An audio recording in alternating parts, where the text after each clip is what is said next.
Check, check.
The time is 7 p.m. Let's rise and call this meeting's order.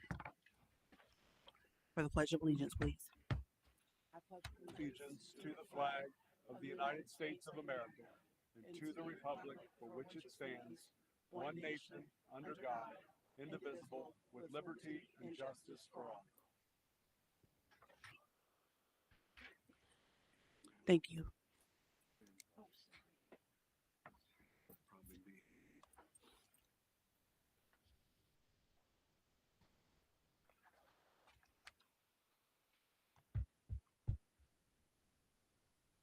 Mr. Treasurer, if we could have roll call, please. Mrs. Dauberberger? Here. Mr. Bauer? Here. Ms. Gray? Here. Mr. Kirshner? Here. Ms. Walsh? Here. Thank you.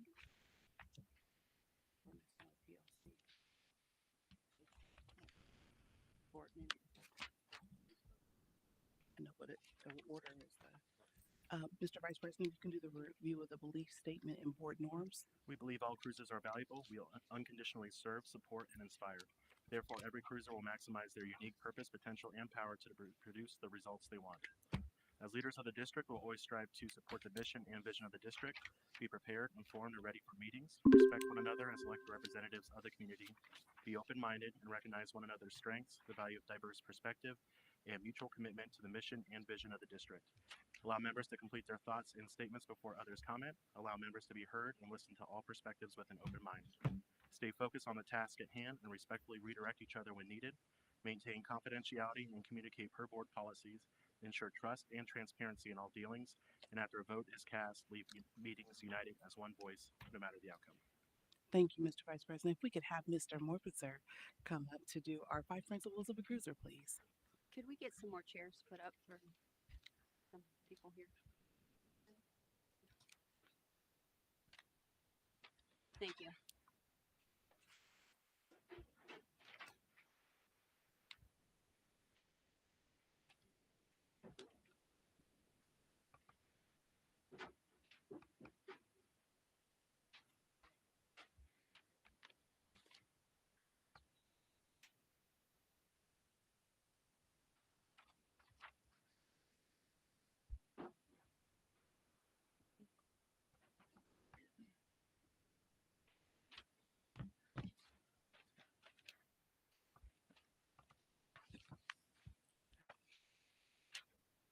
Thank you guys for doing that.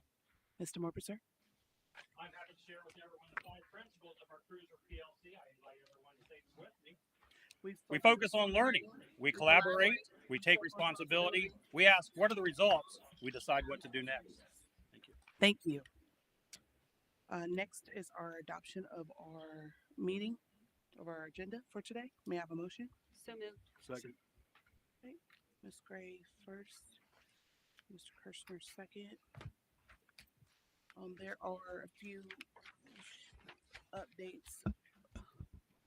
We have, we're going to add an additional executive session. Is that correct, Mr. Superintendent? Or do you have that changed, just to make sure?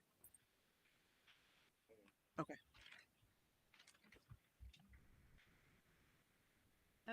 Madam President, is this the same as the one that was mailed? I don't know if I should look through this one or if I should just look through the one that I had. Because there was a separate one here. Okay, so I think whatever's most up to date, she put a copy on your desk. Yes, so that would have been the one. Okay. Any changes that may have happened between then and Friday would be on your desk in the bound copy. If there are any. So the one at your seat is the most updated one that's printed, and this does have 2 executive sessions on it. Okay. Thank you, sir, for confirming. Is there an I've been working off of this. So is there an executive session prior to the potential discussion with about Peterman? Yes, About- correct. Yes. Okay. And that will be topic. Yes, that's legal. Yes. We did executive session, legal, before the Thank you. settlement. Yep, and then we had an executive session after. Correct. Is there an executive, is that executive session also going to be for the employee stuff before the certified? Or if not, can we move the certified, non-certified personnel down below our last executive session?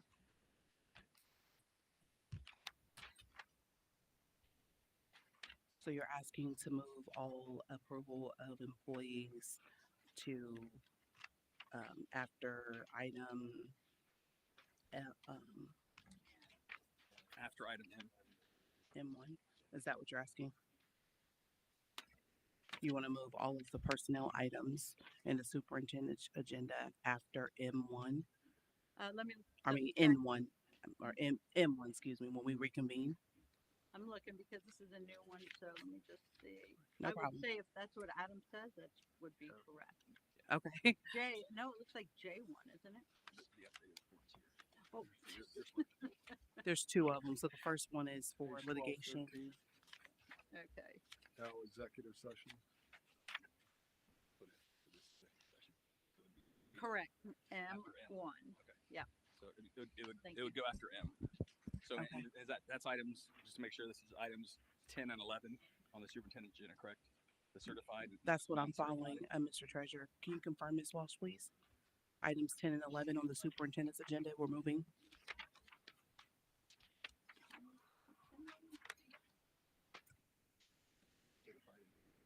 Just those two moved? Yes, that is correct. Okay. So number 10 and 11 on the superintendent's agenda move, she wants it moved to after M. Yes, sir. Thank you. So you've got that note, Mr. Treasurer? Yep.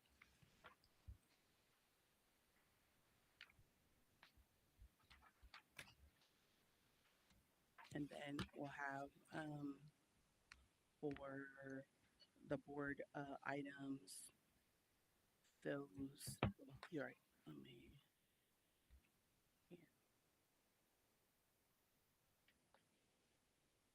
Oh, wow. My board docs just went out. 1 second. Yeah, mine did too. It's out. I can't, yours just went out too. Okay. All right. Did yours go out, Mr. Treasurer? My board docs is still working. Okay. Oh, there, mine came back. Let's try again. Pardon the interruption. Our system we use for the meetings is kind of tripping a little bit.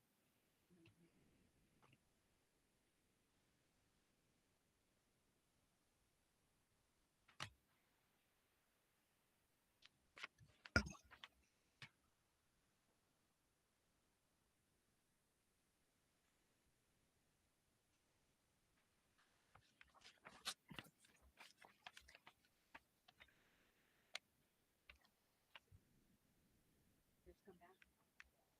Mm-mm.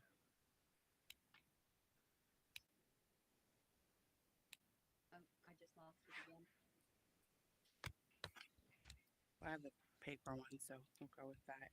The item that I wanted to make sure was considered not just discussion is under board item F. F4 and 5. There'll be discussion and action for that. Discussion, no action. A discussion and action, Miss Gray. My apologies if you couldn't hear me. It's already discussion, but it'll be discussion and action. Oh, Okay, that's- can you say that again because it's gibberish on the closed She's caption. saying 4 and 5. Okay, so for board items number F, item F, excuse me, items 4 and 5 will be discussion and action. Yeah, mine already shows like that. I'm just making sure. Okay. All right, because I'm down over here, so I don't want to assume what's on the screen and things like that. And are there any additional comments or movement? And we can go ahead and move to roll call, and we can move on Well, to. wait a minute. This discussion, I don't know if we should make that an action item because there's over 21 pages. Oh, it's not for that. So it's not for the applications, ma'am. But yes, I understand exactly what you're saying. Oh, yeah. Okay. So it's not for that, but you're good. Excellent. Thank Yep, no problem. We'll make sure we clarify so everyone knows. Okay. Got it. Did you see that? Okay, it came in on close. Perfect. Anything else from anyone? All right, moving to roll call, Mr. Treasurer, please. Mrs. Dowdleberger, Aye. Mr. Bauer, Aye. Ms. Gray, Aye. Mr. Kirschner, Aye. and Ms. Walsh. Aye. All right, we have a meeting. All right, on to make sure. So thick forward packet today, so I ask that you bear with me just a little bit. We're on public participation. There's a little bit that I'll read, and thank you for all coming and turning in your forms. All meetings of the board and board appointed committees are open to the public. For the Board of Education to fulfill its obligation to complete the approved agenda effectively and efficiently, a maximum of 30 minutes of public participation may be permitted at each regular Board of Education meeting. Those submitting a written request to address the board before the start of the meeting will be granted 3 minutes to present their remarks. Persons desiring more time should submit their request in writing to the Board of Education office or email public.comment@gocruisers.org 7 days prior to the scheduled meeting. When addressing the board, the speaker shall give their name, address, and any affiliations they may represent. Each person wishing to address the board will be given a total of 3 minutes to present and conclude their presentation. No person will be permitted to speak twice on the same topic. Public participation is not a dialogue or discussion between the presenter and the board. It is an opportunity for you to present any ideas or concerns to the board in a public forum. The board will not debate the merits of your position. We will respectfully listen to your presentation and we may ask clarifying questions. The board may refer you or your concern to the superintendent for follow up if necessary. Please remember that state law prohibits discussing specific employees or their job performance at a public meeting. State law does allow for discussions by board members regarding employees in executive sessions of the boards. Thank you. So the first person, Mr. Rick Compton, please, and you will come to this podium here and speak into the microphone. Thank you so much.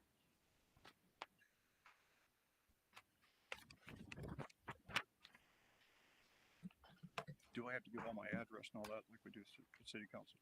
You can just say your name. Okay. Yeah. I'm Rick Compton. I'm a fourth generation cruiser. There's roughly 20 people in my family who have gone through the Groveport system. I'm here to talk about my concerns. I'm concerned about this bond issue. I'm concerned of the fact that you even have on your annual report that 78.6% of our students are economically disadvantaged. Add to that, if you go into Groveport or you go into any surrounding area, you realize how many of us retirees there are in the area. All that adds up is to a low income or a fixed income. I just finally went, I'm old now, I'm officially 65. I signed up for Social Security. I can tell you what Social Security is now, and I thank God that I have a retirement from 2 other jobs. I don't know how much more you guys think you can get from us. Cost of living increases for Social Security is right now 3%. I got news for you. Cost of living on the outside is a heck of a lot more than 3%. I think I saw 7%, and I don't know who did that, but I can tell you a dozen eggs cost me 57 cents 3 years ago. They're $2.57 or $3, depending on where you go. I want to know if you are actually going to make an effort to start really controlling your spending and quit coming up with all these other little ideas. I heard there's an idea you want to have take over this one building over here and you want to build a computer gaming program. My son has a degree in that from one of the 5 highest schools in the country. I can tell you what is involved in trying to make any type of program like that up. I don't understand why we are doing that when right across the street we've got Eastland that has a complete infrastructure for computer systems. I don't understand why we're trying to I'm already paying for Eastland. Why am I going to pay for another school to do the same thing? I understand that we're now trying to go back into a career-based high school versus a regular high school. That's what it appears to me. I love the idea of JRTC. I'm retired 32 years in the military. I love the idea.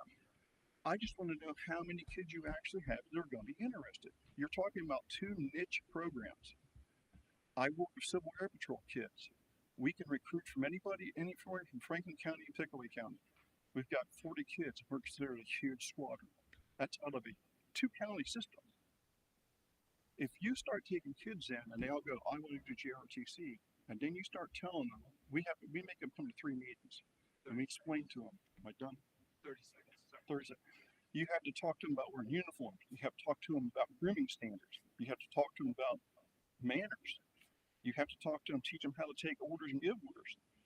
How many of these kids that you get all excited to come do this are going to be willing to put up with that? Because I can tell you what our dropout rate is.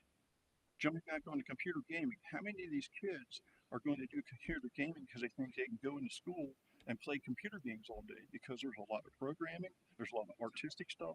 Okay. I just don't understand how we can go into these niche programs right now when we're so hurting for money. Thank you for your service as well, Mr. Compton.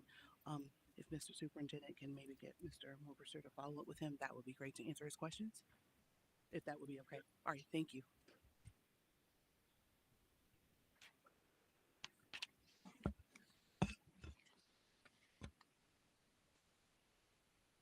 Next, we'll have Mr. David Reynolds.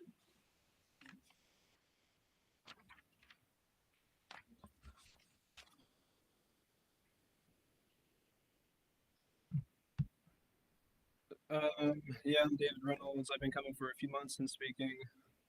Been in Groveport since I was born. My parents built new in Independence Village in the 80s. Never left. Still here, just a little bit closer to this building now, unfortunately for you all.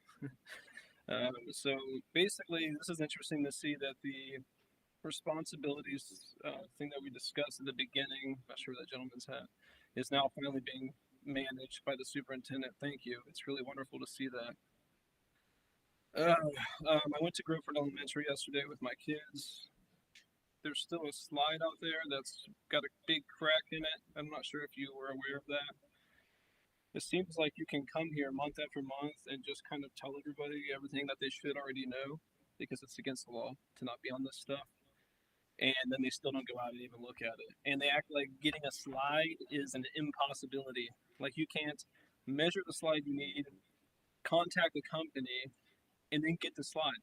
And it's as if we didn't pass operating money already to maintain safe operating conditions.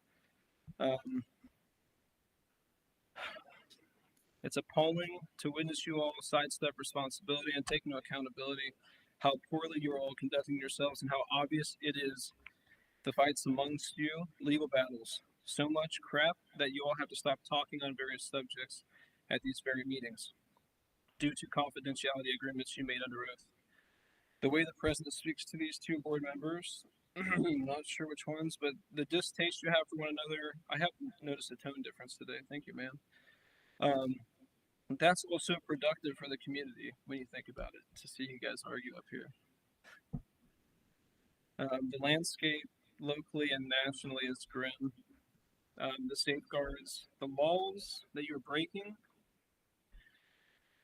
and the duty to act that you are neglecting because you hold the knowledge of these issues now and you have for months and you haven't managed them and kids are still sliding on them. And you know what else is expensive? Lawsuits. And you're lucky you're in a district where people can't hire an attorney so easily, which is really messed up.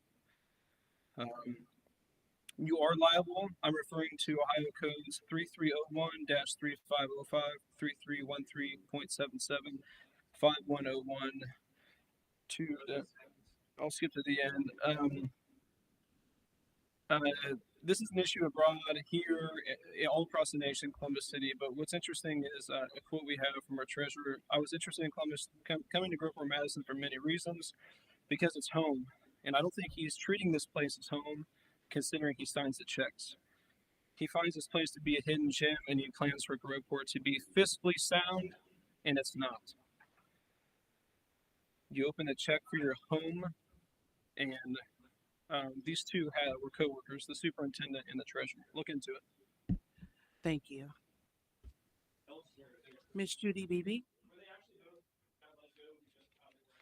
Sir, your time is up. Thank you so much for your time. Miss Judy Beebe.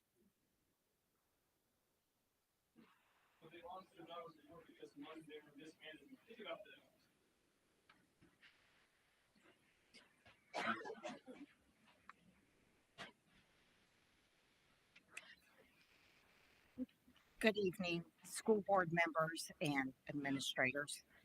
My name is Judy Beebe. I live at 5136 Sand Court, Groveport. My phone number is 614-330-0887.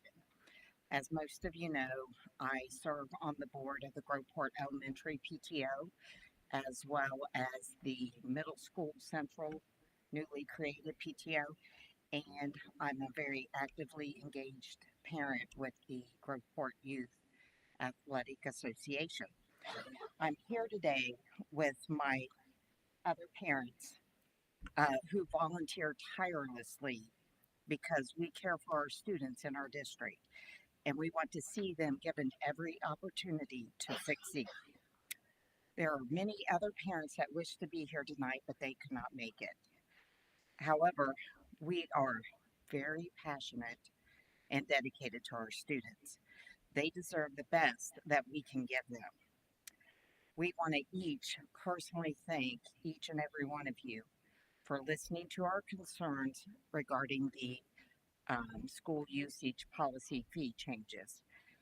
We are confident you guys made the right decisions and to ensure the betterment of the students of our district.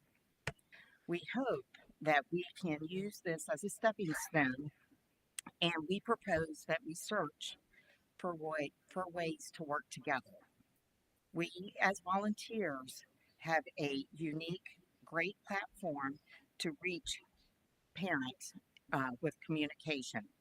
They know us, they trust us, and they listen to us with open ears. We all should have the same agenda: what is best for our students. While we may question, while we may disagree at times on certain things, they must come first. We encourage each one of you to come out to our events, whether it's a school event, whether it's a GYAA event, um, because you have the opportunity to meet and speak with parents on a more personal level. Um, we believe that if we unite our efforts, we can build a confidence in your leadership, as well as encouraging open communication and transparency to the community. We hope that you guys take this into consideration and that we can unite and find ways to work together to help our students and help build our students up and give them that cruiser pride. Thank you. Thank you so much, Ms. BB and the staff. Um, Definitely send an invitation. I know I had a chance to speak with Ms. Ponder and Ms. BB. So any of us, I'm pretty sure I won't speak for everyone. I'll speak for myself. You send us an invite or you want us to speak with the students, we will be more than willing to show up. I'm pretty sure my colleagues may feel the same, but I'll let them answer that. But send us the invitation. Our emails are on our website and we will do our best or at least respond and let you know if we can come. So thank you for that open invitation this evening. Next, Ms. Ronnie Leeport, please.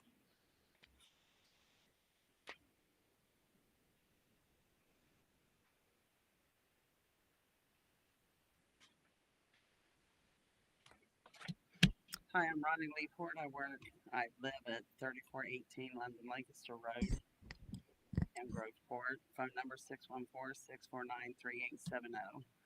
I kind of want to touch base on what they're touching on. It's PTO and GYAA. Um, I've been on PTO with Groveport for 24 years with my kids and my grandkids. And I can't tell you, the money that we bring in is for the kids, it's for the staff, it's for the buildings. And when you want to charge for us to use the buildings, that's going to take money away from kids. It's going to take money away from the staff. When you charge the kids GYEA to use the facilities, they're going to have to pass that on to the parents. And we know how disadvantaged a lot of our kids are. I mean, some of them can't play now because they can't afford the cleats, they can't afford the outfits, whatever the case is. I do think there's, like they say, there's a middle ground. Now, I know personally, we clean up after our PTO messes because we have great custodians and we do not want to put extra work on them. GYAA, have a list. Say, if you're going to use our facilities, this needs done, that needs done, and this needs, whatever the case is. Again, I think we're all here for the kids. And if we're going to be here for the kids, we need to take care of our kids. And that means leaving PTO's money alone and leaving GYAA alone. They should be able to use the facilities that their players go to school at. I mean, I wrote a whole thing because you know me, I get to babbling and then I get to wondering and I bounce back and forth. but I need you guys to take care of the kids. And when you're taking money from PTO, when you're taking money from GYAA, you're not taking care of the kids. I mean, I don't care. I'm the president right now of the Middle School South PTO. We spent 90% of our income last year on PBIS rewards. I thought we can't get anywhere because we're constant, which is fine. If we're spending that much in PBIS rewards, we got some kids doing right things, or they wouldn't have all those points to cash in and get something.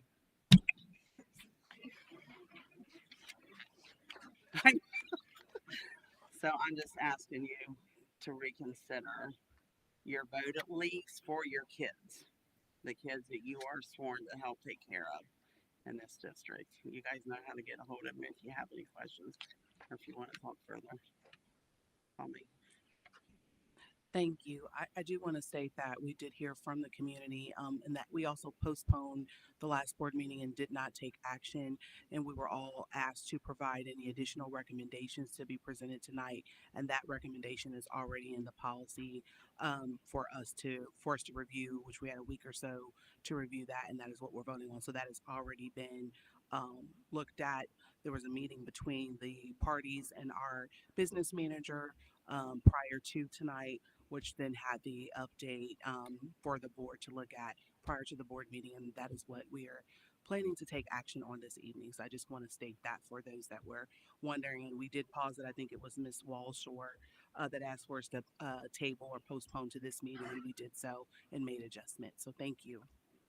I do have a question for our speakers, which we're allowed to ask them questions, and that is, have either of you from the PTO been asked to join our policy committee? And if you were, would you be willing to join? Ms. Walsh, we don't have a policy committee, so that we don't have a policy committee. We have parent advisory and student advisory. If we had a policy committee, would you, the PTO, be willing to sit on that committee to help with the policy writing for the school district? I know that I can speak always willing. Thank you. And I disagree with that. We don't. We do.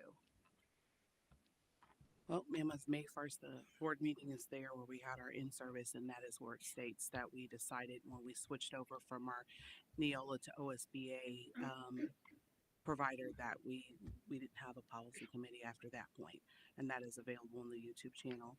Miss Addie Reed, please.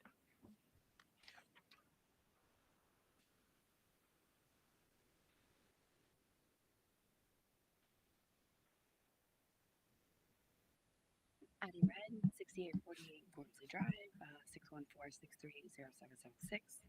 I recently had a meeting with the staff of Madison Elementary, including Mr. Smathers, regarding the new staffing for the school. I had tried to set new expectations and had expressed concerns on the behaviors from the previous principal, Ms. Faulkner. However, the hurt and distrust continues. During the conversation, concerns included the private meetings with kids singled out for issues, misinforming or not including parents, regarding issues that kids were involved in, excluding parents from contact with their students' teachers, and allowing a male teacher to create a dating board, which tallied up the romantic relationships between the 4th and 5th grade students. When I mentioned the friction that she had caused between the kids on actions like that, and the hurt between the relationship with the kids, I personally was glad to no longer see her as a principal at Madison School and set concerns in your ear for what had happened. I personally know the dating board was being created again, and the students were asked to spill the tea regarding who they knew was dating each other. When presented to Mr. Smathers, though, and the Madison staff, it was immediately brought to the teacher, and he said he will refrain from further creation of the dating board. I hope it's not out of spite or anger, but since that meeting, word had gotten to Mrs. Faulkner that the kids had a private text group chat outside of school, and one of the random conversations they had was regarding the dislike for her. Well, that hurt her feelings. So though she's no longer the principal at that school, she showed up yesterday as principal for the day at the school. She went room by room, yelling at the kids by their names, singling them out in front of their peers, and pulling them into a private conversation in her office. She then forced them to allow her to go through all their text messages and videos on their phones to see what they had said about her in this private conversation. It was not brought to parents. It was not mentioned to the parents. The parents were not included in this conversation. She just surprised, showed up, went through all of their stuff. So again, I would like to present the concerns of her actions. I know that she's left a tally of her and concerns and reports over her years as you bounce her from school to school to school to school to school. So for the sake of these Dunlow kids, I just ask that you take the time, look into her as a whole, look into her years of concern reports, and the care of her students. On a side note, I want to think that the playground that he mentioned being unsafe, Madison, had recently been torn down, and that the staff had mentioned they have a new playground on order. For that, I do appreciate you. Thank you. Thank you for coming. I know that had to been hard, and I appreciate the courage. Thank you, Ms. Red. Ms. Kathleen Walsh.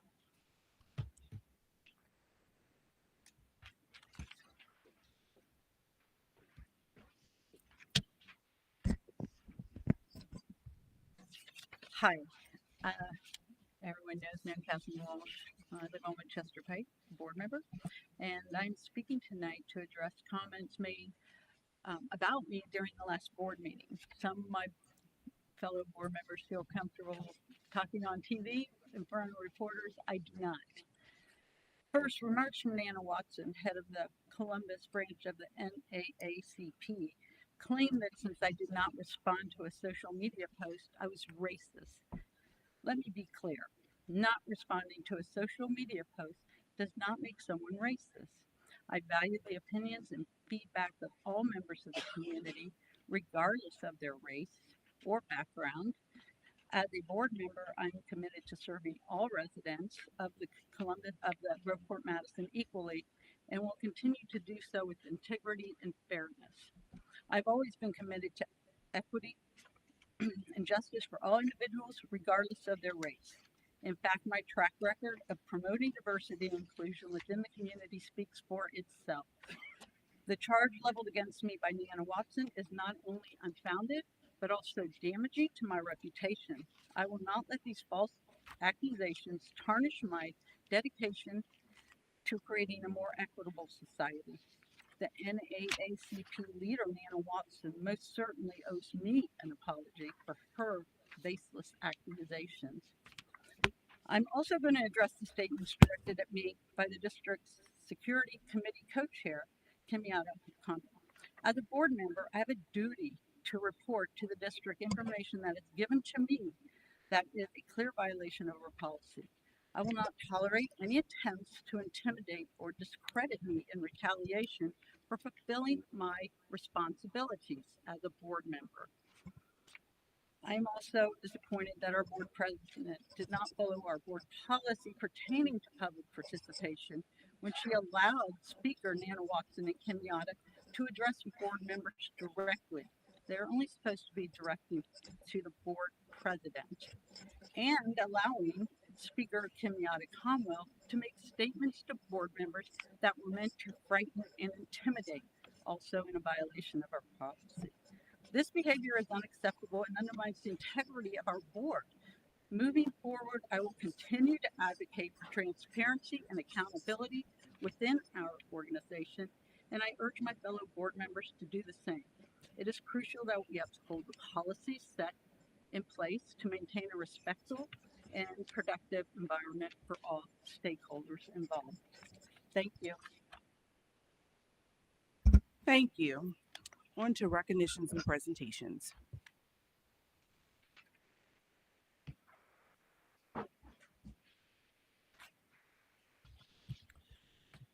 Thank you, Madam President. Our first item tonight, the superintendent recommends that the Groveport Madison Schools Board of Education adopt the resolution recognizing October as National Disability Employment Awareness Month and National Italian American Heritage Month. Observed annually in October, the National Disability Employment Awareness Month celebrates the contributions of America's workers with disabilities, past, present, and showcases supportive, inclusive employment policies and practices, and recognition of the important role people with disabilities play in a diverse and inclusive American workforce. Additionally, this October, we mark Italian American Heritage Month by recognizing the contributions and achievements of Italian Americans. Over 26 million Americans of Italian descent currently reside in the United States, making up America's seventh largest ethnic group.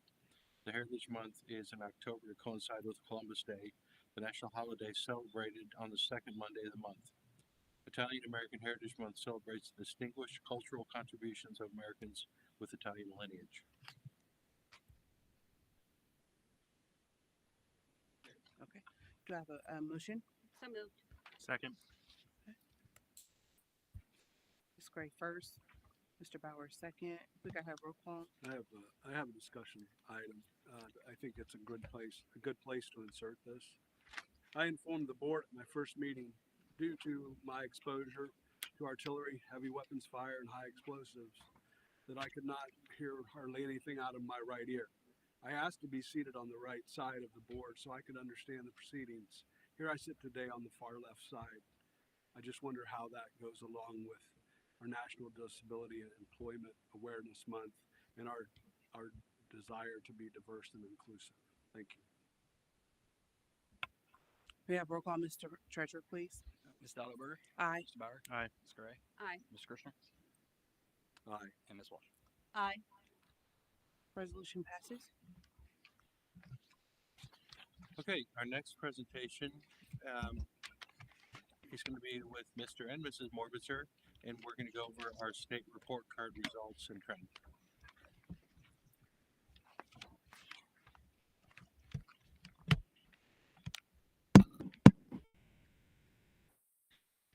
I hope I'm the first to welcome you to my favorite season of the year in Ohio. It's Ohio Report Card season. Every September, for the past over 20 years, I've been excited about this time of year because the report card tells the truth about where a district and its buildings and its students are. And so tonight, we're going to see that again. We did this earlier in the year for last year's report card. Last year's report card was rough to walk through. We all understood that we are only in position to improve. And I want to point out to you that our Cruiser PLC that we celebrate at the beginning of every board meeting, we have a shared book that we have based a lot of our foundational principles on. All the teachers have this book, all the administrators, all the principals in this district have this book. And chapter 9 is about celebrations. And it's very honest about how we celebrate. We celebrate what is real. We don't make up reasons to celebrate. And we certainly don't look at the report card and try to find some shiny object and just talk about that. So tonight we're having another very honest discussion about the state report card. So what we're going to first do, we're going to look how we compare with our neighbors. We need to know where we live, where we are when we're talking about our performance. How are the other districts performing around us? So we're going to focus on that. In this way, we're going to focus on those neighbors and us, mainly our performance.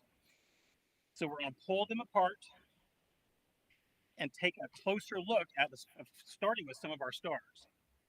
So if you take a look up there and you see the yellow, those districts did not make an improvement on their report card. Their stars stayed the same. They didn't change their overall rating. But if you look at the three in green, Tays Valley, us, the Cruisers, and Pickerington all raised and improved their overall rating.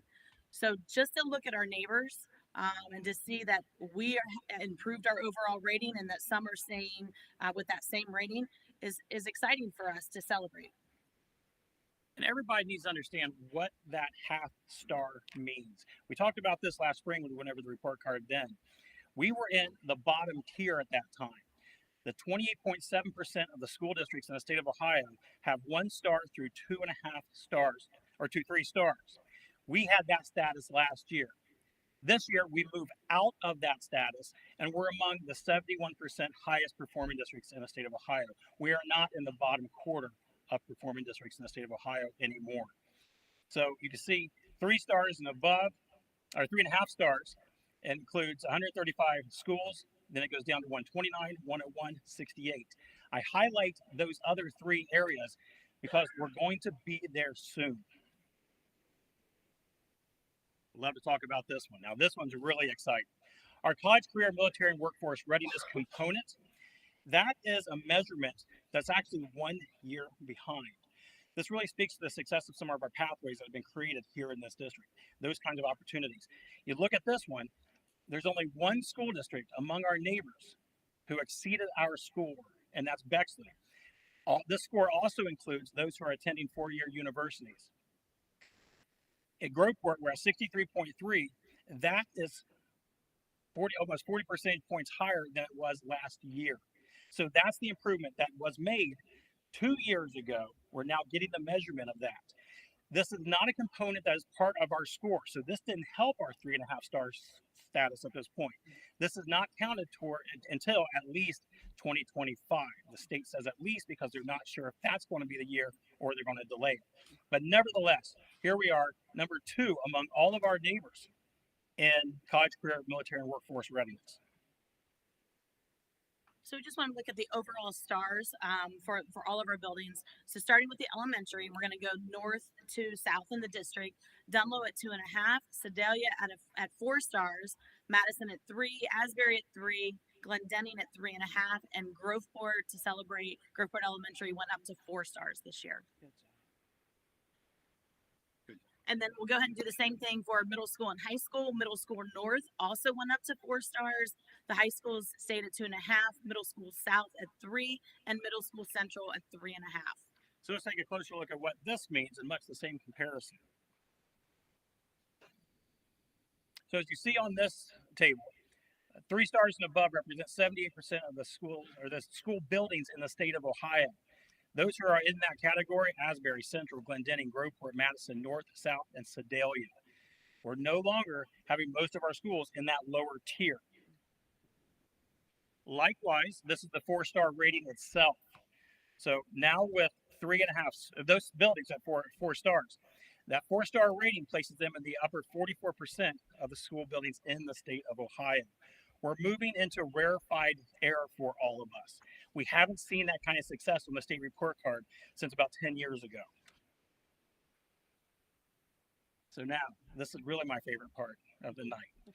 I believe every community should know how to walk through the Ohio school report card, how to navigate it. So we're going to do that together. It's the same thing that we focused on last year.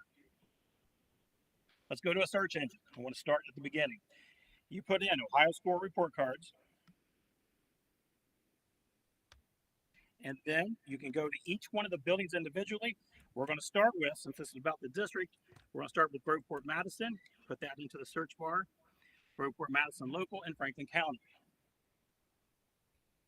On this page, it gives a lot of district detail. It gives our overall rating, the individual components, the 5 components that make up the score right now. I talked about that 6th one in the lower right-hand corner. That is not part of the calculation yet. It's planned to be in 2025.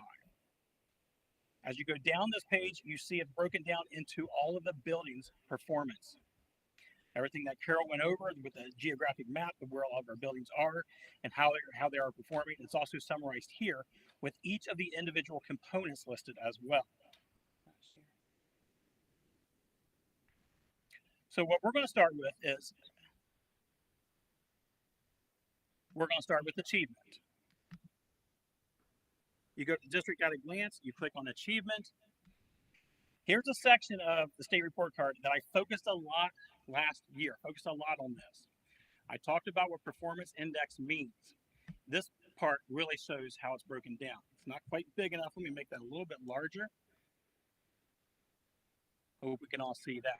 You'll recall, board members, recall we went over this last year, and I went through and I broke down exactly what this means.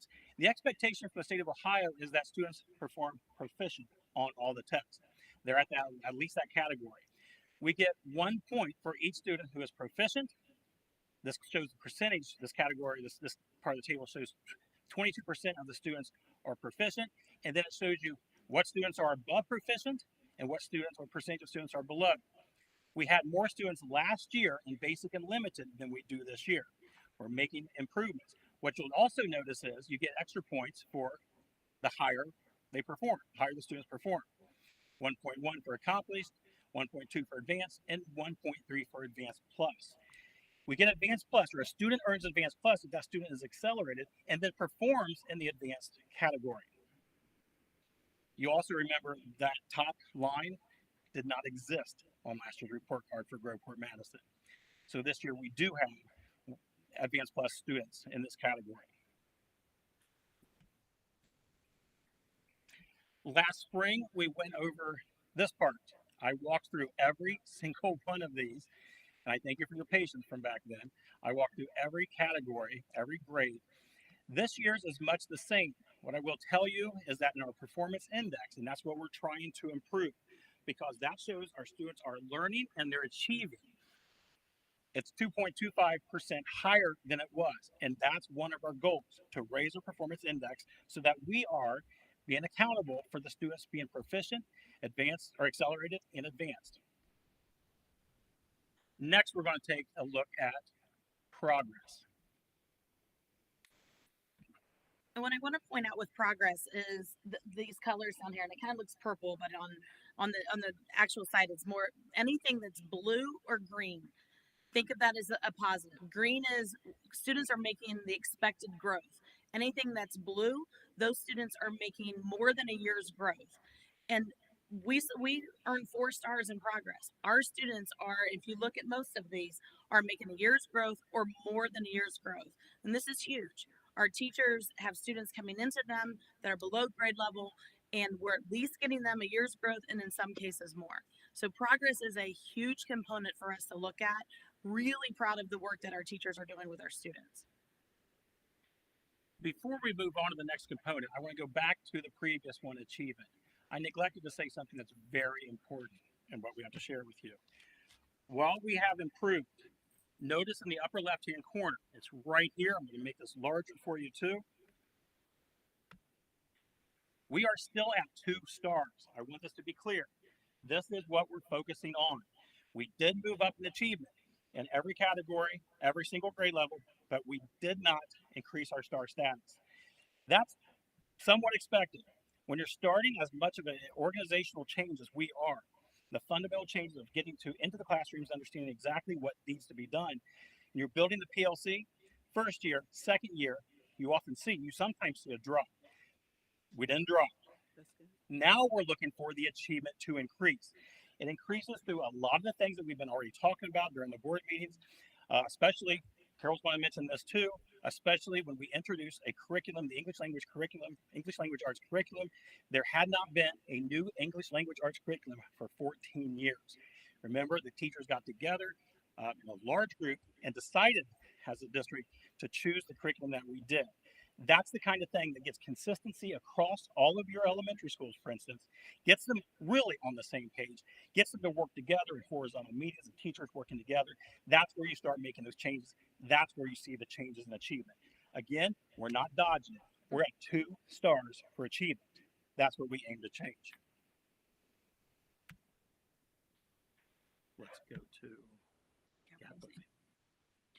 And Mike's going to scroll down. There are many charts on gap closing. The one thing I want to point out, 4 stars. 4 stars in gap closing. And there's a chart that's the easiest one to read. And it's this one here. Those dots are, those red dots that you see, those are dots that the goals that the state has set. We do not control those dots, We do not control those goals. The state sets those. Those are the same for every school district in Ohio. The important thing when looking at those is that we've surpassed or are extremely close to hitting those goals. We are closing the gap, and that's key.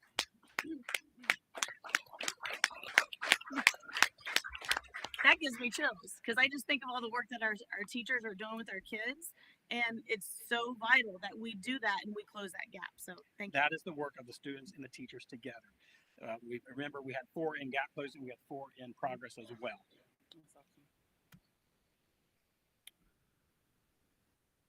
Okay, let's move on to the next component. Graduation remained virtually the same. What I do want to point out to you, I don't know if this has ever been explained during a board meeting. The calculation is based upon both your 4-year graduates and your 5-year graduates, with the 4-year graduates weighing in at 60% of the component, with the 5-year graduates weighing in at 40%. That gives you your overall percentage. Again, that remained relatively unchanged. We did meet the state goal for graduation. Next, let's talk about early literacy. And again, we're not going to ignore that that starts off 2 stars. This is something that we've been talking about. Our students many times are coming in off track. And then when they get with us, our teachers have a lot of work to do. We have students that come in that don't even know that letters exist and some that can read words. That's a challenge for our teachers on a day-to-day basis to differentiate. So I want to point out these 3 components, and in particular, the top one and the bottom one of the early literacy component. Proficiency in 3rd grade reading. 48.9% of our students were proficient in 3rd grade reading last year.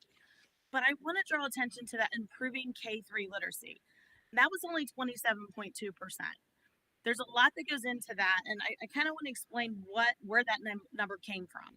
That number is based on from our fall of 22 diagnostic to our fall of 23 diagnostic. So how did our students who were off track, did they become on track? So at 27.2% of our students did. So let's think about that. If our improving K3 literacy, if that number is consistently low, are we going to expect those kids then to perform on that 3rd grade assessment? So the work that we did last year, when we brought in all those teachers, we reviewed curriculum, we picked a curriculum that our teachers were excited about. It's overwhelming with the hundreds and hundreds of boxes that were delivered, but our teachers are doing it and using it. We're getting consistent. But will we see that next year? So let's talk about what that improving K3 literacy data point is going to look like next year. That data point is not going to yet cover all the work we're doing this year because it's a year behind. So next year's improving K3, it's going to be fall of 23 to fall of 24 before we began all this work with our new curriculum, with being consistent in our progress monitoring. So it may even be another year in the report card, if you will, before you see that. But it's something that we've recognized. We notice it's a priority, and just think what's going to happen if we can improve that bottom component. What's going to happen to that 3rd grade component? If they're on track, they're going to perform on that assessment. That's good. So this leaves us with that last component that I mentioned that is not part of the calculation. It won't be until 2025. That is the college, career, workforce, and military readiness. What I want to point out here is that, like some of the other measures, the graduation, for instance, that is a 2-year cohort, 1 year behind. It means that that score that we have this year is not figured into our calculation. When it is figured into our calculation, when we keep growing, because we're growing our pathways, those programs are very successful. Students want to be in. We're expanding those programs. Then our score goes even higher. We also want to point out those 2 stars again. Look, I'm not dwelling on it, but we always have to be honest about where we are. It's extraordinary for a school district to reach 3.5 stars with achievement at 2 stars, with early literacy at 2 as well. We make the progress on those 2 components, and we make the progress on those 2 components, we're very quickly a 4-star school district.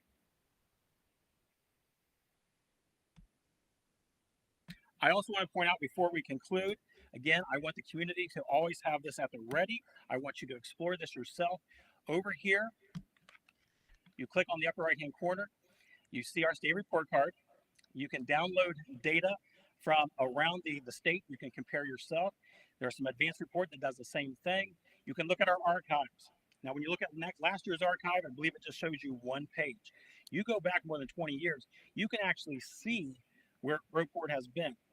You can see the individual components. You can see how the state report card has changed over time. I welcome you to do that. That's why I wanted to show that to you right now. Okay. Do you have any questions? Not a question, a couple comments. And I'm foreshadowing for next month because we are going to look at some of those trends historically, how we rank with our neighbors, some trends and things like that I think we had a preview of this in our cabinet meeting this week. I think it'll be very eye-opening and interesting discussion for the board to see next month. The other thing is the college and career workforce readiness. So I know we've done a lot of work and focus in that area, and that includes our partnership with Eastland Fairfield. It absolutely does. Yeah. So the programs that we have built with Eastland Fairfield as well. and some of the programs that we've built with their blessing, because we are in their career track planning area. They have to approve, and they do approve of our programs. I have a question Sure. on the early literacy. So it shows here that 97.1 was promoted to fourth grade. How does that, when we've only got the 48.9 as being proficient? So can you explain how that's determined? You hit upon one of our least favorite data points in this entire report card. No, actually, Mike and I were talking about this earlier. And in honesty, those top two need to be closer together. They should be very close. At 97.1%, 48.9, that's a giant gap. We should expect something within 10 percentage points. So, and that's true of all school districts, or most school districts in the state of Ohio. Most school districts promote students at a much higher rate than they probably should be at the time. Because that would mean retaining more students. Those are difficult conversations to have. You know, I generally when retention happens and possibly kindergarten or first grade, those are the best years to retain. But that's difficult for a parent to take. And we're having conversations with principals about really looking at data and are we promoting them just because it's the easiest thing to do, or are we promoting them because we want them to we think they can be successful? And then, as Carol was talking about earlier, choosing a curriculum that is used consistently among all 6 elementary schools. That's probably news to a lot of people. We had many years in Groveport, Madison, where the elementary schools were not using the same curriculum. They couldn't have horizontal meetings across the district with same grade teachers because they were teaching a different curriculum. So we need to look at the data. We need to look at data on what's going to be best for the student. Is that student right there on the edge, they're off track but could be successful, or is it best to retain them? And then the teachers and the principals need to feel supported that, you know, we can have conversations here, even at the district office with families about this is what's best for your child. I know it's difficult right now, but in the long run, it's going to set them up for success next year. So frankly, it falls on the administrators and the teachers to work together to, again, close that gap. The gap being those who are promoted and those who are ready to be promoted. Now, is there still the program where, like, if they're not at the third grade reading, then there's like that year and a half type thing, third grade and a half or something like that? Do you mean with the, do we have that? Do we still have that? We do not have that. I've heard that was offered years ago. Yes. I don't know how long ago though.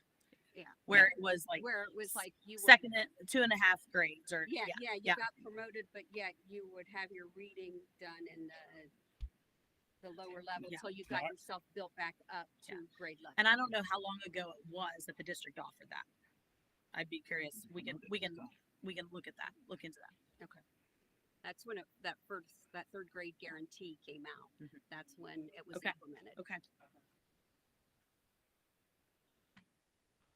Well, I don't have any questions. I just want to say publicly thank you to our teachers and their hard work, as well as all the administration, Jamie, on getting the Morpurchers here. I know that Ms. Gray said when they came she wanted them, and it's great to have you guys here and all the hard work you're doing and ensuring that we understand and our community understands the data. And congratulations to all of our staff and your hard work where we got that half star. That's big. And we should definitely celebrate and congratulate every teacher for their hard work that they've done. And also the parents. Absolutely. Agreed. Yes, and the parents. Thank you for making that point.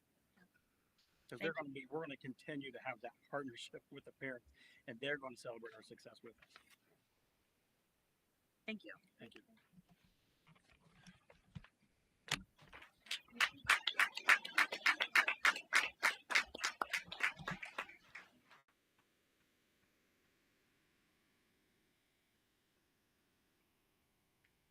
I think we have concluded our presentations on to board items. Item F1, our Toledo trip update. Just wanted to have a discussion on that. We had an opportunity at the OSBA conference. I want to say, was it 2 years ago, maybe? And see a presentation. Ms. Farwig was the OSBA president, and her superintendent presented and had some great things that they were doing at their school. So we did take a trip just to kind of see what that looked like for ideas as we're expanding programs And it was a great trip to see their aviation program, their whole bio, whatever was going on with the animals and the plants. I mean, they had the whole ecosystem happening, and to actually kind of live in where students got to get to actually work and learn in the environment that they aspire to study was great to see how enthusiastic they were. We had chaperones that were students, and they gave us a tour of their area, and they were just so excited and motivated. And I definitely see where we're headed with Groveport. Some of our students are that way now, so we're not far behind. It's not a dig at us; it's just where we can grow and do better. And I know that the Mr. Morford served with what's going on with the campus across the street, and then what we're doing in the high school all the way down to the elementary level was very rewarding to see that. I don't know if anyone else had any of their comments, but thank you again, Miss Varwig and team in Toledo for having us. It was a great visit. It definitely was a reminder of our North Star for me. Yeah, I was completely blown away. You had mentioned the aviation and the natural sciences, but they also have pre-med and robotics that we saw. The kids were building their own cars. They were working on wind and solar energy. It's pretty amazing stuff. So definitely glad we got to go. Yeah, one of the things that amazed me was not only the students, how excited they were to tell us about what they were doing. Um, they were just so empowered. And they were also, the key was the pathway programs they were having is our future. It was all things that you can see this being in the future. It's not something that's going to be stale in a few years. It's nursing, it's teachers. They were building their own teachers in collaboration with the University of Toledo. There was, of course, the aviation, the natural sciences, solar. Seeing those kids, and I was like, they're engineers. They are actually engineers preparing and making these different, working on electric cars and doing the solar panels and all of that. That was just, and to see how excited they were to be doing it and to tell us everything about the program and what they were doing, it was very impressive. And one of the student, did they have an internship already with like NASA or something? Mm-hmm. And the robotics program was just good to see. So I just know that with what we're working on and partnering with all of the people, whatever that looks like, because that is definitely your wheelhouse, not ours, and we trust you to do so. That will be on the same path and giving our students those opportunities if we haven't already. Um, Toledo, obviously, it's a very large district, and they're a big game in town and in Toledo area. They're also their own career tech planning district.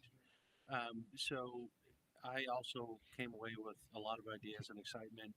But the other thing I guess I would say is it reaffirmed, I think, what we're already doing to work on.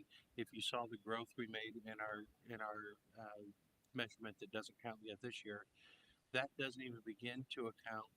And since the last presentation, and I know we didn't want to talk about the grant because we don't want anybody to try to swoop in, we've submitted the grant. We're looking to develop the 4500 building, the E3 or EPIC building. I think the grant application we talked about EPIC. So that building was purchased out of ESSER funds to get it. We've written a grant that would complete the build out. We have several partners, including University of Cincinnati, Eastland Fairfield, uh, private business partnerships and dealerships. All this is being done in conjunction with partnerships to leverage those to provide opportunities for kids. It's not competition for Eastland. It's not replacing Eastland. We're doing this hand in hand with Eastland, and some of the programming might very well be satellite programs from Eastland in our district, where we get the benefit of we provide the space, and there's the potential for the staffing and equipment needed for the program to be provided through them because they are our career tech planning district. So I guess I say it's exciting. We're hopeful about this grant to build out these programs, and all this is being done without, hopefully with the grant, it's not going to be any. It's not a part of the bond issue. This is grant money that we're pursuing to do this. So is really leveraging resources and partnerships to provide opportunities for kids. That's going to pay off a lot. So the kids aren't just graduating with a diploma that doesn't mean anything. We're giving them skill sets and credentials and things that they can prepare them for the future. So I'm really excited about that. Yeah, and I wanted to also mention that that does not mean if we do these types of programs and present more programs that there is always going to be that still the traditional high school. So if a student and wants to go that way, that's fine too, because everybody learns a different way, and sometimes people excel in different manners. So 100%. Yeah. And I also wanted to mention that even like when we talked about career tech and being at there was a legal event that I went to with OSBA, and Governor DeWine actually spoke to us and talked about how much career tech and trying to provide support to the school districts, not necessarily the career tech school, because there's not enough space. They service so many school districts and there's not enough space. And he mentioned about how trying to provide funding to the public schools itself so they can develop smaller programming within the district if a student can't get in, because they do have to support so many different school districts. So thank you to our administrators and all the hard work they're doing to ensure that we have some of that additional stuff in our school district. We're very grateful for that. I do have something I want for recognition and celebration. And as the board knows, we had a strategic plan and we came up with widely important goals. One of our widely important goals was college readiness, workforce development, and military pathway. Our indicator when we set this goal was at 27%. We had a 10% goal that was at 37%, and then we had a stretch goal to 43%, and we exceeded that goal to 63%. We're doing seriously. And I know we had a lot of debate about the stretch goal and how important it was that we were coming up with pathways and opportunities for our kids that were real when they graduate, real opportunities when they leave, and what they're going to do with it. And we did a lot of work with that and exceeded our expectations. Thank you for pointing that out. yeah. Any additional comments on the Toledo trip from anyone? Okay. On to I do have another comment. okay. So, I just want to ask that in the future, when you plan trips, there's 2 days a month that John and I work at the food pantry, and you kindly would possibly plan those away from those 2 days, which are the 2 Thursdays after Second and fourth. second and fourth, yeah, which that'd be awesome. Thank you. Yes, we did receive the request of that was the availability of the school district. So it wasn't that that request was ignored by any means, but that was the availability, and I believe that was shared as well. And it would be nice if we had a written plan for what is going on with this 4,500 building. Thank you. On to our educational trust. We will thank you, Ms. Walsh, and everyone for their comments. Again, thank you to our Toledo friends for having us, and that was the date that they provided, so that's the date we were able to go to. So we wanted to go to Educational Trust. Last year, we had our inaugural fundraiser where our goal, we had about 3 or 4 goals. The primary goal was the end lunch debt, so we raised about 12,000, and I'm pretty sure there's probably some more donations coming in for that as well, to then go back to our general fund. So I know we're not a business to where we can provide additional services or create widgets. So we have to be innovative, and the board thought that doing it at Trust, going out into the community, sharing information, share what our challenges are to see how they would help and partner with us to supplement the general fund and any other things that we need. So with that, it was a success, and we are scheduled for our annual Aim Point Golf Outing, our fundraiser, on June 13th, 2025. So I think last year or earlier this year, when talking about our Ed Trust, wanted to add another event. So for 2025, I wanted to talk to the board about a Halloween masquerade ball. So another way to fundraise. Some people like to dress up. Everybody doesn't golf, so that would be another way to fundraise and provide money back. There's other things I know that's happening in athletics that you guys have identified where we can support our athletic department, where students may not have access to things, band trips, things like that, to have that money in the coffer to support some of those other areas. So, any discussion on that? I wanted to start that piece. Yeah, I think it's a good idea. I think we should be mindful just to make sure that we're not conflicting with the haunted park Absolutely. in October. Okay. Thank you for that, Queenie. Any other comments? No, I think it sounds like a lot of fun.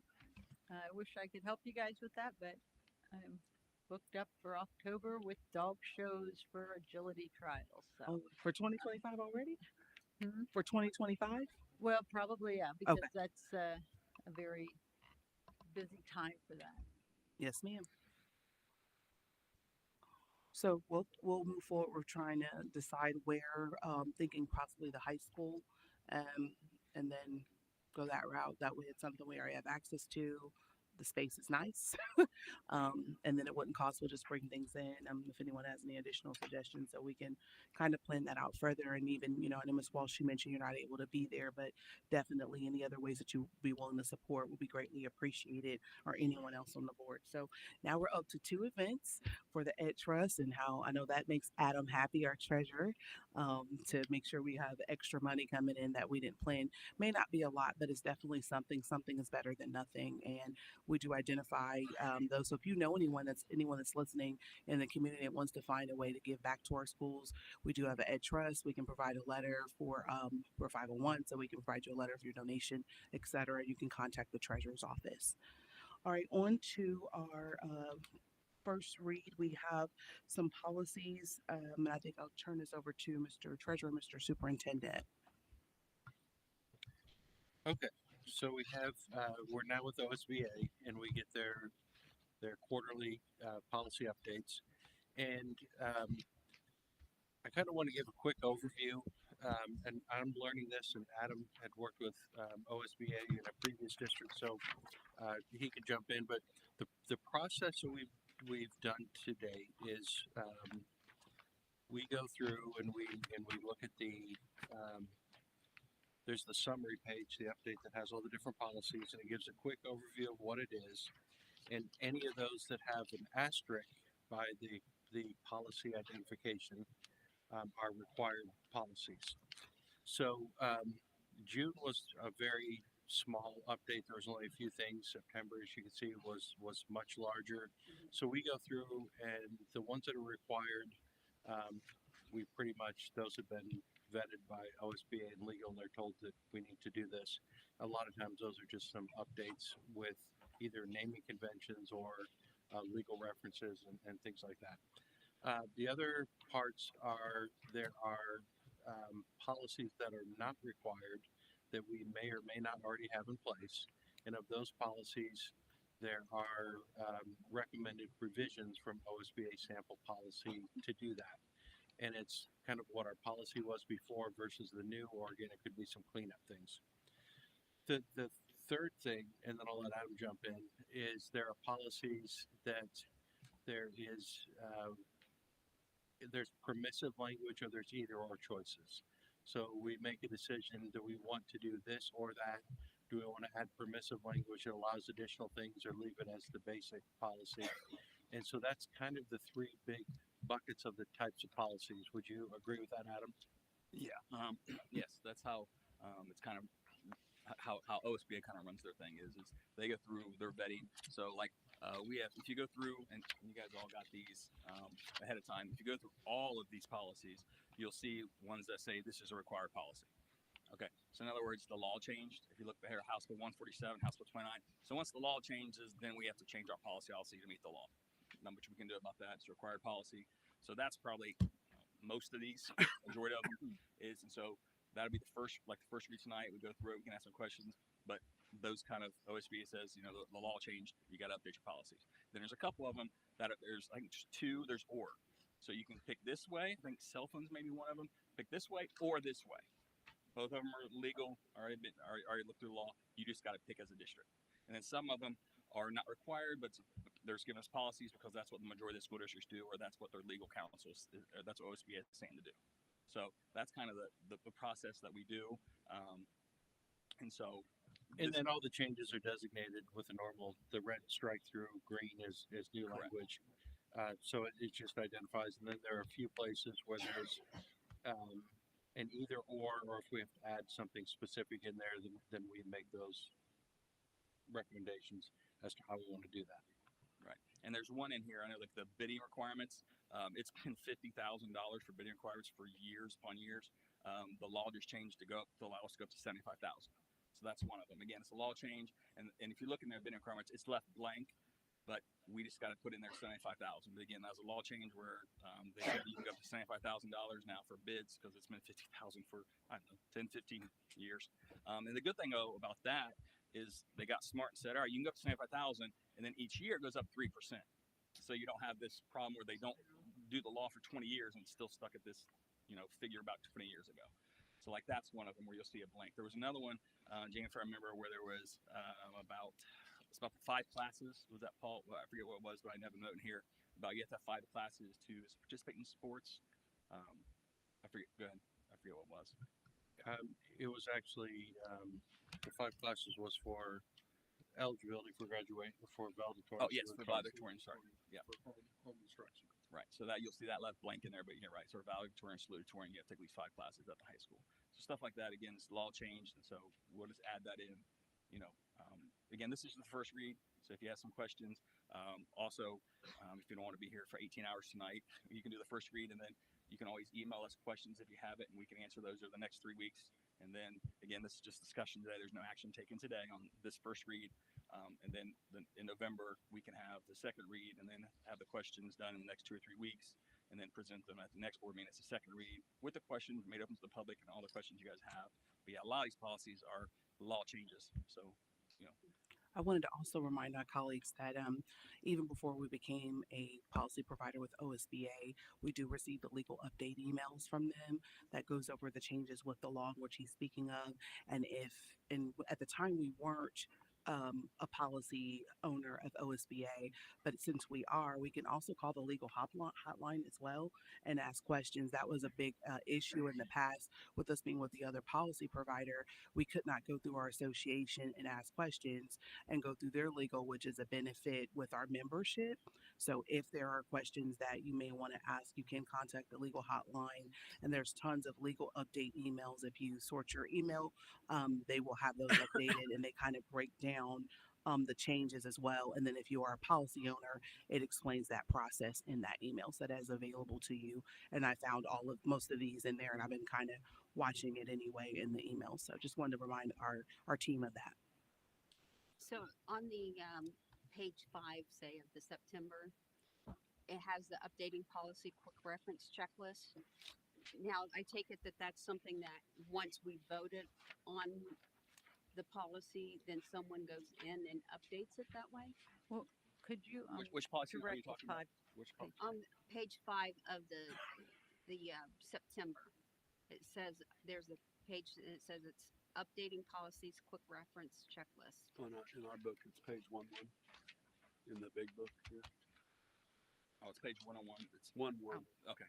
And what's your question again? 9:25:24 at the top left, 7:56 a.m. Yeah, so is this something that someone in the office will do this once we approve, or is this something that we each individually go in? I can tell you for sure you don't have to each individually go in. No. I guess I'll turn to Adam. Is it something that we do locally or OSBA does? This is something our checklist. So this is probably like your secretary will go in to make sure that all this stuff's done. Okay. Okay. All right. Thank you. I think that if we go back to that, I think it's the May 1st meeting and look at the agenda. There's also the in-service that kind of explain now that we have OSBA as our policy holder information there. And if we do need to reach out to Ms. Kenna, we can definitely reach out to her or the association too for any additional assistance if they can. But don't forget the legal hotline is available and you can search your emails for legal updates. If you guys like, I don't mind combining them all. I kind of have them in a folder if that will help the team. And I can send all those over at least, June through September because I have a rule for it to filter. So just let me know if you would like for me to send those so you don't have to search. I don't mind. I'm sorry, none of that made sense from here. Could you say that again, please? Sure. I was reminding you all that in your Grow Cruisers email with our association membership, we do get the legal updates, which we have since we've been a member of OSBA. And if you all would like, for me, I have them like in a folder. I can try to merge them all together so you can see the legal updates from OSBA if you have not been reading them. I'm more than willing to send those to you all if you would like them. That was the offer. Yeah, I've got mine. Yes, ma'am. I just would like to say that setting policy, I believe, is one of the most important jobs of a board, and we have formed a board policy committee. We had one meeting. We brought staff in, and I think staff and community involvement is great. I think we maybe lucked out here in that this was tabled because now we have feedback. But I would like to see this work to where we get feedback when we're forming the policy, not in reaction. I don't want to make bad policy and then find out that it's negatively impacting our sports programs or our PTOs or anybody else. So I very strongly believe that we should continue with a board policy committee, and we should involve key leaders. If you're looking at AI, we should find the right people to make sure we're implementing the right policies. If it policies that affect the use of our facilities, we need to look at the shareholders and make sure we're getting good feedback, because that's part of our policy, is that we will take feedback from the community and the teachers and the community leaders. So I really would like to see us not shut down the policy committee after one meeting. So I want to elaborate on that. So at the February 22nd meeting, we formed a policy committee. That's resolution 23-528. And our policy BCE, which is board policy committees, does not allow you to just shut down that policy. That has to be voted on by the board. Also, our policy ABC, student involvement in decision making. Our student council should have members on that policy committee helping with the making of all of our policies. Our policy ABB, staff involvement in decision making. We should have staff. GMLEA, I think, had representatives there at that one meeting, and there may have been other teachers. I don't recall. We also have policy ABA, which is a community involvement in decision making. They should also be a part. The PTO, the PTA, the band booster, any of those groups who may want to be. And we should have possibly community leaders. The policies are what drive our district and our community, our students, our staff, our teachers. They should all be involved in that. And we have a policy committee and we have 2 members. And it just boggles my mind that they are not having policy committees. Who wrote these? The ones, the red and the green, the ones that were chosen. Who made that decision? I don't know. It wasn't me. And I don't know who put this together, but somebody met and somebody made that decision. We have a committee.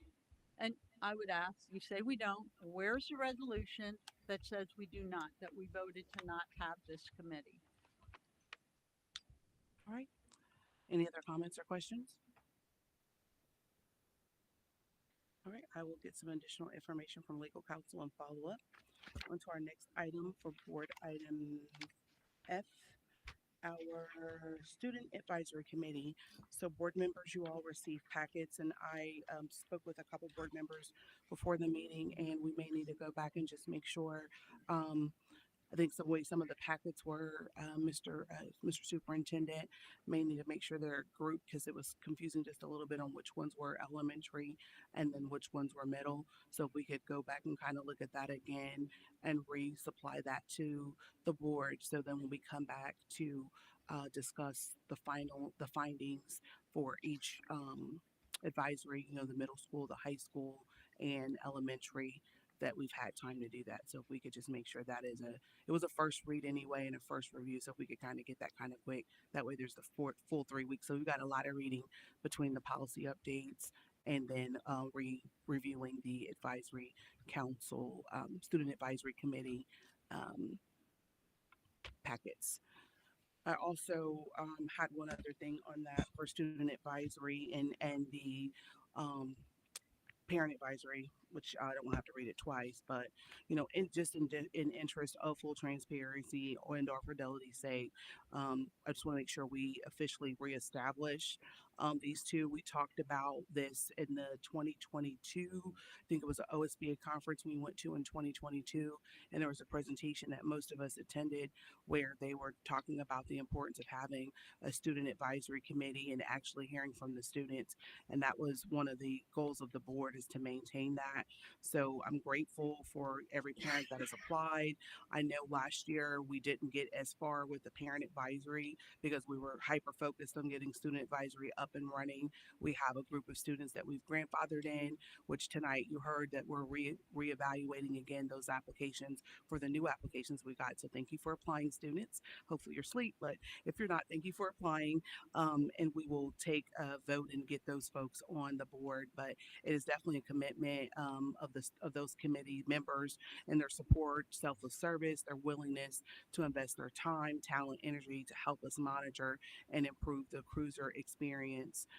This also definitely creates pathways for increased stakeholders, their input, and for us to be successful in our organization in any field. And we definitely need more of this type of work, hearing from our students, allowing them to lead in public education. And I'm very proud of the fact that we are employing this kind of as a best practice here in Groveport to help us with Cruiser Nation. So again, you will get board members, Mr. Superintendent and Mr. Deputy Superintendent will work on getting our updated package just a little bit more, the applications per se. And the last board meeting, or not the last board meeting, maybe the last time we discussed parent advisory, we have the applications, but we've accepted every parent that applied. We weren't turning anyone away. So that's just a reminder. Those meetings are scheduled, but I do want to go ahead and read the resolution for board item F4 for student advisory. So whereas the Groveport Madison Schools Board of Education previously agreed to the reestablishment of a student advisory committee through consensus discussion at the October 9, 2024 regular board meeting, whereas the Board of Education President Latoya Dowdell-Berger further recommends ratification by the Groveport Madison Schools Board of Education October 9, 2024, intention to reestablish a student advisory committee and define the roles and responsibilities the committee as previously outlined. Now, therefore, it be resolved, the Board of Education of the Groveport Madison Schools hereby authorize the Student Advisory Committee be reestablished as a standing committee to achieve student, and we can fill in here. I think we had where we wanted to have their input and also have their voice in making recommendations to the Board of Education, which they did the last 2 years for implementation of changes regarding any changes that they may present to us from student perspective in order to facilitate effective decision making for the board while saving the full board valuable time. So there's more, but we have not, we need to vote on that portion. And then we do meet monthly. The student advisory committee shall meet monthly. The dates have not been defined because we rely on the principals to tell us what's happening in the meeting. So normally you have a standing time frame for most committees. That is true, or even our board meeting. But with our students, there's testing. There are things that are happening in the building, prep rallies and things like that. We don't want to interfere with their learning environment. So we've agreed to meet monthly, but we've not set a specific time, like every first of the month, second of the month, for those reasons, and shall be subject to all Groveport Madison School Board's Board of Education meetings rules, regulation, and agenda structure. excerpt for the recording and broadcasting of students' participants. So, therefore, the student membership shall be comprised of student representation from each school building and grade levels as follows: elementary, one student from fourth and fifth grades from each elementary building; middle school, one student from each grade level from each building; high school, two students from each grade level. So therefore, in accordance with the board's presence, October 9th board member committee appointment, we had grandfathered those over. It was Miss Libby Gray served on the elementary student advisory committee. Mr. Seth Bauer served as the middle school advisory committee, and Miss Latoya Daldalberger served as the high school advisory committee. Is there a motion for the resolution? So moved. Second. Second. Oh, I'm sorry. I have a question. Sure. So Hold on one second. It was first Miss Gray. I'm sorry, Mr. Kirshner. I just want to make sure I got my note. Miss second shoe, Seth? Okay, sorry. Go ahead, Mr. Kirshner. My apologies. How I know that we have some issues here with we really can't vote off of what we've received so far, correct? So how are we proceeding with the selection process? Well, last year, what happened was we established that, but then there were some great applications, and we discussed amongst ourselves at a board meeting, and we made some exceptions. And we didn't always get all of the grade levels, and all the schools didn't participate. We went back a couple times, if I'm not mistaken, to get participation from every building. So where we didn't after the second round, we just accepted those students who applied. So there's recommendations just based off of what you reviewed. We shared and discussed, and they had the number in the corner. Yeah, I don't know if you noticed, but we don't have. There's some that have no numbers. Right, and that's what I've already addressed Okay. earlier to that, and that's why you're going to get an update. So that was the very first thing I stated. So even if you reviewed it, you will be getting an update and make sure it's more defined by each. And I mentioned that to our deputy and superintendent. And there were some people we really liked, and they got in here 3 times, right? No, I'm just kidding. But there were multiples. But I wonder if we should wait, like as in give weight to students who are on the student council. Are there students on student council who are also applying to be?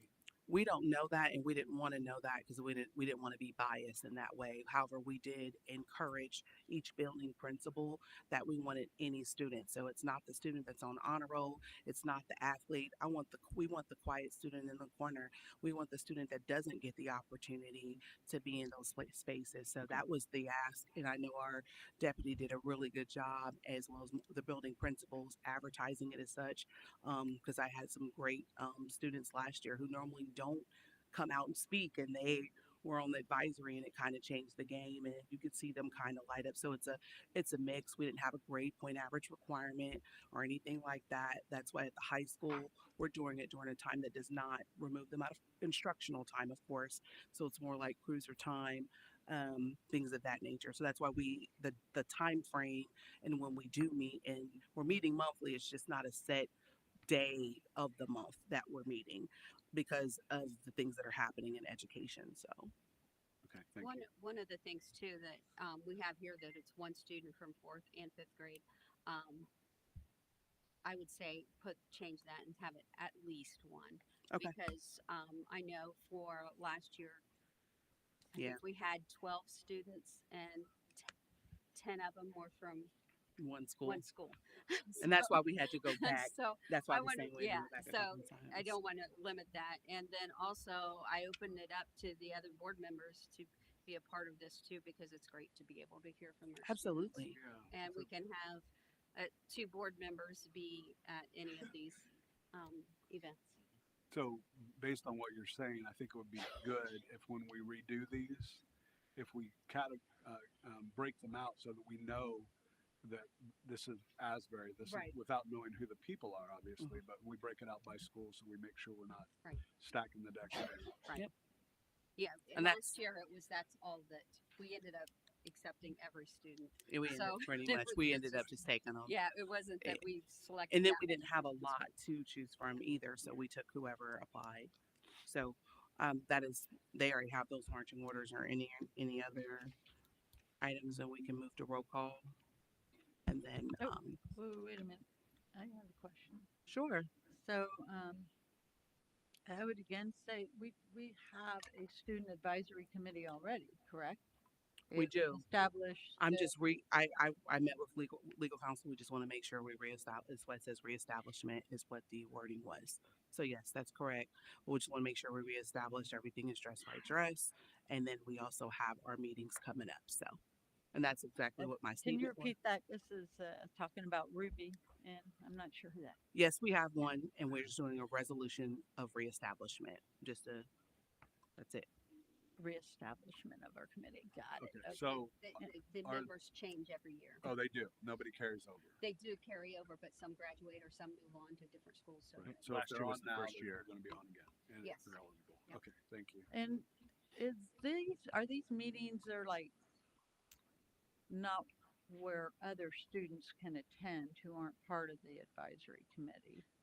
No, they're normally what has happened in the past. The list is given back through our deputy superintendent, who passes it to the principal. They prepare the space for those students, and then we go into that room and have our meeting. So I don't know if a student can or cannot come. That is just the setup currently. And another question, thank you for that. And then another question is, since this has been established, we have not heard from student council at all. And in the past, the student council will come to our board meetings.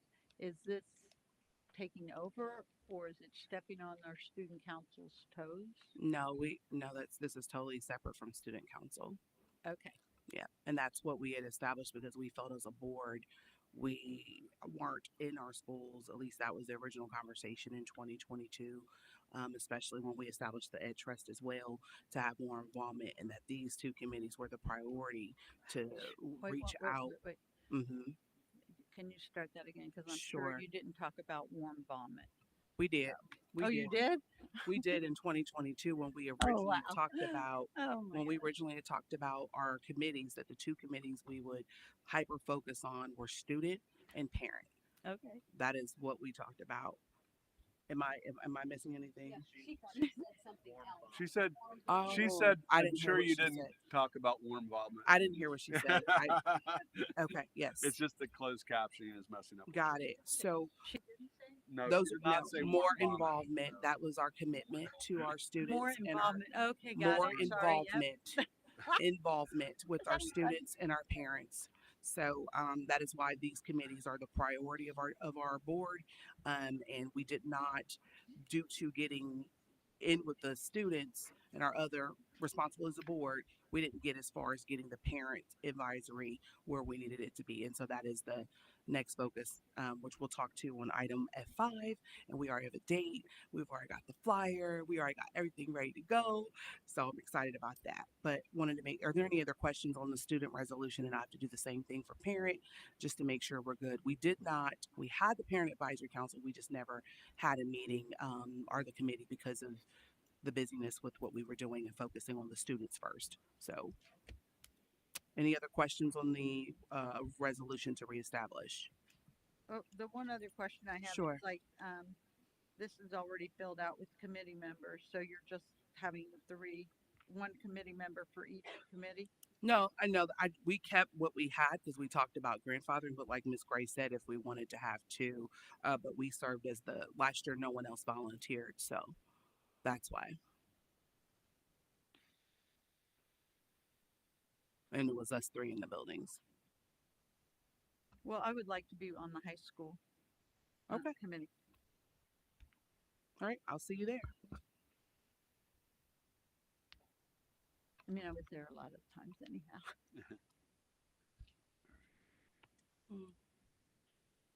All right, we got roll call, Mr. Treasurer, please. Mrs. Walsh. Aye. Mr. Kirschner. Aye. Mrs. Gray. Aye. Mr. Bauer. Aye. And Mrs. Delderberg. Aye. The resolution passes. And if you could just get that back to us, if we could quickly, that would be great. So that resolution passes. On to parent advisory committee as well. I'm going to read it just so we are legally sound. So it's going to sound very much the same. I apologize in advance. Whereas the Groveport Madison School Board of Education previously agreed to reestablishment of the Parent Advisory Committee through consistent discussion as October 9, 2024 regular board meeting. Whereas Board of Education President Latoya Daldo Berger Further recommends ratification by the Groveport Madison School Boards of Education, October 9th, 2024, intention to reestablish a parent advisory committee and define the roles and responsibilities of the committee as previously outlined.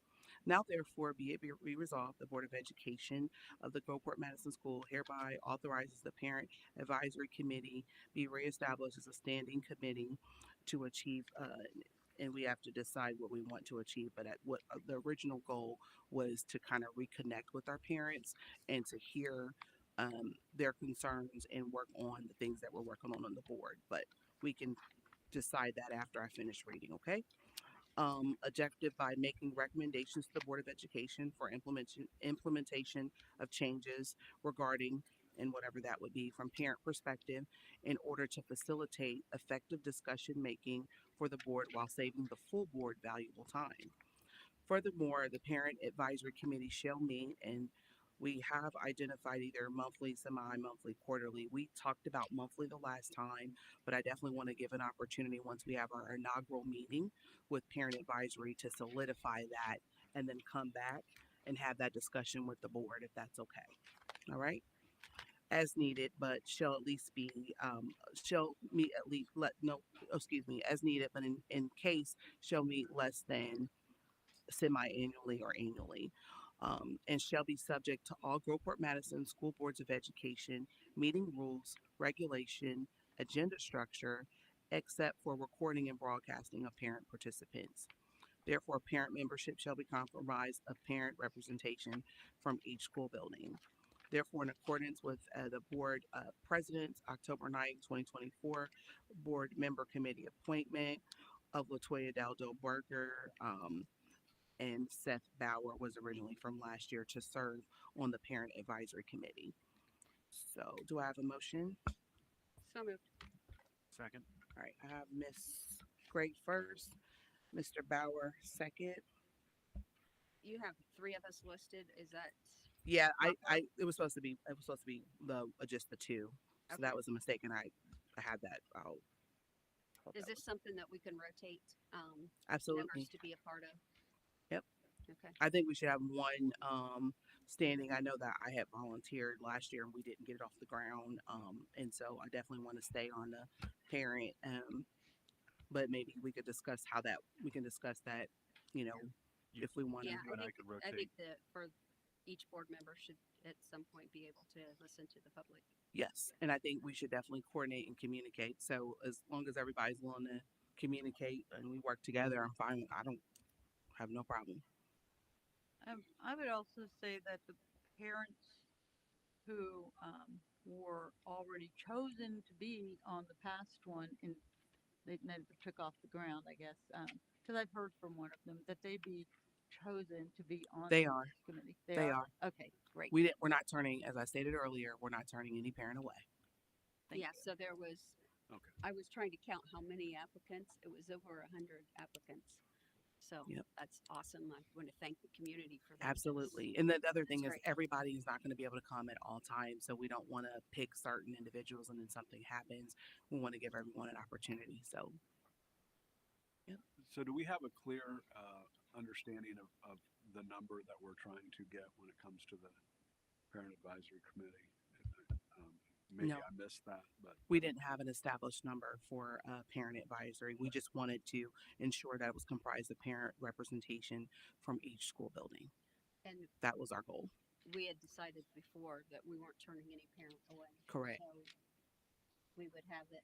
So every one of the parents that filled out an application could be a part of it. and that's our thinking going forward here. Yeah. Okay, Mhm. thank you. Absolutely. We have roll call, Mr. Treasurer. Yes, Ms. Dollarberger, Aye. Mr. Bauer, Aye. Ms. Gray, Aye. Mr. Kirschner, Aye. and Ms. Walsh. Aye. All right, motion passes. So that's parent advisory. Now on to diversity training opportunity, which is board F6. I know that there's been comments already, but we wanted to provide an opportunity for the board to go through some diversity training as a whole. If and want to work on a date for that. I'm thinking I don't know about October, but I don't know if we have availability in November. I know our board, parent advisory meeting is in November. I have to look at that and get the date, but And just to clarify, this would be a working session. there'll be a work session. That would be correct, and it would not just encompass things dealing with ethnicity only. It would also talk about the disability community because that is a part of diversity, equity, inclusion, and belonging. So we want to talk about all things. So, is there a date that would work for anyone? Would like to pick maybe 2 or 3 dates, and they're probably broken up just because the disability portion is kind of very specific, as well as the other piece. So, October is completely out for me. I was thinking the same thing. And who's going to be providing this training? There is some consultants that have been contacted. We have not solidified any particular consultant just of yet. I've reached out to specifically though for the disability piece, Miss Walsh, the Ohioans, Disabilities for Ohioans, that group that I talked about maybe 3 or 4 months ago, because they offer training on that side. So that's a state piece, and then there's a couple, Franklin County and ODJFS, that offers diversity training as well. So there's a couple folks that between our human capital team and special projects are working through those. There's also raising the bar as well. Okay, yeah, but I wanted to solidify dates first, and then we can, that way when we're speaking with scheduling, we already identified what we're available to do. So we're being proactive versus reactive here. So November, I know we've moved our board meeting up, which would have been on the 13th. We made that decision at our last board meeting, and all of the sites and things have been updated. So that is now November 6th. So that way our leadership can attend a safety, a very unique safety and scholarship for the safety training that you're attending. So that date is the date for parent advisory now in lieu of the board meeting. So that Wednesday, November 13th is booked already. What about the 20th? Wednesday the 20th? That's fine with me. That's fine with me. And how long will this meeting be lasting? I'm thinking 2 hours. I would say plan for 2 hours, but I'm not for certain. So I want to make a brief statement. I have observed, as you know, in my opinion, how some of our diversity in events have not been diverse. And here's a couple of examples of what I get excited about and where I want to help the district and help the students.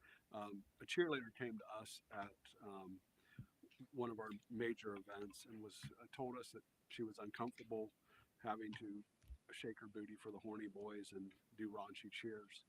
And I engaged her because I observe that we have segregation according to different sports, different whether it's cheerleading or whether it's the drill team, etc. And so I asked her. I said, you know, what is the makeup? And she said, I believe there's about 20 students. And I said, what is the makeup? And she said, primarily black. I believe there's 1 or 2 white students. And I said, why do you think that is? And she said, well, the white girls don't want to do these raunchy cheers either. So, and then we've had another gentleman, Jack, come and speak to us and tell us that his son, who played baseball from knee high and loved baseball and lived for baseball, was bullied out of baseball and wasn't coming anymore. And also that him and many other parents that I've heard from are having uncomfortable situations in the restrooms to where they leave and don't come back if they can't make it through the day going to the bathroom because they're being videotaped, photographed, etc. Jack Hamilton never heard back from anyone. We had another lady speak today about some type of dating problem, and this upsets me greatly. And I should be able to talk about kids being uncomfortable and pressure without being called a racist, because I don't care if the drill team is all purple or all green. It doesn't matter. I just don't want to see them all one group, or I want to know why it's like that. It could just be cultural, but it could also be that they're being made uncomfortable. And I can speak to that without being called a racist. And so trolling Facebook and looking for an excuse to bring people in here to call me a racist is grossly unacceptable. I learned in the 80s to rely on people of all cultures, colors, and creeds for my very life. I see one color, I see camouflage. You can call me a racist, but it will not stick. Okay?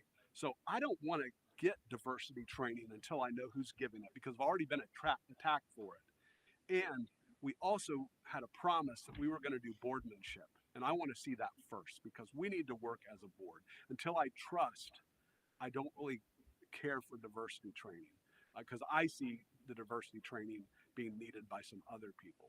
So that's what I have to say about that. I want to see us start with boardmanship first, setting goals, and that is all. So, Mr. Kirschner, can I ask you a question? Yeah. Do you feel like you hurt the community by your comments? Do you feel like you hurt the community when you ran ads after Mr. Juf was no longer eligible for office and he gave you the money back and you said he was the most qualified because maybe of his color? Absolutely not. Okay. Oh, you didn't hurt the community? No, absolutely not. And I know Mr. Juf previously from this past election. He That has wasn't nothing even to do with eligible Mr. Kirshner for and office. Mr. Bauer. Mr. Kirshner and Mr. You Bauer. owe this community an apology. You owe this Mr. community Kirshner apology. and Mr. Bauer. Thank You you went very much, Mr. online. Kirshner and Mr. Bauer. Thank you very much. No, I'm not done. Well, You asked me a question. I'm going to respond. but you didn't answer it. So we're going to just move on and we're not going to, you said you want to work together. What we're doing right now is not productive, sir. So we're going to move forward. You're not willing to provide dates. I've taken the dates from the other 3 board members. We'll move forward with the superintendent's agenda G. Mr. Superintendent. You campaign for a person not eligible for office. Mr. Kirshner, thank you for your time, sir. We're moving on to item G, superintendent's agenda. First of all, I would like to make a motion for a 10-minute recess. I second. All right. And I absolutely If we agree could with have, Mr. so Kirshner. I'm the first, Miss Walsh is second. If we could have roll call, Mr. Treasurer, please. Mrs. Dattelberg? Aye. Mr. Bauer? No. Mrs. Gray? Aye. Mr. Kirshner? Aye. And Miss Walsh? Aye. Motion passes. We'll be back in 10 minutes. Thank you.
The time is 9:04. We are back from recess. We went a little over.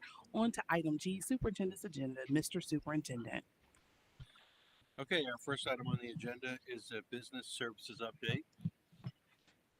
Mr. Hauser.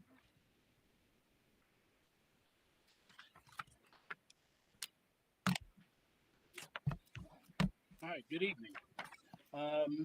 The quick update on several things going on throughout the district.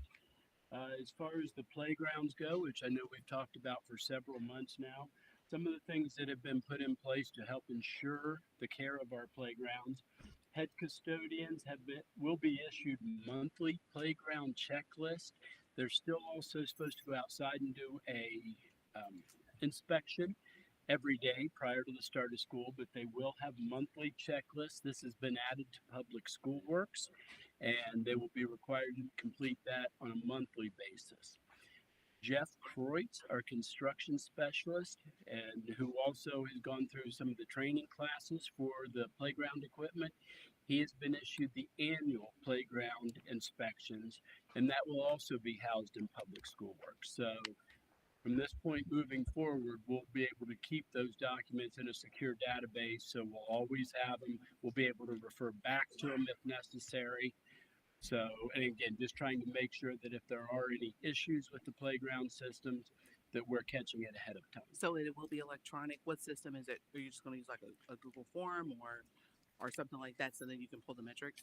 Yeah, the Public School Works is basically they can print out the document, go out to the playground, check the boxes, things like that, and then we'll upload it and save it.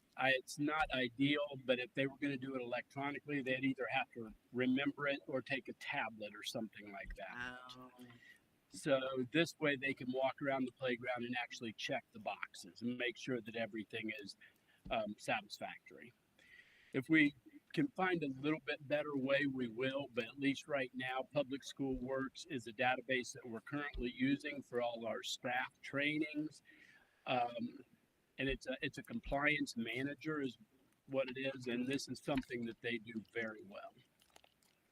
So have we looked at any more durable materials, stainless, galvanized, etc., besides the plastic?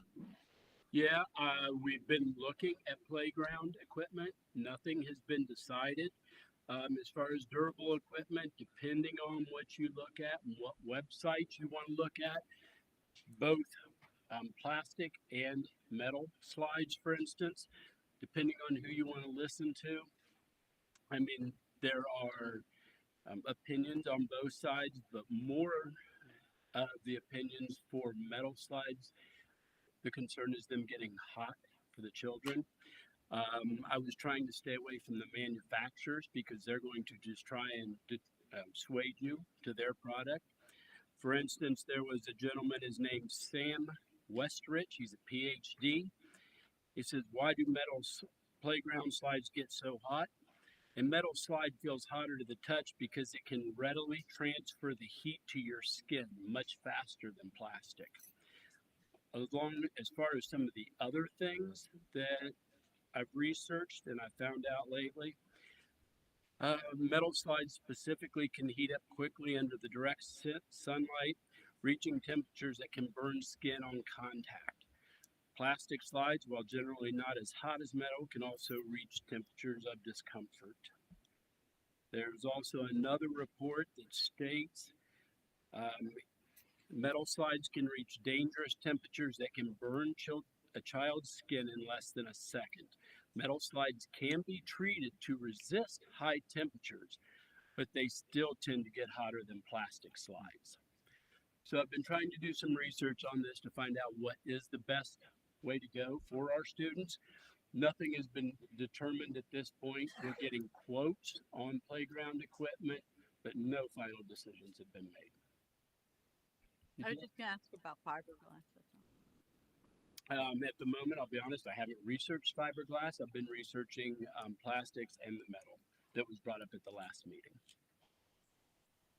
I did supply some estimates. These are just estimates, ballpark numbers at this point. They can be pared down. The estimates that are up there as far as video surveillance adding cameras to our playgrounds to help. Hopefully, that if they are damaged again, we can hold whoever responsible. That for all 6 sites. Enhancing that video surveillance was $52,000 as an estimate. The playground fencing estimate at all 6 sites. These are very large fenced in areas. So there is green space for the children to run and play. It is not just around the play equipment. It could be done that way. So, like I say, these numbers can be pared down. I just wanted to try and give the students as much room as possible, and figured if we needed to at that point, we can make changes. But that was the playground fencing estimates, anywhere from about 175 to 200,000, and the playground equipment estimate is about 600,000. You're looking at $100,000 a site as an estimate. That's for 2 fairly good sized pieces of play equipment and probably 1 smaller one, depending on what is actually selected. Again, that can be pared down. I'm just trying to give the board the information that I have at this time. And Dave, I know you talked about this before. Of our playgrounds, and please correct me if my memory's not right, but I think you said that we have like 9 different vendors' equipment, and 7 of them are no longer in existence. I mean, it is not as simple as you get a measurement, you order a slide. Can you talk through that process about? Absolutely. If we could just buy replacement equipment, we would have bought it and installed it. It's not that simple. So if you can talk through that, please. Yeah, absolutely. Superintendent, you're absolutely right. Most of the equipment was purchased off of Amazon or similar sites, and many of it is companies that are no longer in business. We do have a few things still on order for the pieces that we can get. We were told anywhere from 1 piece of equipment or replacement piece, and this isn't the whole unit. This is just like a replacement slide or a railing, things of that nature. The bubble glass that goes on the side of one of the platforms. Those are anywhere from 4 to 6 weeks, and another piece is 6 to 8 weeks. So we are ordering the items that we can order to repair what we have, but in a lot of those cases, the parts are just unavailable due to the companies being out of business. So that's why, with the building principals, it was late summer. I talked with them about moving forward, limiting the number of companies that we can purchase playground equipment from. And I know at one of the board meetings, the board said you wanted the district to take care of that. And I think that that's a good idea. So we can make sure we're purchasing from the reputable companies that have been around for a long time and that we know that we're going to be able to get parts for in the future. So, when the time comes to purchase the playground equipment, I want to make sure that we're going through these companies to where replacement parts will be available a year, 2, 3, 5 years down the road or more.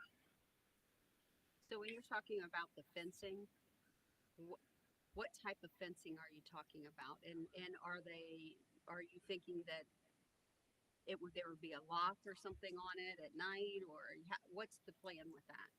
Yeah, it's right now that pricing reflects 4-foot high fencing. Now, that being said, anybody can jump 4-foot high fencing. Okay. So yeah, we could check into 6-foot high fencing. I don't know if there's any type of city ordinance that would prohibit that. I would have to check. I doubt that there is.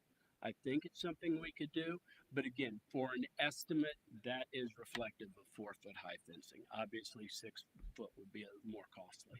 And did you check into what the gentleman had said at the last board meeting, that there was a requirement by law that the school districts were required to allow public use? That's not accurate. That's not accurate. All right, thank you. Yes, we did look into that. It is chain link fence. So we're looking at different options.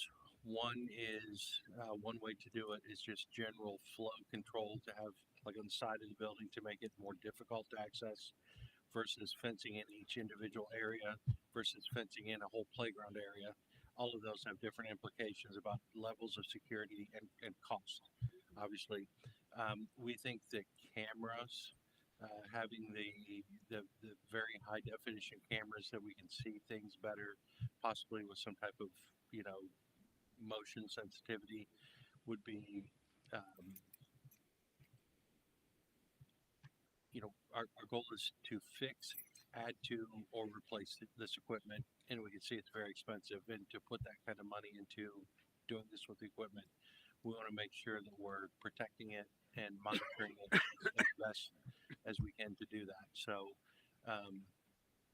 we're looking at those different options, a way to try to make sure that there are limited opportunities for after hours vandalism to the equipment.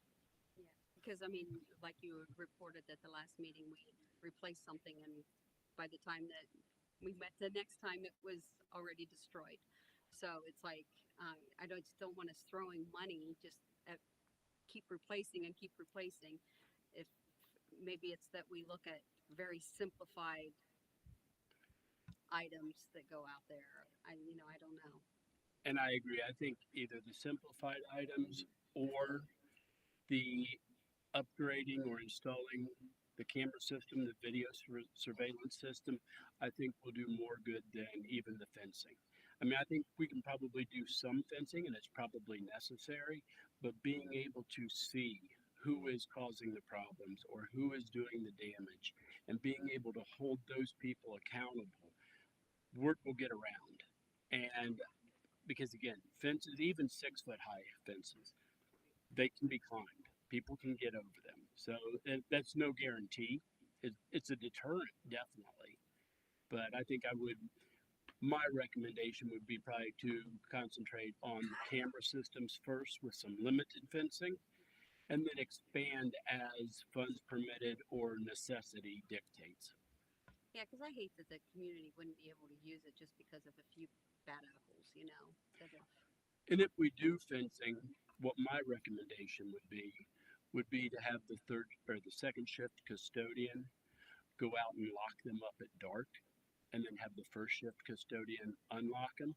So during daylight hours, they could be utilized a little bit more unless there becomes a problem. If we're getting the vandalism even during the daylight hours, then maybe we have to adjust that schedule.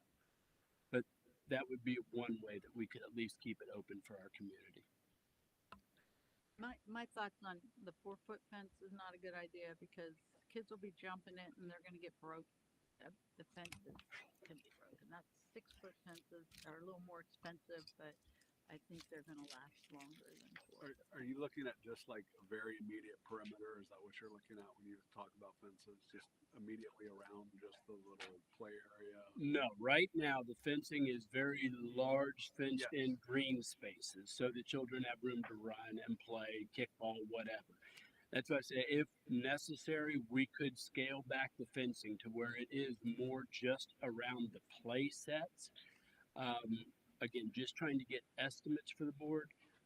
I was planning the larger areas just so that way the children are also, they would be able to play inside the fenced area.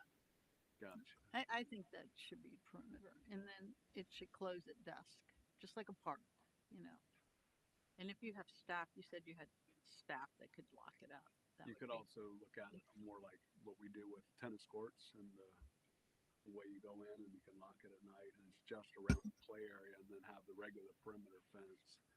Because a perimeter fence at 6 foot over the kind of acreage we have gets really pricey. Yes, it does. So it's a possibility. So, any other questions regarding playgrounds? All right. A couple other things throughout the district. Right now, district-wide AED assessments are taking place. I'm going around with multiple companies. We're looking at the AEDs that we currently have and what needs replaced and what needs added to. For instance, the buildings that have 2 and 3 floors should have one on each floor. The general rule of thumb is in the event of an emergency, you should be able to get to the AED and back to the patient within 90 seconds. Okay, so a lot of, pardon me? Oh, my apologies. Automatic external defibrillator. Oh, yeah, thank you. Do we have them at our fields as well? Right now at the high school, I know they have one in the athletic hallway. At all of the middle schools and that, I don't believe that they don't have one out at the field. They have one they could take out with them. I can't swear that they do. I haven't talked with them over there. But I think being able to put them in other locations would give them accessibility to take them out with them. Yeah, I Because think- we should have one outside at the sporting events. Yep, and I think with the new law, whenever there's activity, there has to be an AED on site. Yes. Yep. Okay. Yep. The other thing I'm looking at as far as the AEDs go is software to where we'll be able to track when the pads expire, when the batteries expire, and also it will send out a monthly reminder to, at the moment, I'm going to say a school nurse or health secretary in that building that the monthly check is required and that they will have to log in that they did that check. That way we can make sure that they're being monitored and checked on a monthly basis as they should be. The construction at 4500, we have a conditional occupancy certificate. We have two things left to replace. One of them may have been completed today, and that's the gas regulator installation. That's just so the gas can be turned on to the new bus garage. The other one is an interior radio test. Which didn't surprise me at all that that one failed. That's something that the fire department requires.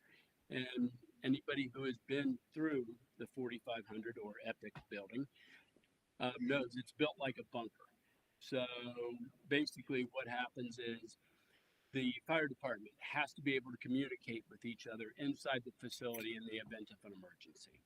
So we did fail that test. So we've contacted two companies right now. They're coming up with solutions for that. I was supposed to have pricing from one of them this morning. The other one I'll probably have by Monday. I'll keep the board updated on that. But once we get that taken care of, we should get a full occupancy permit. Also talked with the architect. They will have the record drawings to the district for the new facility. Well, it says 10/11. I'm supposed to have them by Friday, so I'm hoping that's still on schedule. The buses are on site, staff is on site, and the site punch list has been completed, and the few corrections that are necessary are being performed now. Any questions? Is there going to be a grand opening type thing for this? We've kicked that idea around a couple times about doing a grand opening, and we didn't know if there would be enough interest to do a grand opening just for the transportation part, or if we wait with the rest of the build out with the grant. And it, so the rest of the build out with the grant, Mike shared last month. He said 10 minutes, but I think he went a little longer. He had 76 slides spelling out the whole plan, all the layout, and all the design of that building. So, I agree. You're probably not going to get a great turnout for the opening of a bus garage. You get a Nothing much against better opening when you open up a school or some type of campus. Well, There's there hasn't really been for even the programs that we have there right now. So that's why I was curious. Thank you. Terry, you're up. Watch what you say about bus garage. Okay, this is my first try with the clicker, so I want you guys to know Liz prepared a PowerPoint. So National School Bus Safety Week, that's our big celebration coming up in 2 weeks. Nice big celebration luncheon. Hopefully Jamie will be there to kick it off with the drivers. They love that. That's Wednesday at 10, Paddock Pub. It's going to be fun. And the whole idea of School Bus Safety Week is Just a clarification: is it at Paddock Pub or is No. it's at the bus garage? it's at the bus garage, the nice bus garage that Yes. we're proud. And the date for that is We like to have events at the is bus garage. next Wednesday. Wednesday at 10, 16th. School Bus Safety Week is the following week, but you have a fall break, so it was a little bit disruptive to try to do it during that week. So that's why we're doing it on the 16th. But big message on School Bus Safety Week: it's a celebration school buses, yellow school bus, safest form of ground transportation, wonderful record, and the way it has worked and played out here in Groveport in the last couple of years has been phenomenal. And we're feeling very, very good about our partnership and the delivery of service to kids, both safety, service, and cost efficiency. The governor's report. I want to focus on this for a minute. There was a fatality you all remember last year in Clark County, and the governor's work group came up with a bunch of recommendations. Your annual in-service safety training to your drivers exceeds every aspect of this. So you have three wonderful onboard instructors, and you know about Jared, our super duper rodeo champion, but you have two others that produce new drivers, and they implemented all of these. This is before the governor's report, except for, of course, they recommend seatbelts, but they don't want to fund seatbelts. And we don't want to get into the great seatbelt debate, because if you put seatbelts on school buses, it reduces the capacity of the bus dramatically from 66 or 72 to about 48. More buses, more drivers, everything's more is needed. So, but except for the seatbelts, you guys are ahead of the curve. And we're very, very proud of that. And hopefully everyone can come to our celebration. Other than that, we're continuing to grow drivers. We separated from a few, one on a cell phone. The call-offs, people who are continuously calling off, we're separating from them. The recruiting, the onboarding, the training, and getting new drivers in, going great. The Traversa training, which is your new routing software, is starting on the 29th. That'll be a significant upgrade to what you had with VersaTrans. We need access to the video at 4500. And Dave, I'm not sure if there's video in the parking lot where the few new fuel tanks are located. We need video in the parking lot for obvious safety reasons. The same reasons you need video everywhere that he was explaining. And other than that, we're going to be working with Ty on some social media for the celebration of school bus safety. The new routing software, what's that called? Traversa. Traversa. And when do we think that'll be up and running? Well, they're going to start training on it on the 29th. And they have it's a lengthy training process, and they're training our people as well as the district leaders. And then it's my understanding at that point with that routing software, we'll use a different app. Parent portal. Right. Parent portal. Okay. Right. And we'll also be able to implement the on-time performance dispatch software that we presented to you guys a few years ago called Bike Curve. So it'll be all integrated. So you will get passive on-time performance reports. All you have to do is look, and you'll see the buses that are on time.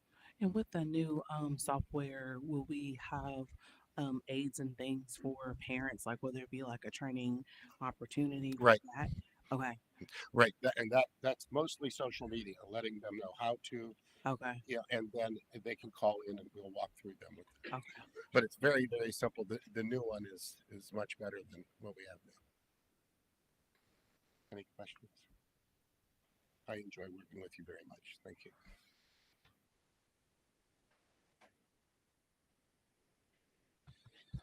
All right. Thank you, Mr. Hausman, Mr. Thomas. Our next, Mr. Smathers on the way. We have the district comprehensive safety plan update. So we're not going over the entire comprehensive safety plan. We're getting an update on what's going on. Thank you, Mr. Smith. Yes, good evening, board members. At the last board meeting, there was a question about our comprehensive safety plan and how we're doing. And I wanted to take a moment today to kind of go over some of the highlights of our comprehensive safety plan. I do want to say that this comprehensive safety plan was developed by many people, and our district safety committee has a big piece in this, as well as parents and others. So our safety and security additions, we added the Evolve system. We have 5 at the high school. 4 of them are at the entries, and 1 of them is at our tardy window or late arrival. So anybody that's entering the school is going through the safety scanner. Those are working out extremely well. And we added 1 at Cruiser Excel, the 4500 Epic building.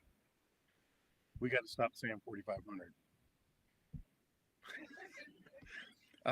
We built our safe entryways in the foyers with all of our schools that didn't have them. And frankly, the high school was the only one that had it. And we built these additions to all of our schools. And within our entryways, we added the safer ID visitor management. And so people need to check in, get a badge or ID, and register as a visitor. It timestamps when they visit and it timestamps when they leave. We've added 12 safety and security. We have 12 safety and security staff. We have 5 at the high school, 1 at Cruiser Excel, 1 at each middle school, and 3 split the 6 elementaries. We have 1 person takes 2 elementaries, 3 safety at 6 schools. We added the social worker. We have 1 at each school and 2 at the high school. We added the health assistants, which is the health secretaries, but the new name is health assistants. There's 1 at each school and 2 at the high school.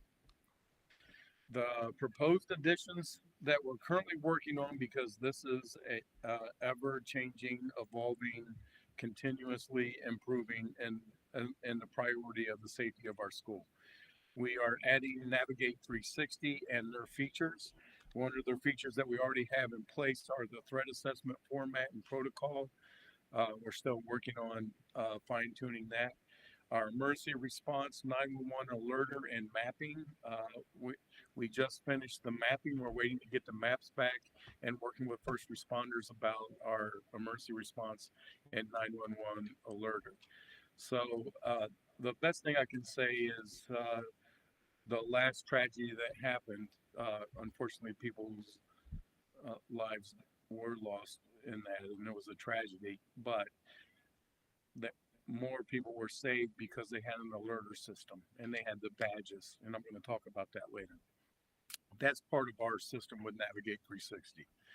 We're improving and adding our surveillance cameras, which Mr. Hausman talked about, that we're adding outward facing cameras so we can see our playgrounds, and it sounds like we need to take a look at our transportation compound.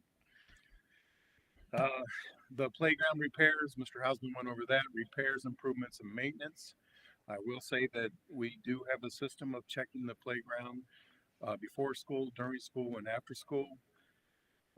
So if there's a crack in one of the slides at Groveport Elementary, and that's news to us, somehow that happened around our regular maintenance and checking. Outside fencing, he talked about staff IDs. We're talking about all staff wearing IDs, students wearing IDs, and then coming up with a development on how we use these IDs. So it's a lot of schools have tried to get students to wear their IDs and kind of make it mandatory. There's not a lot of success in that. The success is how you make this part of what we do every day and the need for the ID. So we're looking at in our subcommittee on how we're using our staff and student IDs and how it becomes part of every day in what we do. For instance, there's technology where kids can scan in when they enter the bus and scan out when they leave the bus. It timestamps them. We can have kids QR code or scan their lunch number, so it's a use of their IDs. They can use their IDs to get in and out of extracurricular activities. And we're talking about this in the subcommittee, but there's also opportunity to take attendance through your ID. Now, there's loopholes and everything. We got to talk through this, but we are looking into it. So if I'm a high school student and I'm going from my 4th period English class to my 5th period math class, I scan out of my English class and scan into my math class. It's how you take attendance, and it produces reports.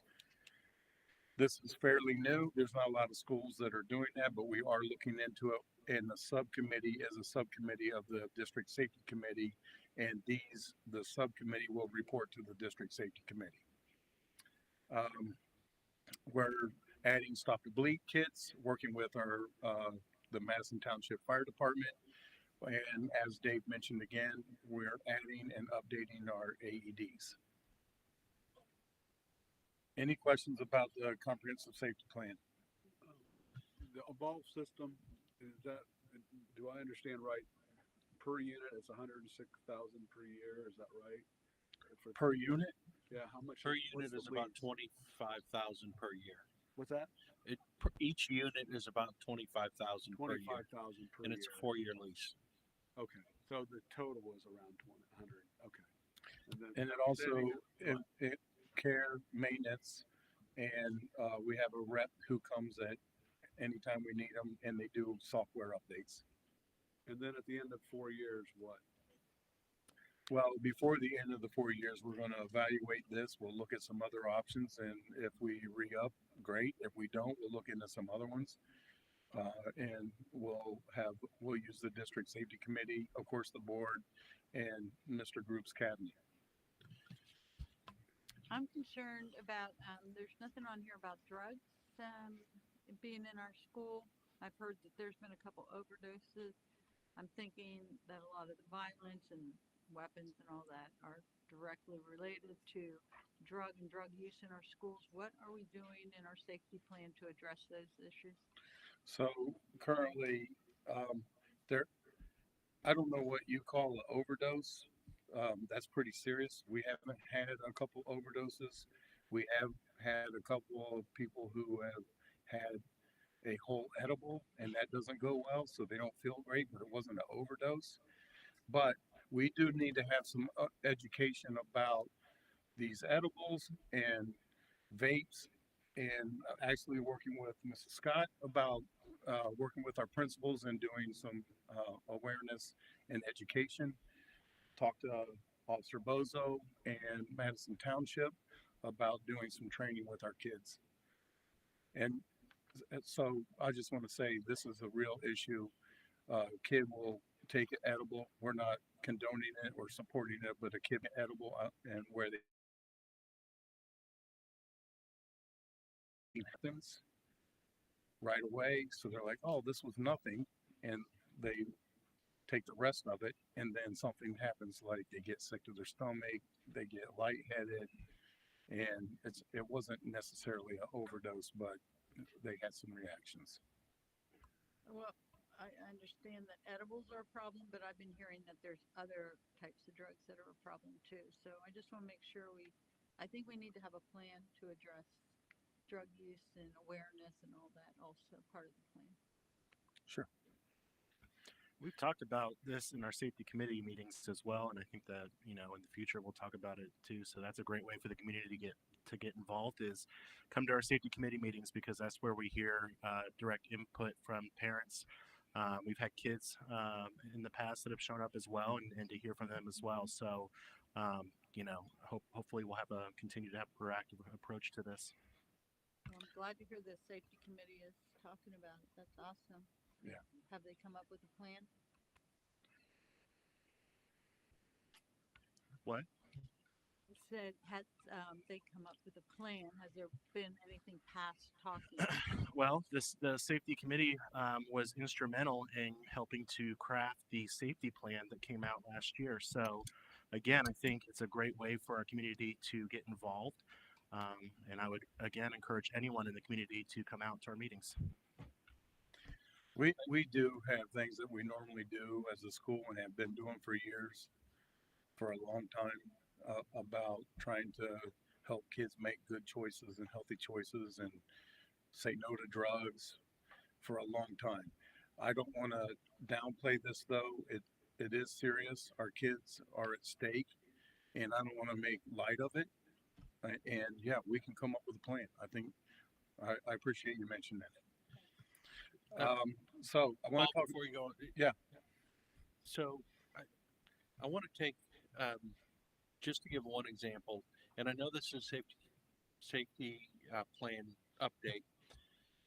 We have put layers and layers of different things in to try to address safety, decision making, You know, we have MTSS, we have PBIS, we have all these different things we do. But I want to point to one example.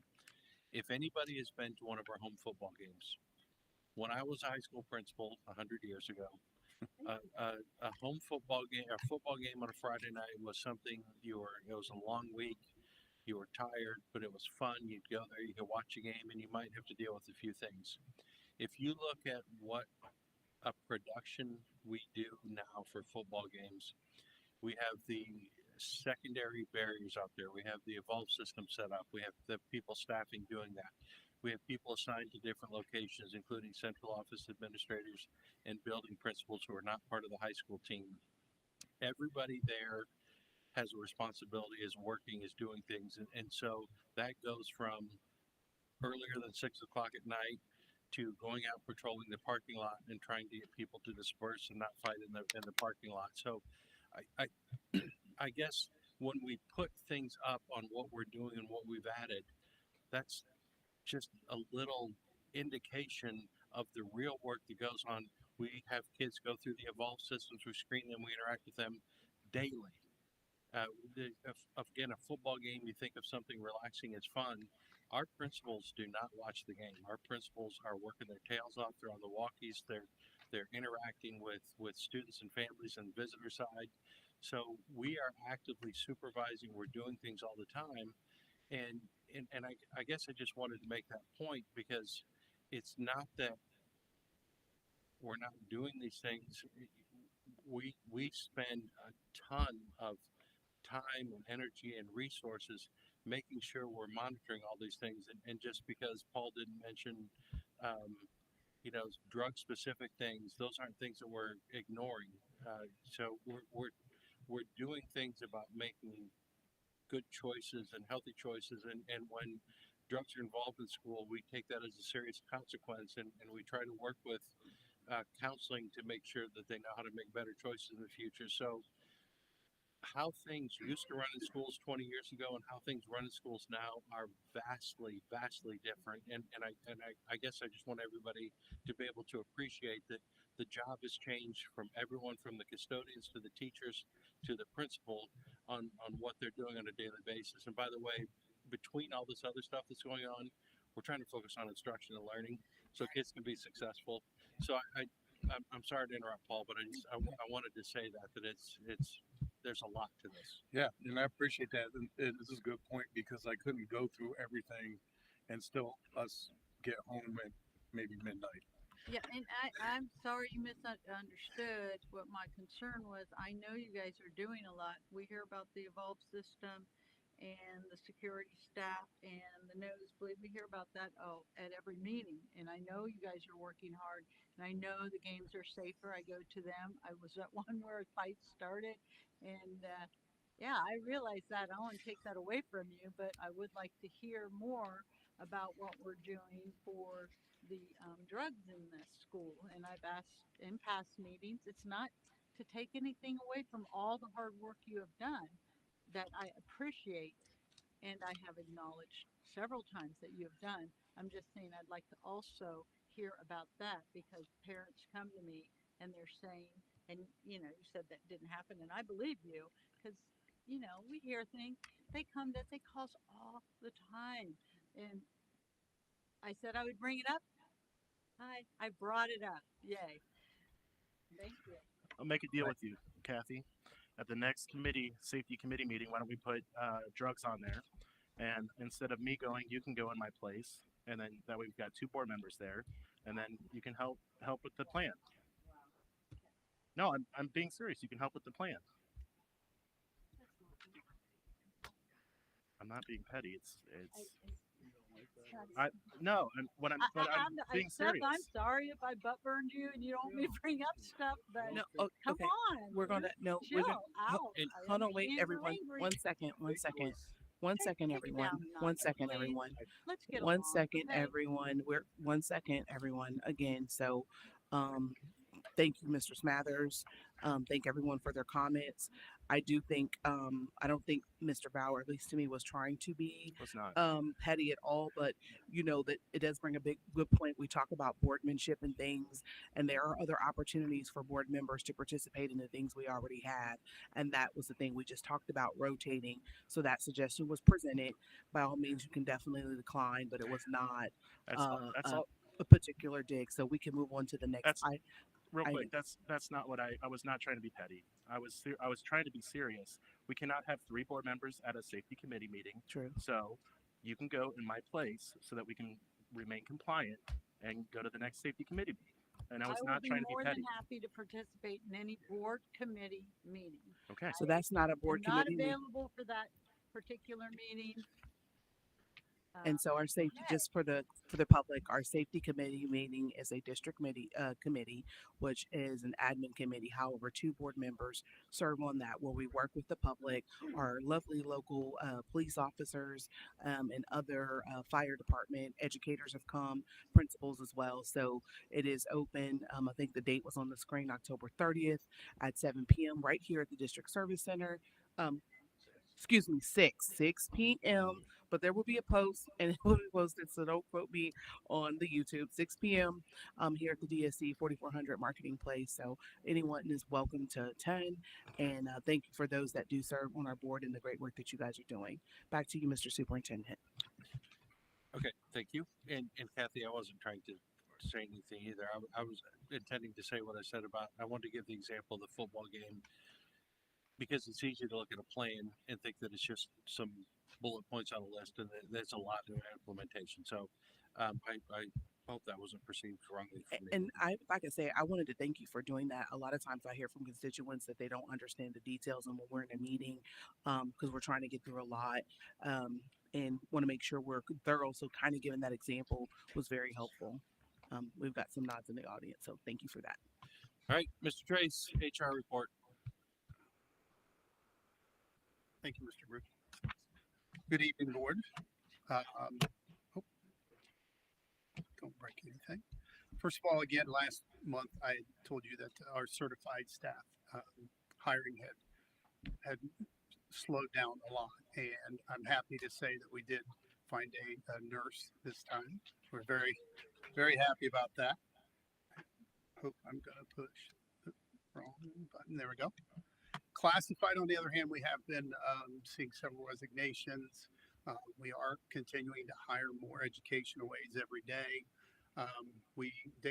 Mr. Hausman and myself, we have a bid meeting on Monday where we have 6 open positions. So we're eager to get those filled as quickly as possible. So I'm excited about that. Can I ask a question right here? Yes. Are we posting any of these since they're not like I know we use Apple Track a lot, but are we using LinkedIn? Because I think some of the other like administrative ones, I don't know. The what- administrative ones we've used Usually LinkedIn. LinkedIn? Yes, Okay. very much so. The bid meeting, it's a little bit bigger process with our classified. Gotcha. Yes, I was thinking of the ones but that. yeah, Okay. we have used that more often.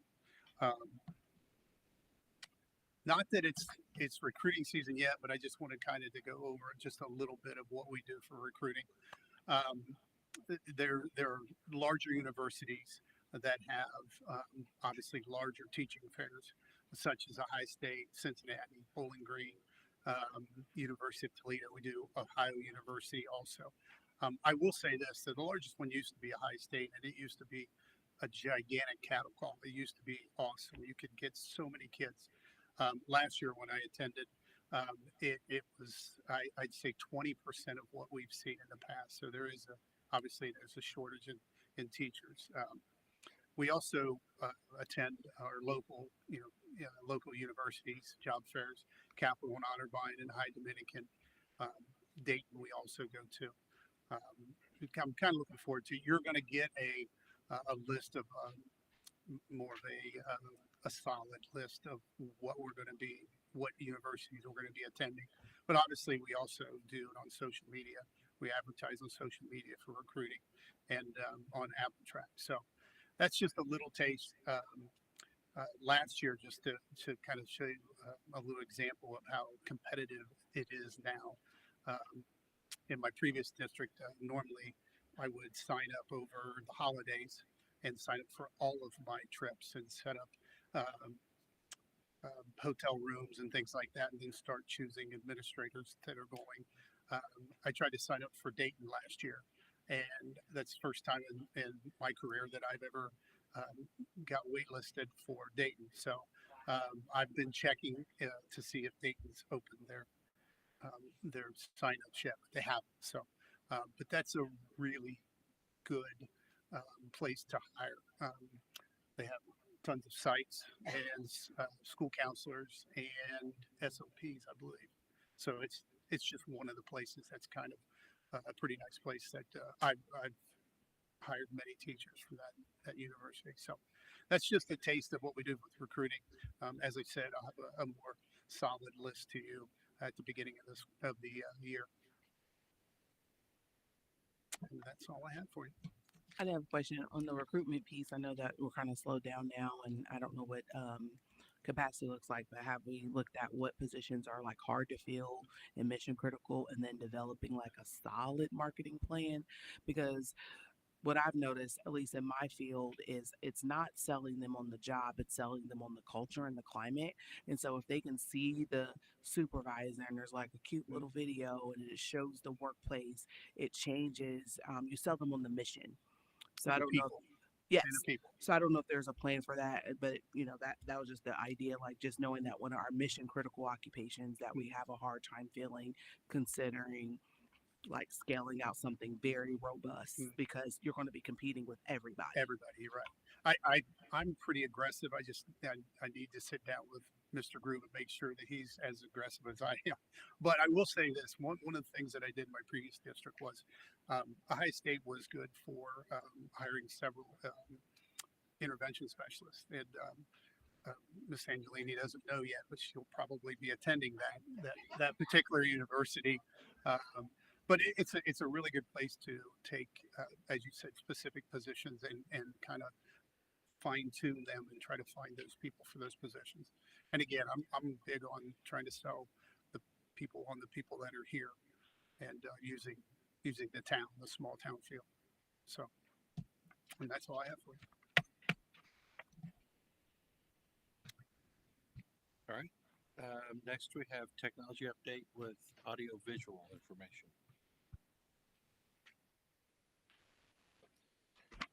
Good evening.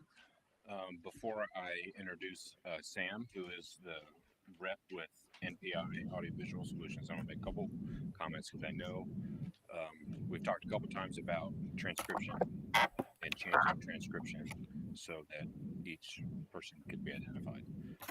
I've spoken with Sam about that earlier this week, and he gave me 3 companies that offer transcription services for us. So I've reached out to each of those 3 companies to figure out what their pricing structure is like. And Sam described to us, myself and Paul and Jamie, that they don't generally they work with a client directly.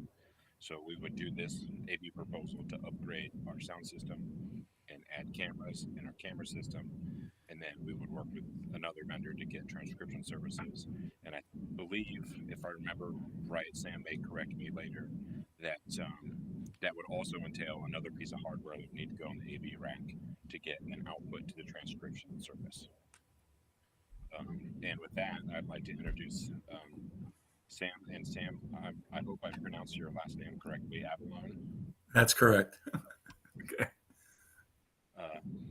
Sam, could you walk us and the board through what is in this proposal and what this AV system would do for us, please? Right. First of all, I want to thank the board for letting me attend this meeting virtually. My intention was to be there live, but had some issues come up, so I'm just doing it remotely, and thank you for that. I think you all have a copy of the proposal. Some of you may recall I was there, I think 2 months ago, and sat through your meetings and did some audio testing and checked the rack and all that. And I came up with this proposal based on the issues that we had, and I also that the items that Nate wanted to address. So basically, we're starting off with upgrading the AV system. I'm sorry? I'm sorry, Sam. That's all right. They asked me to turn the volume up. Yeah. Can you hear me okay? And we can hear you, but you're very quiet, which is part of part of the problem that we have with this AV system. We're equally as quiet to him in in his environment. Yes, I have my audio set to full, and I can barely hear. So we're going to correct that. That's fine. So, well, it comes from there, not from there. I do also, Sam, want to point out that in the order of our proposal, the options are the first page and not the last page. oh, okay. Just so that you know where we're at. So I'll start with the options then. The options are just that. They're additional options should you decide that you wanted to do that. The option number one is pretty self-explanatory, to upgrade and replace the gooseneck microphones that you have now. If you're happy with the way they are, they're happy with the way they sound, fine, we can leave them just the way they are. The second item is to install an independent graphics station, which would allow Nate or somebody else to enhance the web stream by putting animated graphics up. Sometimes when you watch a newscast, it might say Ramona Robinson, Channel 3 News, in that little buffer below. That's called a lower third. And you would be able to build lower thirds, include your logo, and fly these things in and out. Again, when you're doing a web stream, the idea is to emulate the in-meeting experience. And the way you do that is good audio that's crisp and clear, good video that's sharp and they can see it, and animated graphics. That's how you keep people's attention on the stream. And the last thing was, when I was down there, I noticed that you have high ceilings in that room and you only have 6-inch speakers, which are typically for smaller ceilings. If you're happy with the sound quality in the chamber, fine, no problem. But option number 3 is to upgrade that to 8-inch speakers and digital amplifiers instead of analog, to be able to give you better audio quality in the chamber. So those are the 3 options that are there. Any questions about the options? Yeah, I'm curious as to why you stayed with ceiling speakers instead of going with directional speakers aimed out towards the audience. And won't 8-inch speakers with lower bass response give us lower gain before feedback? Yes, and part of that's going to be what we do with the processing, to allow you. That's in the base package, to give you a higher gain before feedback. I can do wall-mounted speakers if you desire, but our approach was to keep the aesthetics as clean as possible. And since you have ceiling speakers already, if we were to put higher grade speakers in with the correct digital processing, you would keep your aesthetics and have better sound. Okay. I had a question. Yes. On the portion about the graphics and such, will it is it what type of system are we using to stream? Because sometimes we're presenting, and so we would also want to be able to present the PowerPoint as well as the video. Will that capability be in this proposal? Yes. The streaming system is in the base package proposal, which we'll go over. The independent graphics station would just be another input to the system.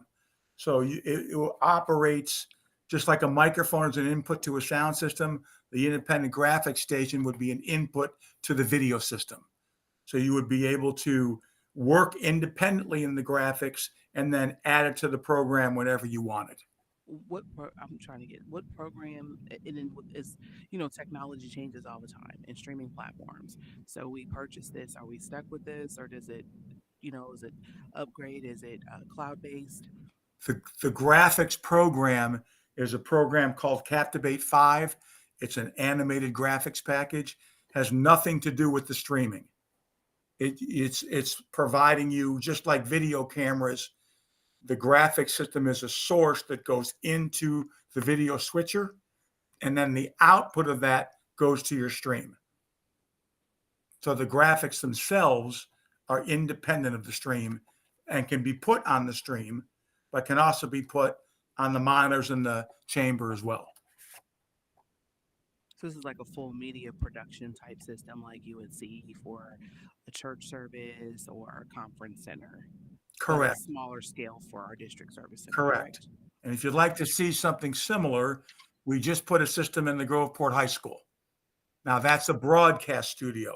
It's a lot more involved than what this would be. But hey, Nate, can I share a screen? The short answer is no. No? Okay. All right. Um, I can send down some pictures of different Board of Education rooms that we've done, but basically it would take up the same footprint that Nate has now where his table is, but we would bring in a piece of furniture that matches your furniture now and remove the table. And all of it would be installed professionally in that console and take up the same footprint he has now. Any other questions about the options? Yeah, and I guess the last question, I guess what I was originally asking, not just specifically to the graphics card, but was to the streaming software itself. So yes, you explained Captivate 5, but the actual streaming platform, is that cloud-based? You know, are we stuck with that? Could we switch out at any point with the system that if we decide to go with this? That was my question. The streaming platform is separate from the AV system. You can stream, it has this video switcher I'm going to show you has a button that says stream, and there's a whole menu, YouTube Live, Facebook, Twitter, you So like select OBS and stuff like that? platform. I'm sorry? OBS? Any platform that you want. It's already built in. If it's not built in, if it's an option, then you add it one time, and that streaming platform becomes your default. Every time you turn your system on to stream, it defaults to whatever platform you want to use. What is your streaming platform, please? The streaming platform is you pick it. Again, there's a whole menu in the switcher. You decide. Sorry, what is the streaming device? We're using a product called vMix, which is a software solution that is a professional AV switching system made for live video production and web streaming. So for my board members, if you go to item where it says Switchbox, SB2-ORA-SDI. Yes. Correct. That's it. 2U video switcher, SDI inputs. Correct. 1080p as far as projecting out. And then it mentions the vMix software. Right. That is 4K capability, it looks like. Right. That's basically a video processor, a computer, if you will, with the vMix software loaded onto it. Correct. And automatic gain control do you have that built in? It can be automatic. It can also be manual. So it's your selection as to how you want to do it. How are you processing the automatic gain control for your mics? There's a audio processor in there called QSYS. It's made by a company called QSC. Gotcha. Yeah. And actually, what we're doing is you already have a QSYS processor in your system now. That's why I'm trying to keep this as simple as possible. Our goal here is to remove the Crestron portion of what you have there now because it's limiting. We're going to upgrade the software in the QSYS that you have now, and it does all the audio, video processing, and touch panel control. So I take it the streaming software is something we have to buy separately? No, it comes with the system. Yeah, no, so like it automatically connects to like YouTube Live, Facebook Live. So we already have a YouTube account. So it interfaces. So Nate would just basically log into our school district YouTube account to stream directly to YouTube. Right now we go through Google Meets to stream to YouTube or whatever, where that would eliminate that Google Meets piece. And then the switcher to go between camera views, he can control the video or the audio better, but it's a direct video connect to YouTube. So we would eliminate the computer here. So That's what would go it would away. be a total broadcast package that we make and build in house with our mics and cameras and presentations, and then we just send it to whatever video platform we want via a URL or an IP address based on those cloud servers. And so you'll have like cameras set up everywhere, or are they Yeah, gonna be in that's the field? yeah. Actually, if we let Sam, I think, go through the rest of this proposal, Oh, it might okay, I'm answer sorry. some of those questions because, yeah. No, she actually did very good in explaining it. So that was good. So let's go to the base package, which is after the options in your binder, whatever you have there. The text above the equipment kind of explains what we're doing. But basically, like I mentioned, we're going to upgrade the QSYS software that you have now and eliminate all the Crestron that's there. And the reason we do that is Crestron's kind of antiquated, but in the Crestron world, when you program Crestron, they're actually writing code. So anytime you want to make a change, add a microphone, add a media player, you have to call in a Crestron programmer for $275 an hour to make a change. With QSYS, if you can work a Windows computer, we can show you how to make your own changes. That's easy. So it's easier to operate, it's less gear, and it's more functional because the QSYS does audio and video as well as control. We're going to give you 2 separate mixes on the audio to eliminate the problem you have now. One audio mix will be for your chambers. You can make it as loud or soft as you want in your chambers. The second mix will be for the web stream so that I don't have to have my computer at 10 or maximum just to hear what's going on in the chamber. You'll have a much fuller and digital processed signal going out to the internet, which should be able to hear clearly and crisply. With regard to the video, we plan to put in 2 native HD pan tilt zoom cameras. They're called PTZ cameras. Location will determine. My thought was to have one facing the dais area and then one on the wall, probably behind the superintendent, facing the podium, so that when someone's at the podium, you're getting a front shot of him and not the side shot that you have now. Okay. We could also talk about adding a third camera if you wanted to have, split the dais in half and have half on one, half on the other, or maybe have a camera above the monitor behind the dais to face the audience. If you ever wanted to have the audience up, or I guess what I've been told is anyone that presents from the audience comes up to the podium. They don't present from their chairs, correct? That is correct. Yeah. Okay. So right now we're at 2 cameras that can either be manually controlled with a joystick, or we can have presets on the touch panel that make it really easy for Nate or anybody else operating it. They just hit preset 1 is superintendent, preset 2 is the entire dais, whatever. We'll customize the presets so that Nate just has to put a preset up when he wants that camera to go to that location. The first 2 items on the quote, because we're getting rid of the Crestron, we have to replace the wall plates behind Nate's desk because the ones that Crestron uses are proprietary to their software only. So this is just going to be where he'll be able to plug in either an HDMI signal, a computer, or a USB 3 from a computer into that port. That will bring Nate's information into the system and out to all the audio and video processing that goes to both the chambers as well as the internet.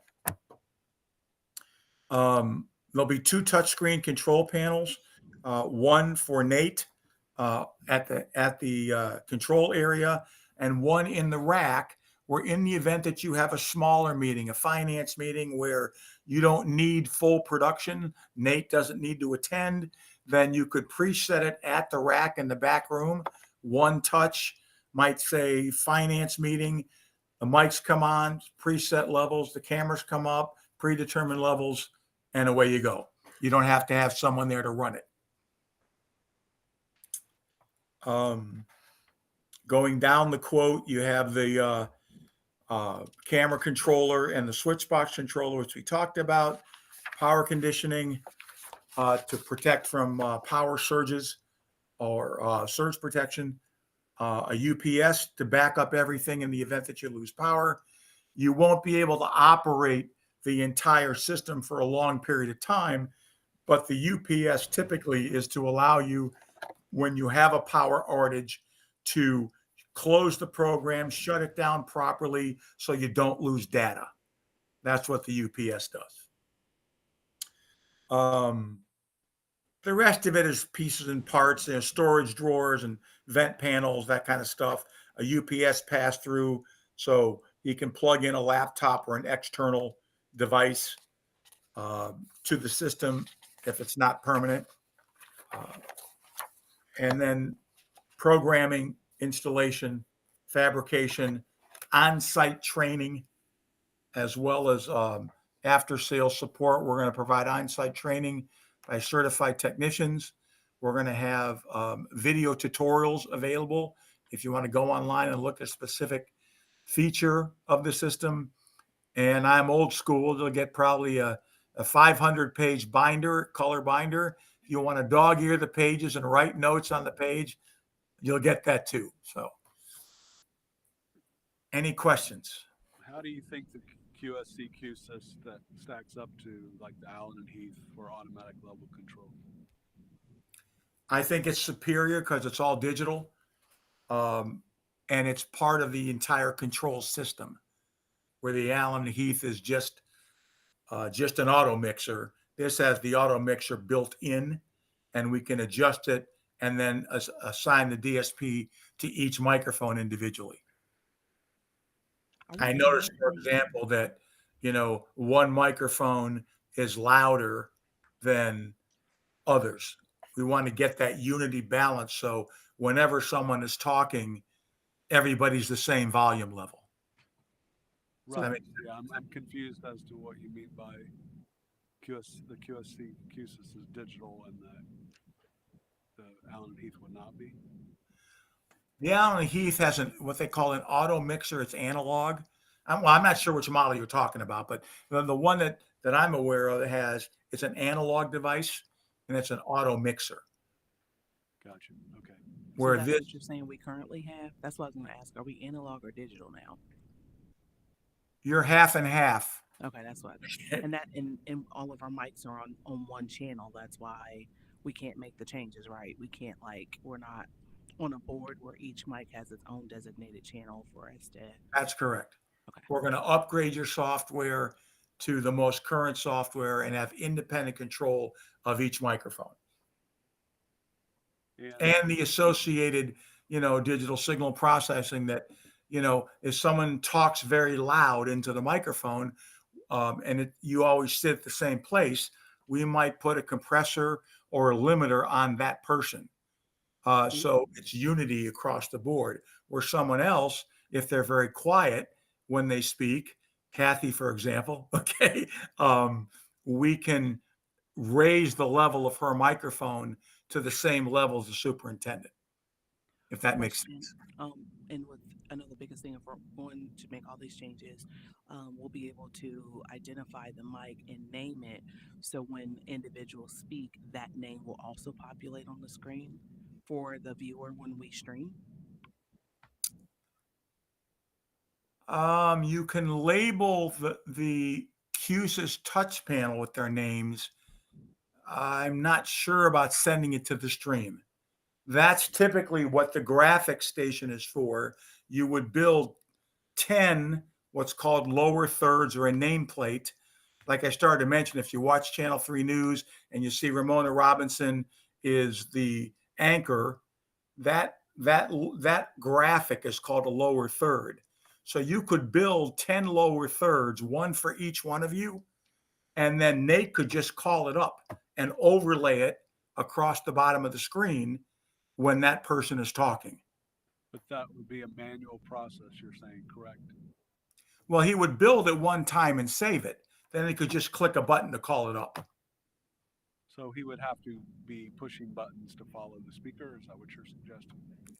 If you want to do that, yes. Okay.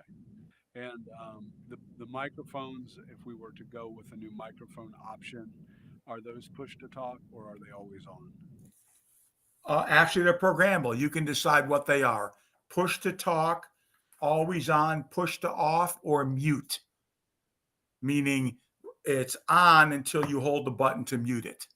Most people prefer a push to talk, but some people are not real good with microphones, and getting them to push a microphone to talk is a very hard situation in some council chambers. Yeah, I've seen so some it's people. also easy to forget and then not get strained. Yeah.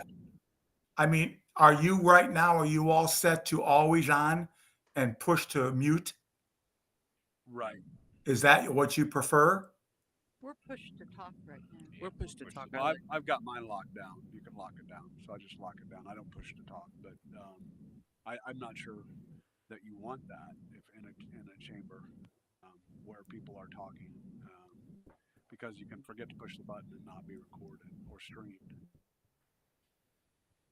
Yeah, the other advantage to push to talk, or at least push to turn on, that's the difference. Push to turn on is because if you have the mics live all the time, then any sidebar conversations could potentially go on the record when someone else is talking. And we know that none of you talk when someone else is talking, and that's not an issue. But if that was a situation where there were two people talking on the side, it might pick them up if the mics were on all the time. So I have questions about captioning, and I think that's kind of where Latoya was going with her question. What is the captioning options? The captioning options are independent of us. I gave Nate 3 different companies to talk to.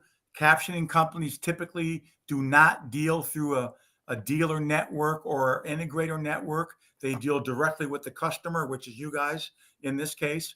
But I did give Nate 3 separate companies to talk to that I think are the 3 best out there. And they typically, I don't know if you talk to them or not, but some have a monthly fee, some have X amount of minutes for free, and the rest is billable by the minute. It just depends on which way you go. Does this have a loop system to it?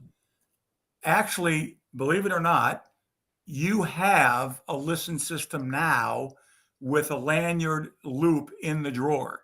When I was there 2 months ago for your meeting, I saw it. It's brand new. It's in the drawer. It's never been opened. So there is a lanyard system back there. However, I don't know that if it was because the lanyard is still in a sealed envelope, I don't know that the system was ever programmed for it.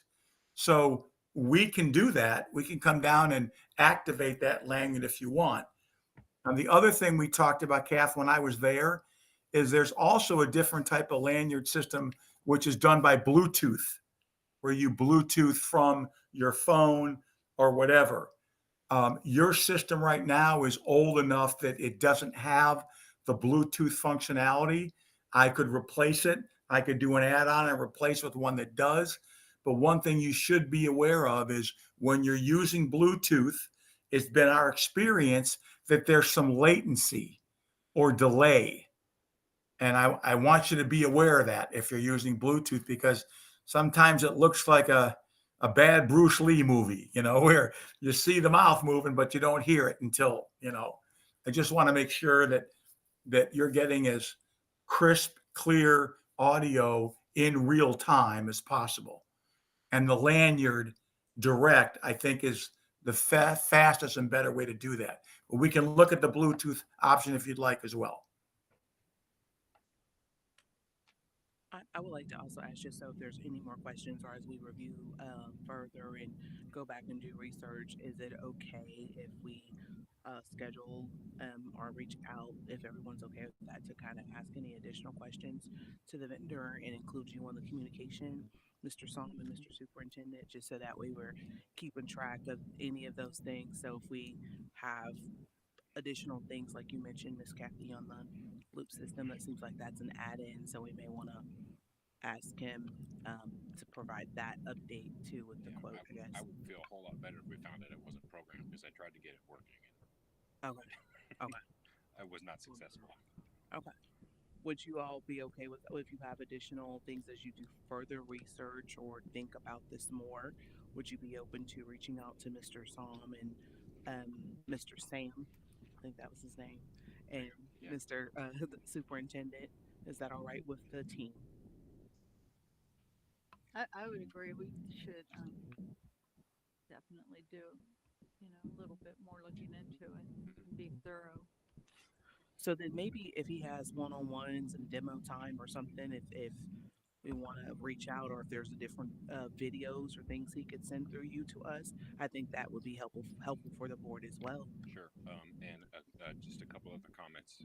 Like as Sam said, he's old school. He gave me a binder, and in that binder he did send pictures of previous board chambers studios that they implemented, and he also sent me an email with a recent one, I think at Madison Heights, which I could send to you guys if you would like to see those. Yeah, is it electronic, like a PDF file, or is it? It's a picture file. Yeah, it's probably a PNG. Okay. But I can forward those emails if you want to see pictures of their previous work. Quick question. Well, two quick questions. One was, we told that the reason the mics are on one channel is because of software. We need updated software that these mics actually could be individual if we had updated software. I actually would prefer to let Sam answer that. I believe the answer is partially yes, but also we would need a new processor. Okay. In the sound rack, but AV is tech adjacent and not exactly the same world, so I'm a little out of my depths right now. And then the other question was, is there like a site where there's a school? You said there's pictures, but do we know the name of the school so we can watch one of their meetings, or church or whatever, an online where we can go and actually have a view of the system in action? I think Madison Heights, I believe, is one that you can go look at and see their. It's Maple Heights. Maple Heights, thank you. Yeah. And I can send you the link for those. Yes, that's no problem.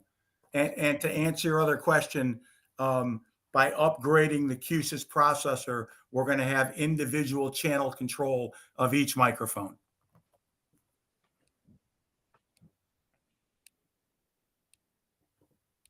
And Kathy, just to address your comments about closed captioning, I have reached out to those 3 vendors Sam gave me. I got one of those vendors seems to no longer be with the company, but I don't have anything. I haven't gotten any data from them yet. But as soon as I have that, I'll share it. And none of these vendors are along the lines of like a court reporter type service sitting here. Is that correct? How are they handling it?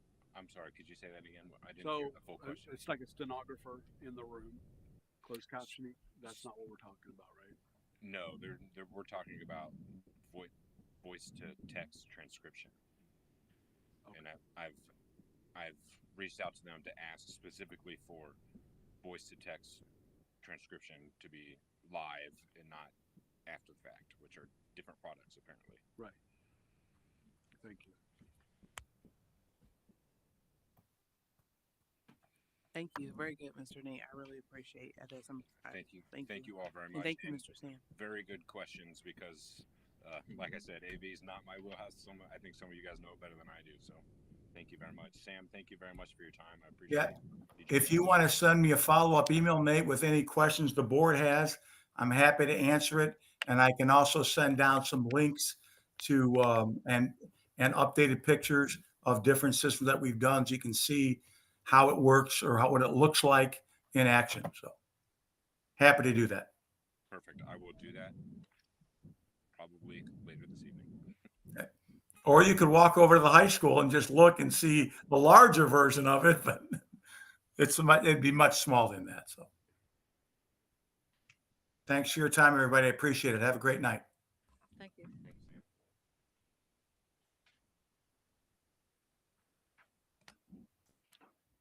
Is he no longer with? Okay, He's, I would. he's still in the meeting. He's muted himself.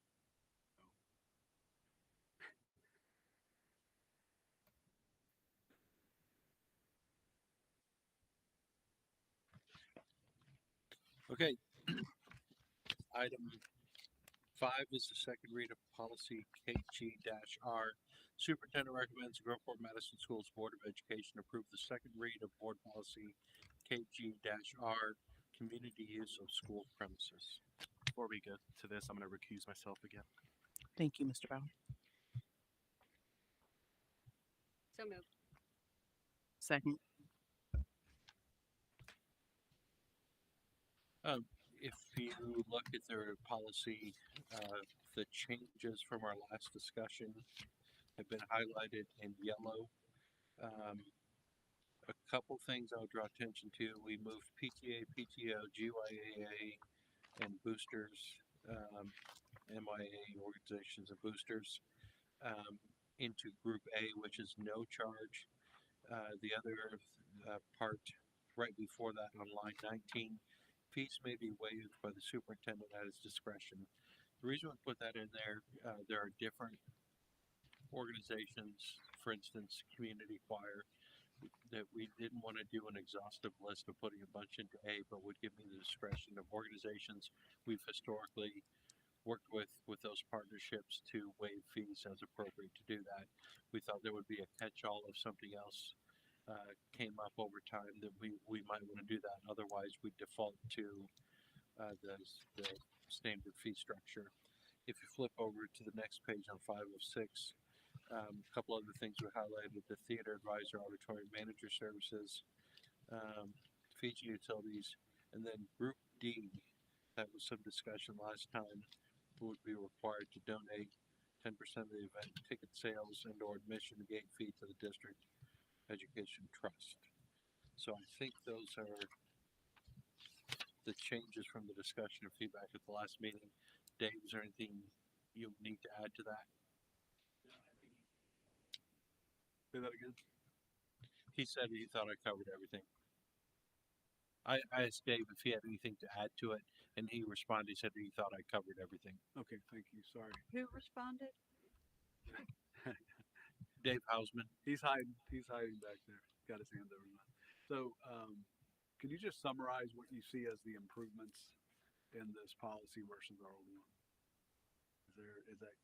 Is there? I mean, what do you see changing and getting better? I think it was an updated fee structure to be more in line with the what it costs us to operate, maintain the facilities. Yeah. Okay. Thank you.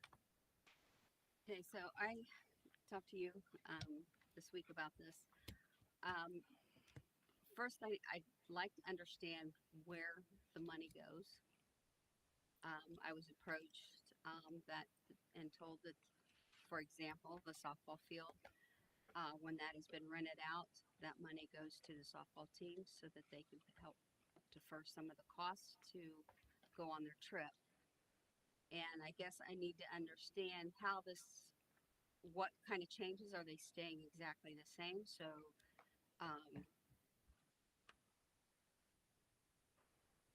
so that they can continue. Not saying that I 100% agree with that, because I know that we have to maintain the fields. We have to maintain all of the auditorium and all these different locations, and so we need to defer some of those costs.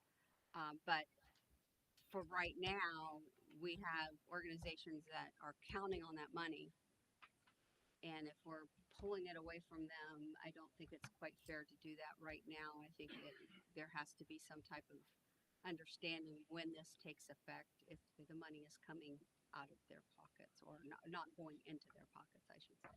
Great. So I got to have an understanding of how this is affecting different organizations based on what I have heard. So I think by default, or Kathy, did you want to say anything before? Well, yeah, what I was going to say is, Libby makes a great point. This is exactly why this should be vetted through our policy committee, and we should not be voting on this. We should be putting it through our policy committee. Our policy committee should have the community, students, everybody involved, and then we should be looking at it with their recommendations. Just a point of clarification. I know you quoted some other policies earlier, but our actual policy committee language, our policy language says that the board establishes policy and then gets feedback from the different groups and the implementation of the policy, Not the creation of the policy. not the creation of the policy. I don't agree with that. Right, and that's I said it earlier, just in case. We'll go ahead and get feedback from our the legal update team at OSBA as well as our legal counsel, just so we were in the confines of the Ohio Revised Code and the policy. So we won't dive into that because none of us are lawyers, but we'll work with the policy at hand that's up for discussion. Is there any additional discussion to answer Ms. Gray's questions or comments, Well, Mr. I Superintendent? guess I would respond in general terms. When there's facility use, the district in general bears the cost of doing that. The district has to maintain, clean, heat, cool the rooms involved. There are some different situations where we've done some kind of one-offs, and so by default, the money goes to the general fund because it's the general fund that pays for the facilities. There have been some one-off situations where we've done stadium rentals and diverted that money to the athletic department as money going into the general athletic fund. I guess I would say I don't know that, and Dave, I might look to you if I don't think any of the changes in here had anything to do with the policy about where money goes, but where money goes should be clearly defined and approved. There should be the formal application process and procedure. The money should be handled within the guidelines of this policy and procedure. So I think the default is that it goes to the general fund because the general fund purchased and would have to maintain or repair, replace things over time, unless it's some type of a different agreement. May again, I gave the example of the athletic program with Barcelona. It looked like it said Barcelona with program with what, please? Barcelona is we do a rental agreement with them. They use the stadium fairly extensively for an amount of money. No, I know what you're talking about now. I just thought it was a typo. I'm sorry. No, I think I didn't mention Barcelona the first time, but that's the name of the organization. So can we track down what you were referring to, Libby? You were talking about a specific sport example. The softball. Then that I suppose. Yeah, I'll track it down and I'll get back to you guys. Yeah, because I don't want their team being. We just voted. I think at the last meeting for them to go on their trip in the spring. They're counting on that money. Yeah. And it just it's one thing to approve the fees, but it's another thing, like we're talking in some of this where the money goes to a certain, like the educational trust fund. I want to make sure that right now what people understand is what's going to happen, so that we're not hurting anyone. And the other thing is, like with the GYAA, we need each of the organizations that we decide to rent to or whatever, there needs to be a clear understanding. This is your responsibility. This is our responsibility, so that there's no way that anybody's coming out here going, wait a minute, I didn't know I was supposed to do that. And then now we're stuck doing all of this additional work. So would you say that you would like to see, in addition to the policy, maybe an addendum of what said contracts would look like for the various spaces? Yeah. To better understand that portion? Is that something that can be done to meet the needs of the board members, just so we can understand that part? So maybe, I know we have to vote on since we made the motion, and we can then motion to table at that point, but ask for maybe add an addendum so there's sample contracts, or at least we can see what those contracts will be as it pertains to each area, because there's the different facility uses. So whatever those contracts would look like for the things in on page, I think it's the second page of the policy, when we start getting into the fee schedule. So by facility, is that okay with, is my closed captioning coming over clear? I just want to make sure you see it okay. I'm not sure if I'm clear. Are we just on a second read of this? Correct? Yeah. We, well, We're supposed to vote. we were supposed to vote on it last time, so it's kind of like the third read technically, but we've made changes, Right. and then we're now talking about ensuring money is earmarked for appropriate parties, or those conversations are had, so at least people understand what the next step is once this is implemented. That's number one, correct, Ms. Gray? And then secondly, looking at what the contract language would look like, so everyone understands their responsibility when renting one of the facilities listed on the fee schedule. Yeah, I think it would be great to take the policy as it's been modified and highlighted and put it out to the GYAA, the different sports organizations and the PTOs, just to make sure that this revised policy is understood, meeting their expectations, that we don't find any other flaws in it. They have already been included. I made sure they were connected with Mr. Hausman. That's already happened. So that's not an issue. Yeah. The question is now what Ms. Gray is stating, and then looking at contracts. But they know who Mr. Hausman is now. They know exactly who to go to because they didn't know at first. So now we've made that connection. So that's been resolved. Okay, the question is now, I'm sorry, it said witness grace dating. No, I said they got in touch with Mr. Hausman. They did not know who he was, and now they know who he is in regards to business services. So the two items now, we've gotten identified the groups and who's in what group. Now we need to identify what current agreements that are in place with our people in this, how this may be impacted once it's implemented. And then two, look at the contract language by facility that's identified in the chart on the community use fee schedule page, which I believe is page 2 of the policy. And I just suggest that we reach out to the different people that run those areas. So like in the theater, talk to them. What is it that making sure that we have everything in here that we need to have in here, because it's important that we're not missing something along the way. I agree. We have a lot of PTAs, PTOs. I'm not sure every one of them have been contacted. No, they have not.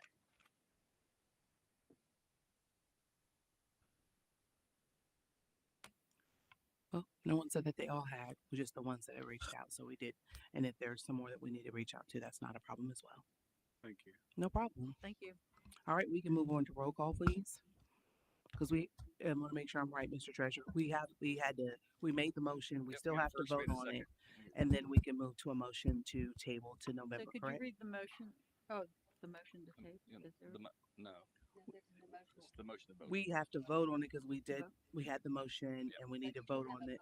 Motion to table it before you had this, right? We didn't do that yet. We were talking about next steps, and then I was going to make a motion to table, but so I'll make a motion to table until the November 6th meeting. I would be postponing it to the November. Or postponing. I second.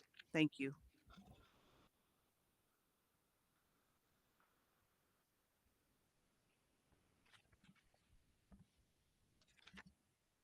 All right, so first, Ms. Gray, I'm just making my notes, sorry, second. We have roll call, Mr. Treasurer, please. And this is the motion to table. Postpone. And this for the November 6th meeting is what the meeting minutes should read, please. Hold on.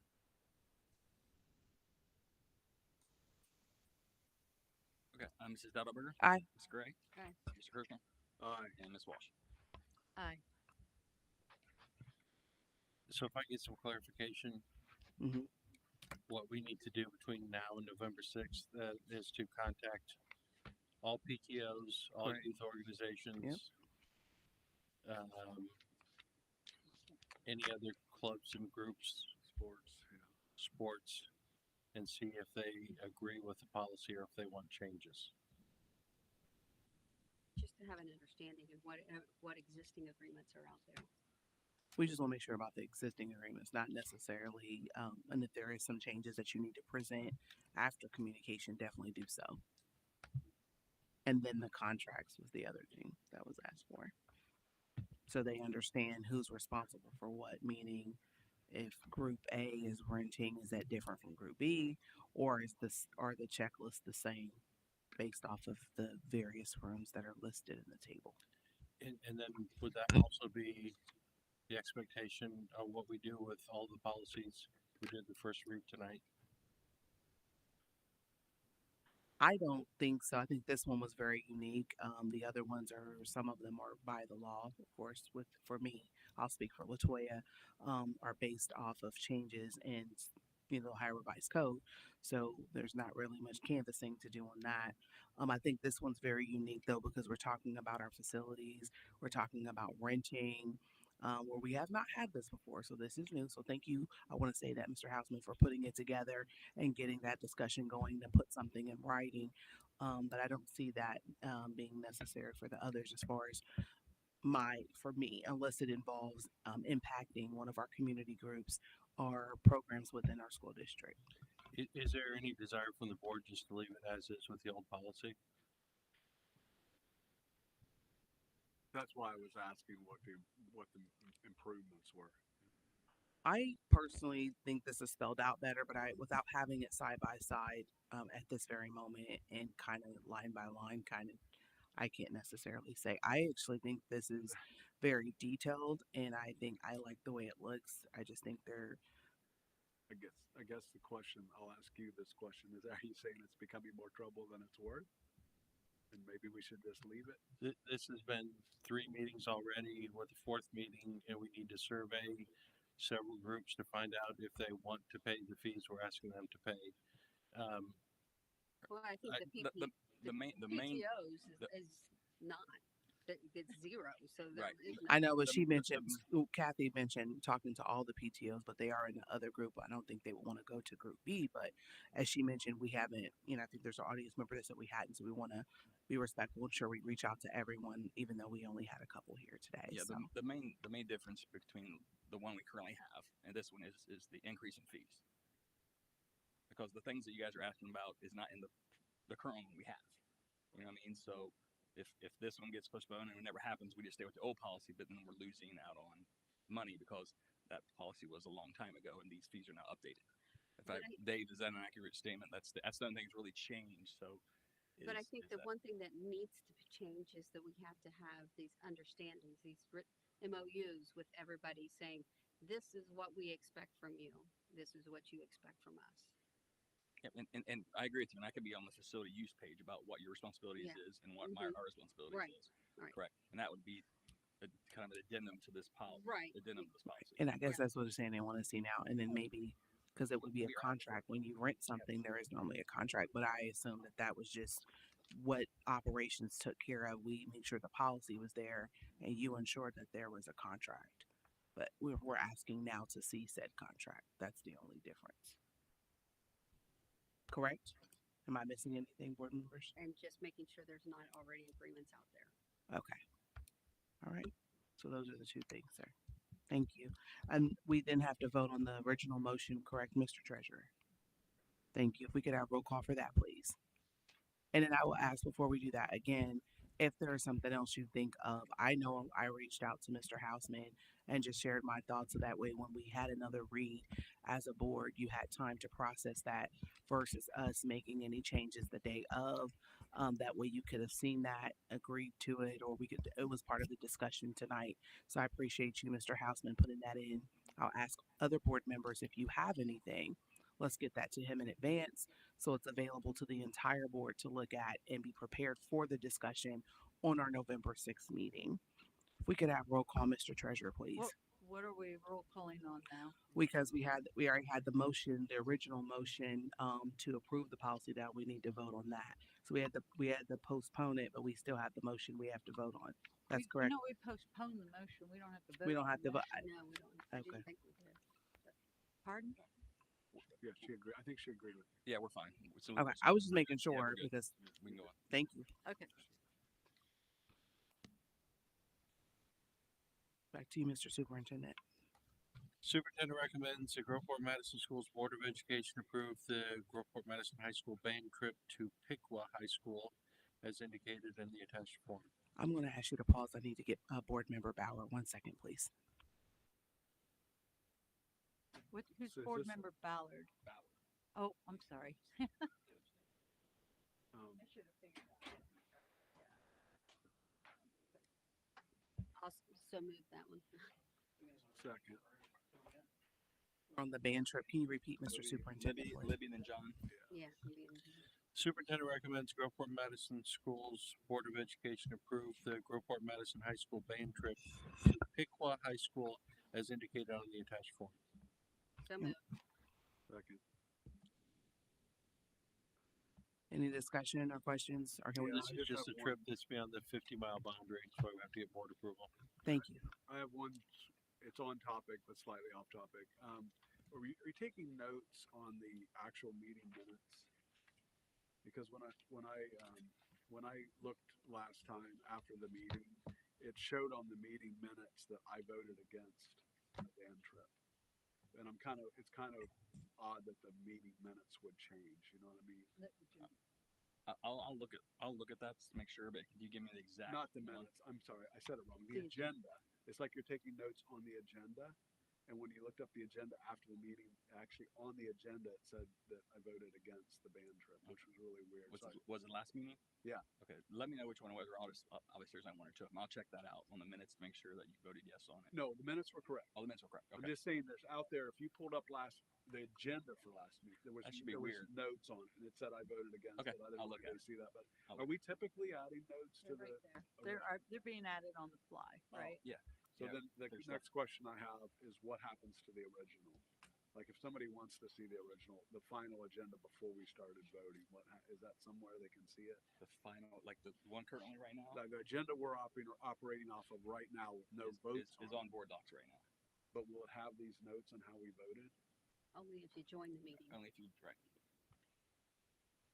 How we join the meeting, go in. Okay, I guess what he's saying is if you go, are you guys in the meeting right now? Any of you? Go Yeah. to It's approve there. the high school band trip, right? Now scroll down all the way to motion and voting, and it says that the vote has already taken place. Yes, because that's the consent agenda, and I have a note to correct that because when they first it's probably consent agenda, but it'll be corrected.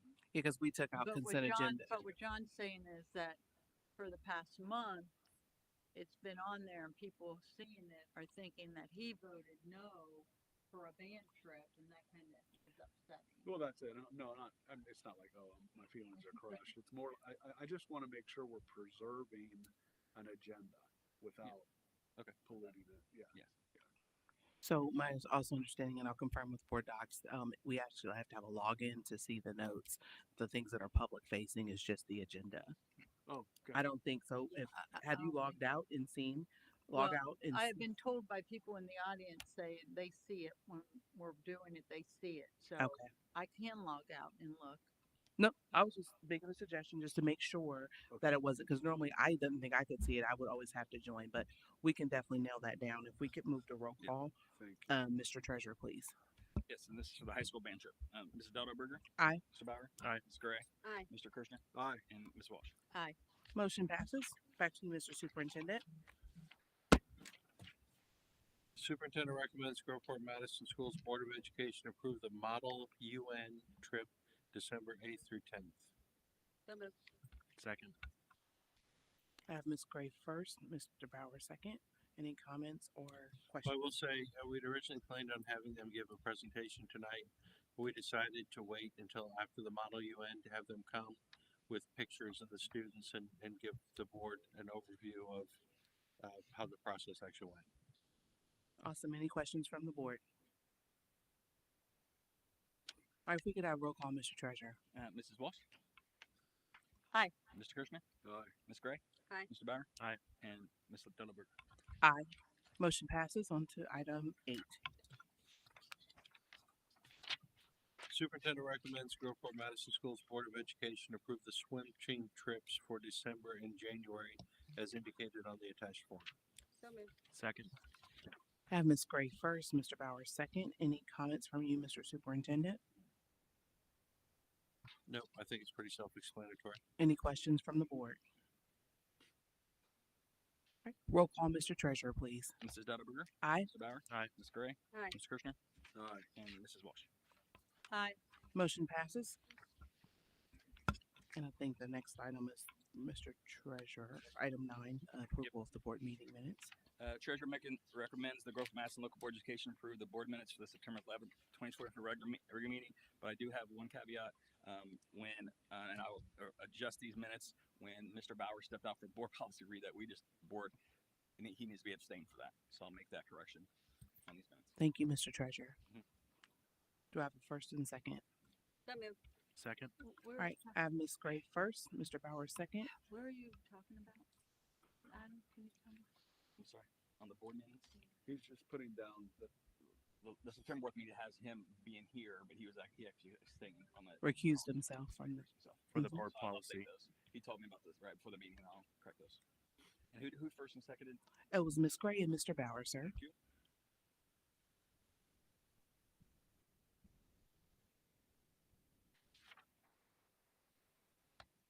All right, we got roll call, Mr. Treasurer, please. Mrs. Dutterberger. Aye. Mr. Bauer. Aye. Ms. Gray. Aye. Mr. Kirschner. Aye. And Ms. Walsh. Motion passes.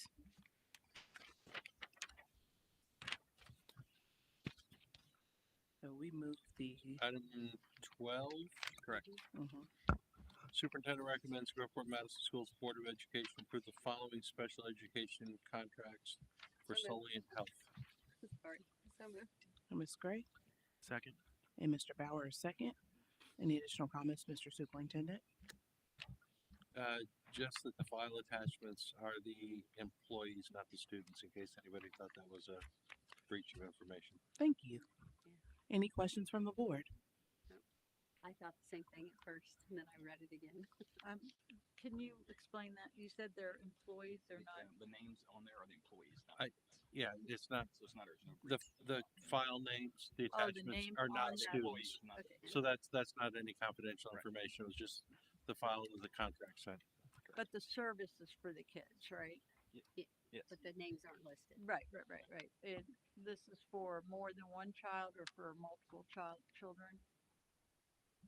It's for multiple children. It's for multiple children. Is that, are you asking me the question? That's No, what- he was answering you. It is for it- multiple it is for children. Is it for preschool children?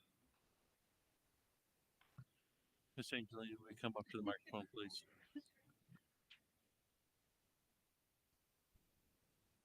No, it's not specifically for preschool children. It's district-wide, K through 12, based on caseloads.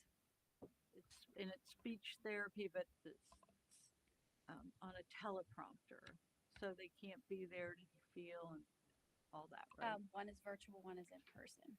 Okay, thank you. You're welcome. Thank you, ma'am. Any additional questions from the board? All right, if we could have roll call, Mr. Treasurer, please. Mrs. Walsh. Aye. Mr. Kirschner. Aye. Mrs. Gray. Aye. Mr. Bauer. Aye. And Ms. Dutterberger. Aye, motion passes. The superintendent recommends Groveport Madison Schools Board of Education approve payment in lieu for the Let's start over. Superintendent recommends that the Groveport Madison Schools Board of Education approve payment in lieu of transportation reimbursement. The Ohio law allows for public school districts to determine the impracticality of transporting resident students attending schools not located within the district after consideration of a number of factors. Upon that determination, the school district is permitted to offer payment in lieu of transportation to the parent or guardian. The transportation department has completed studies, and residents in the affected areas will be offered payment in lieu for the 2023-2024 school year. That should be 24-25. 24, I'm sorry, I'm correcting it right now. 24-25 school year. Yeah. The initial list of families being offered payment in lieu of transportation is attached as executive content since it lists students' names. So moved. Second. I have Ms. Gray first, Mr. Bowers second. Are there any additional comments from you, Mr. Superintendent? Yeah, so how did, I I was making sure Mr. Superintendent didn't have anything before we passed it to the board. No problem. Yeah, we do this every month.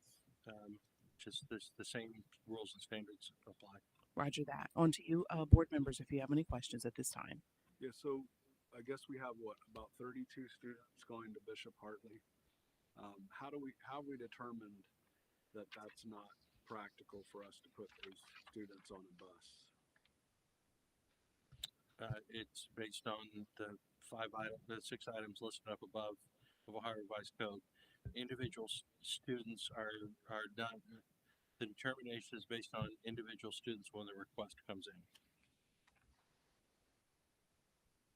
And if memory serves me correct, the last couple months we've talked about it and you shared it's not just them going there, it's kind of also where they are in the neighborhoods and things like that. And even if we could try to get them to a mutual location and switch, that has not been, and that's kind of am I correct? If that's what I remember from last month. That's correct. And again, when these determinations are made and the reason why, that's shared with the Ohio Department of Education and the people in charge of transportation. So they're in the loop of the determination and what was the reason for the determination.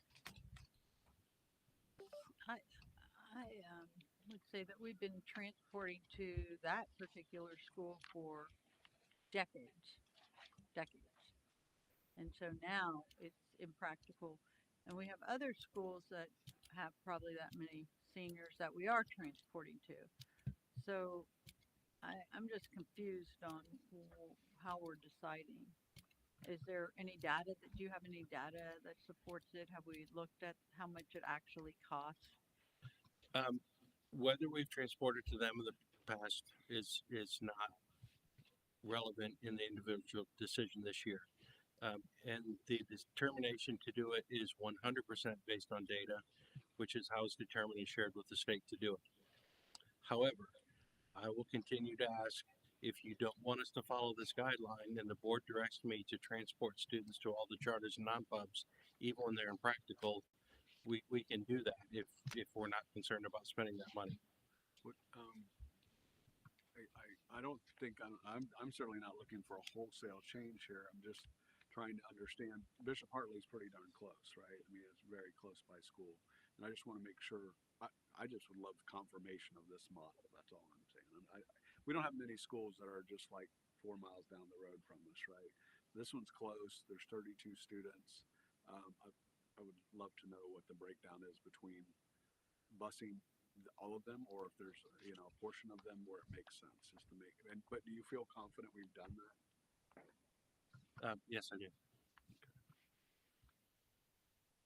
Any additional questions from the board, or we can move to roll call? Mr. Superintendent, if we can have roll call, please. Mr. Treasurer, sorry. Sorry, Mrs. Walsh. No. Mr. Kirshner. No. Mrs. Gray. Aye. Mr. Bauer. Aye. And Mrs. Battleberger. Aye. Motion passes. Back to you, Mr. Superintendent.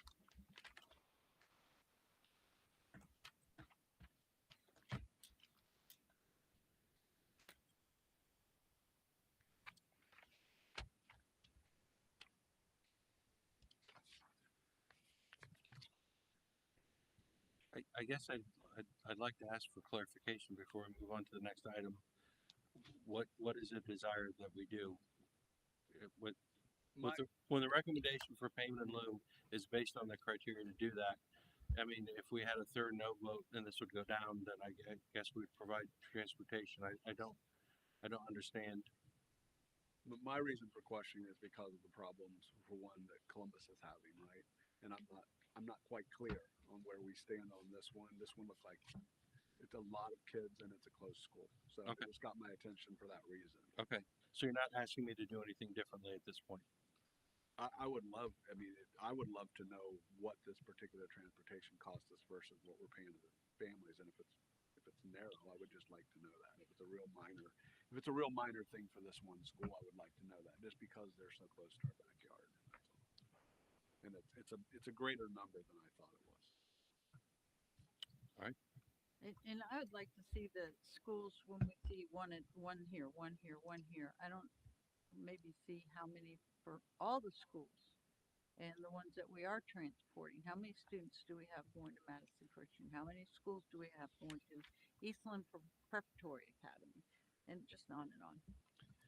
Just looking for. I don't have enough data to make a decision other than no. Especially when I know that for decades these kids were transported. So we're looking for consistency, fairness. I just say that we're following the law, and as long as we're following the law, I don't understand why we don't.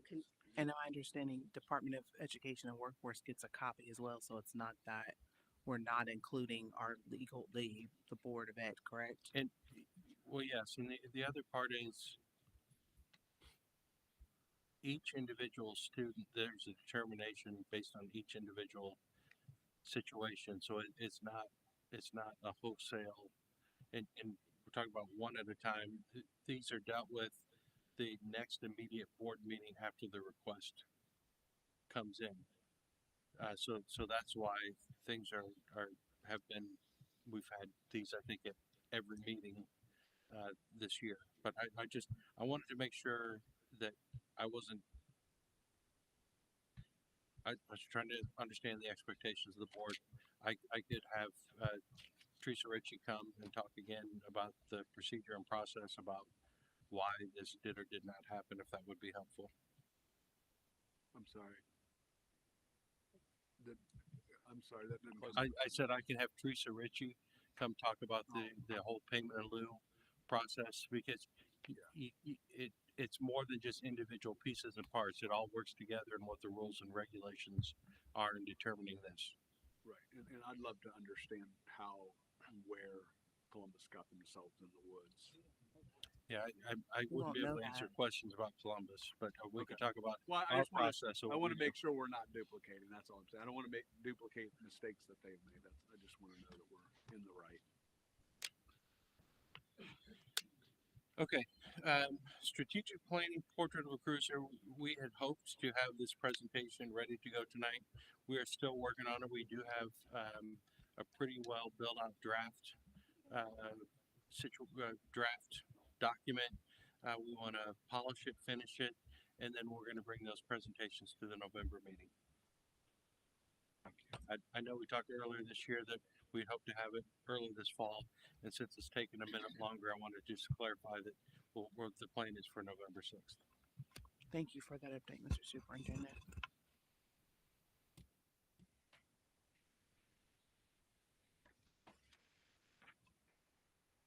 We're on to, I know we moved things, so.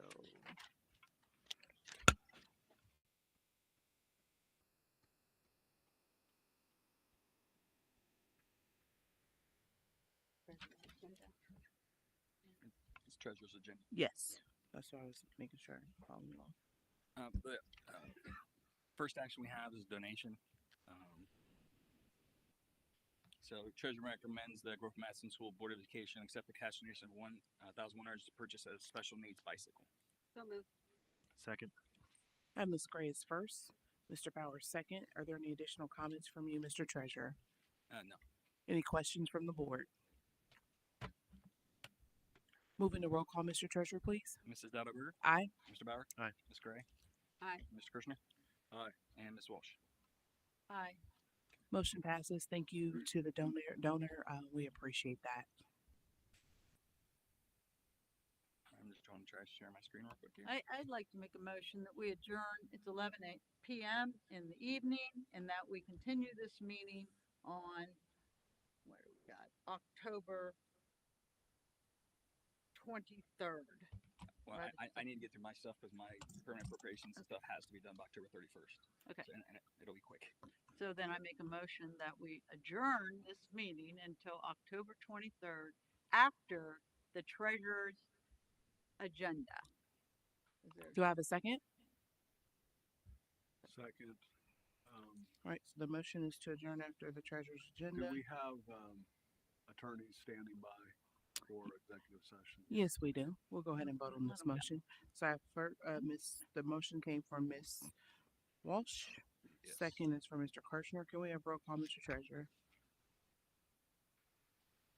Mrs. Delderberger, No. Mr. Bauer, No. Mrs. Gray, No. Mr. Kirschner, Yes. and Ms. Walsh. Yes. Motion fails. Back to you, Mr. Treasurer. There, I got it. Brad hose down. Red hose down.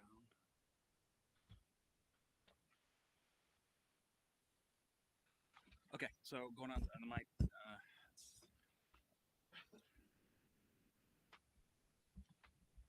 First thing, share with everybody.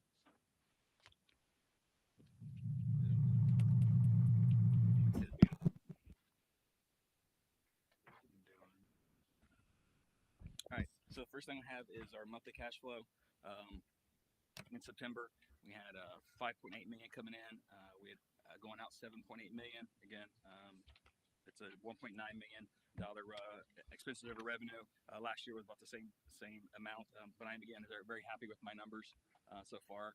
My May forecast, I said we'd have like plus 9 million, and at the end of last year, and we're going to be better than that as of June 30th. So I'll update that come in November, and my numbers.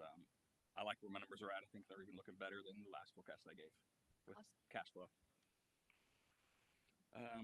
Again, the next one as we go through this is the chart of receipts. Again, most of our money this month came from state foundation, 3.4, almost 3.5 million, and then we did have a property tax allocation of 1.6 come in, which is good, and then just other revenues that total 13% of revenues coming in.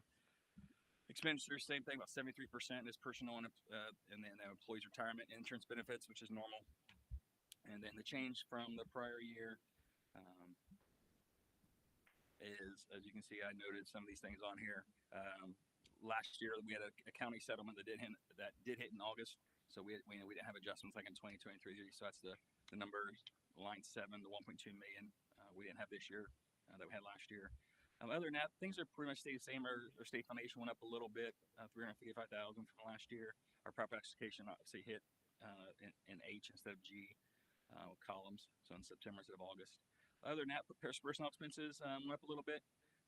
Supplies, the new ELL program, that's why supplies went up compared to last year. But other than that, I'm very happy where my numbers are at, and I'll present my 5-year forecast on November 6th.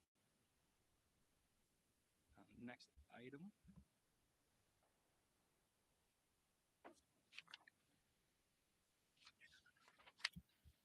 So the next item is the district savings report. That.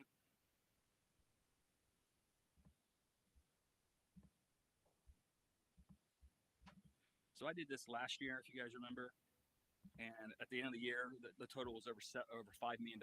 That all the departments, the help save from special ed to transportation to student enrollment to everybody. Those 5 million. So I'm starting off now this year. So this year we're starting out, but we have 80,000 that the treasurer's office and worked with Dave Hausman moved from the general fund to the 06 fund. But I also did another bond swap. If you remember last year, I did a bond swap, and I saved like revenues going to be generated of another like 244,000 over like the next 3 years. So we did another bond swap, and as you can see, we're going to do it was a 4.76 million in bonds, but it's going to generate 483,000 over the next like 5.5 years. Wow. So it's, again, we're capitalizing on we had some bonds that were really low, and so now we're capitalizing on these high interest rates that have went down a little bit, but luckily we got them before they went down. Awesome. So I'm working with both my investment guys, Fifth Third and Meter to capitalize these and get these rates now. If you have heard, rates are kind of staying stagnant now, and we don't know if they're going to lower anymore, but we're on top of it to make sure we can maximize our interest revenue. And we're locked in and everything, right? Yeah, we're locked in with these bond swaps. We're locked in for the 3, 4, 5 years at 3 to 3.5 to 4.25%. Yeah, so, good job then making sure you got them before we. Yep. Yeah. The other things which are very important, the next one we need public action on is the permanent appropriations. So the treasurer recommends that the Groveport Madison School Board of Education approve the permanent appropriations. I got to present those to the county. So moved. Second. I have Ms. Gray first and Mr. Bauer second. Are there any additional comments, Mr. Treasurer? No, these are just something that has to be done by October 30th to pay the bills. So these are permanent appropriations. Any questions from the board? And that was Libby and Seth? Sorry. Yes, it was. Ms. Gray first, Mr. Bauer second, sir. Any questions from the board? Moving to roll call, Mr. Treasurer, excuse me. So, Mrs. Dowdberger? Aye. Mr. Bauer? Aye. Mrs. Gray? Aye. Mr. Kirschner? Aye. And Ms. Walsh. Aye. Motion passes. And then the last thing I have is the certificate of estimate resources. Again, something I have to have done by October 31st to get it to the county. This just says how much, we're estimating revenue to come in at. Of course, that can change obviously throughout the year, but we have to do this before October 31st. You'll read your recommended action, I'm please. sorry. The treasurer recommends that the Groveport Madison Schools Board of Education approve the estimated certificate of resources. So moved. Second. I have Ms. Gray first again, Mr. Bauer second. Any additional comments, Mr. Treasurer? I had a question about, it says amended. Did you already say why that says that? No, it's just called the amended certificate of estimate resources. That's what it's called. Yeah, that's all. I don't know. Yeah. What's amended? Yeah. Any additional questions from the board? And that was Libby and Seth again? That's correct, sir. Sorry, I'm trying to type and do all this. I know. All right. Okay. I'm ready. We got roll call, Mr. Treasurer, please. Ms. Dowdberger? Aye. Mr. Bauer? Aye. Ms. Gray? Aye. Mr. Kirschner? Aye. And Ms. Walsh. Aye. Motion passes. Now, I think we're back to Mr. Superintendent. Superintendent recommends Groveport Madison Schools Board of Education adjourn to executive session for the purpose of meeting with the board's legal counsel to discuss disputes involving the district that are subject of pending or imminent court action in accordance with Ohio Revised Code 121.22. So moved. Second. All right, I have Ms. Gray first, Mr. Bauer second. All right. The time is 11:11. Oh, we have to have roll call. Mr. Treasurer, please. Mrs. Dowdberger? Aye. Mr. Bauer? Aye. Ms. Gray? Aye. Ms. Kirschner? Aye. And Ms. Walsh. Aye. Motion passes. The time is 11:11, and there will be action when we return.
seemed like a good idea at the time.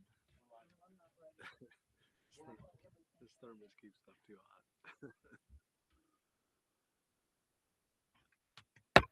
The time is 11:49 and we have reconvened to open session. Okay, item K on the agenda, the superintendent recommends Groveport Madison Board of Education approve the settlement agreement between Peterman Limited and Groveport Madison Local School District Board of Education, Franklin County Court of Common Pleas, case number 22CV244. So moved. Second. All right, have Ms. Gray first, Mr. Bowers second. We could have roll call, Mr. Treasurer. Mrs. Dauberberger. Aye. Mr. Bauer. Aye. Ms. Gray. Aye. Ms. Kirschner. I had a little bit of discussion. I'll just throw it in with my abstention. I wasn't here for the start of this lawsuit, and one of the things that I think we need to do better going forward and should have done better in this case is managing our legal fees. So for those two reasons, I'm going to abstain. Thank you. Okay. And Ms. Walsh. And I'm not liking that language about the buses, so I'm going to vote no. All right, motion passes.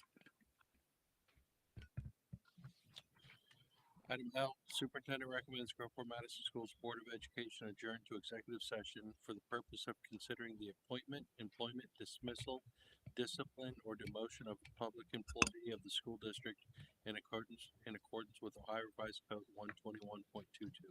So moved. Second. Have Ms. Gray, Mr. Bauer. If we could have roll call, Mr. Treasurer, please. Mrs. Dauberberger. Aye. Mr. Bauer. Aye. Ms. Gray. Aye. Ms. Kirschner. Aye. And Ms. Walsh. Aye.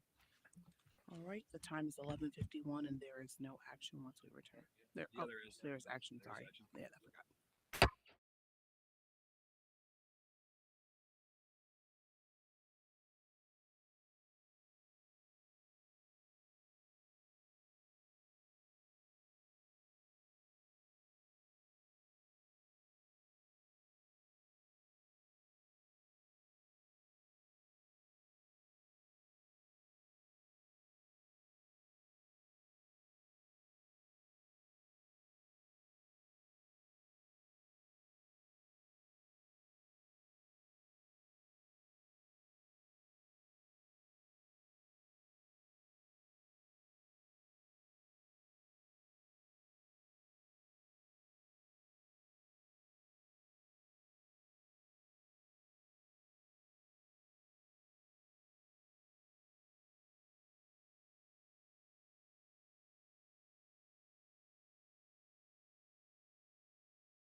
Time is 12:26 a.m.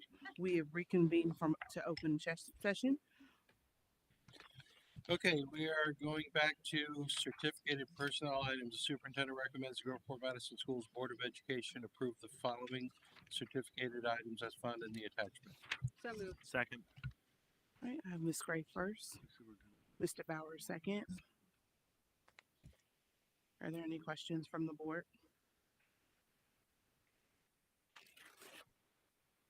All right, if we could have roll call, Mr. Treasurer, please. Mrs. Dettelberger? Aye. Mr. Bauer? Aye. Ms. Gray? Aye. Ms. Kirschner? Aye. And Ms. Walsh? Aye. Motion passes.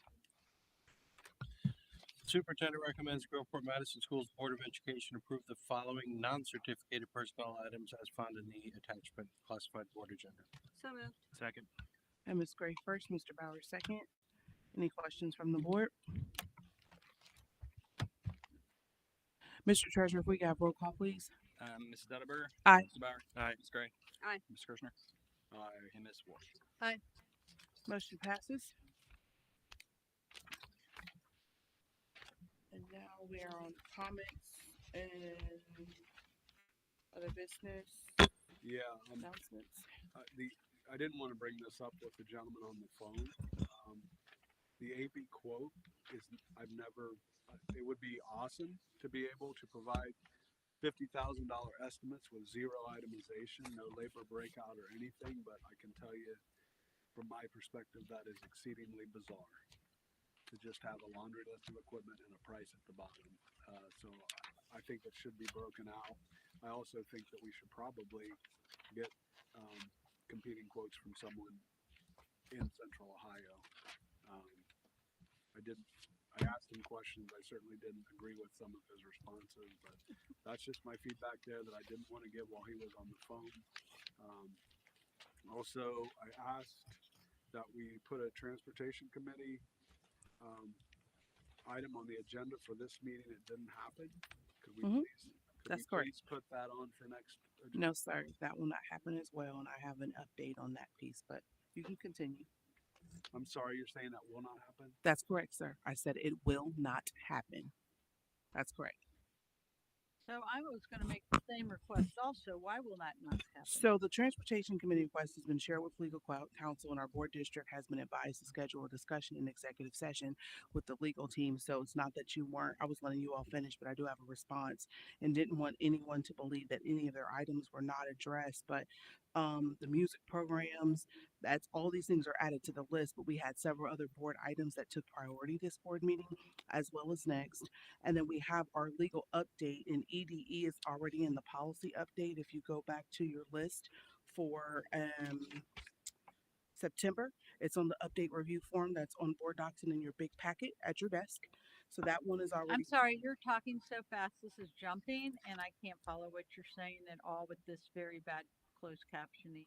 So you're talking about a policy EDE. Could you tell me what policy that is? That's what you requested last board meeting and comments. So I had a statement, but you guys jumped right in. I wanted to make sure no one thought that their items were not being considered. But with the Transportation Committee, I did share that with legal counsel, as I stated, and our in regarding the need for that or the request, and we've been advised to schedule a It says our discussion. immortals. I don't know what you mean by I'm our. not sure what you're saying, and that's not what I'm saying. But I But will. it is what you're I saying will because that's what gladly. I'm reading on the closed captions. But that I'm does not sorry, mean Ms. that's. Madam President, but I All can right. only. Well, we're going to do. Oh. We're going to do. We're going to take a moment, and I will go ahead and repeat. But you can ask me to kindly to repeat. But as I stated, I did not say that. Now, if that's what's being picked up, and you want to behave that way, that's perfectly fine. The Transportation Committee request that you provided, John, I shared that with legal counsel because that is a concern the way that that was done, and that could be a violation of kind of negotiating in public, to be quite honest and frank with you. And I was advised that we do a executive session with the legal team for that. So it's not that it's just not an agenda item. It would need to be discussed in executive session. So it's not that we're just not trying it in the way you're doing it. Is kind of we need to make sure we go through the proper channels basically. So right. And then the items that you asked about, Miss Walsh, at the last board meeting and other comments and other business, um, we've already talked multiple times about board committees, and we had already established the ones that we've been trying to make sure we got founded first. But we do have two committees that we have established and we've been working on, which the one we didn't get off the ground last year, which is up off the ground this year. And then we have you had two policies, Ms. Walsh, EDE and EDE-R, that you had requested would be discussed. And it's in our board meeting minutes from our September 11th meeting. I was saying that EDE is already in our board packet today. It's one of those, I believe it's a required policy to be reviewed from OSBA. So as Mr. Treasurer mentioned earlier in our board meeting and Mr. Group, as we went over the policies that require an update, it has an asterisk by it, which then requires we have to take action on. That's one of those items we cannot avoid. So you were asking me to add something on the agenda that was already a part of the agenda today. The only one that wasn't is EDER. So if you go to your September update checklist, it is on the third page of that. I don't know if you have it in front of you or not, but it is right there. EDE is right there on the third page. So that was one of the ones you asked about. Are you saying that I asked about that tonight? Right No, I now? said no. I just said September 11th. It's in our board meeting minutes Okay.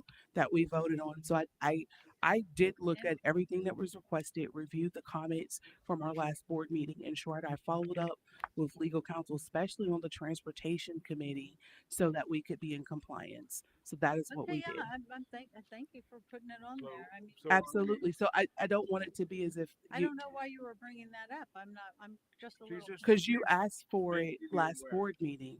Yeah, Yeah. it's on there. Okay. Okay. She's just pointing out that she's not overlooking what we're saying. Exactly, because I don't want that to be portrayed on social So, media that that's not happening, do because we- it's not. I'm sorry, I didn't mean to interrupt.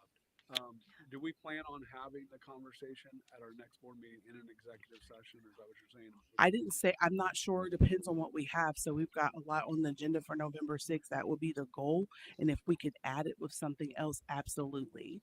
But I wanted you to know, like, it's when you keep saying that, you could kind of put us in a little jeopardy with that. So let us work with legal counsel. If you want to follow up with our team for yourself to ask, that was the response that I received. Right. And then you are keeping in mind that I was very clear that I'm not looking to transition anything. I'm not going to comment until on end of contract. I'm not commenting on anything until we go in executive session with legal counsel. Okay. Whatever you want to say, that's on you. But for me, my direction has been we will discuss all items dealing with anything transportation in an executive session. So I did just run that to ground to ensure we had that identified.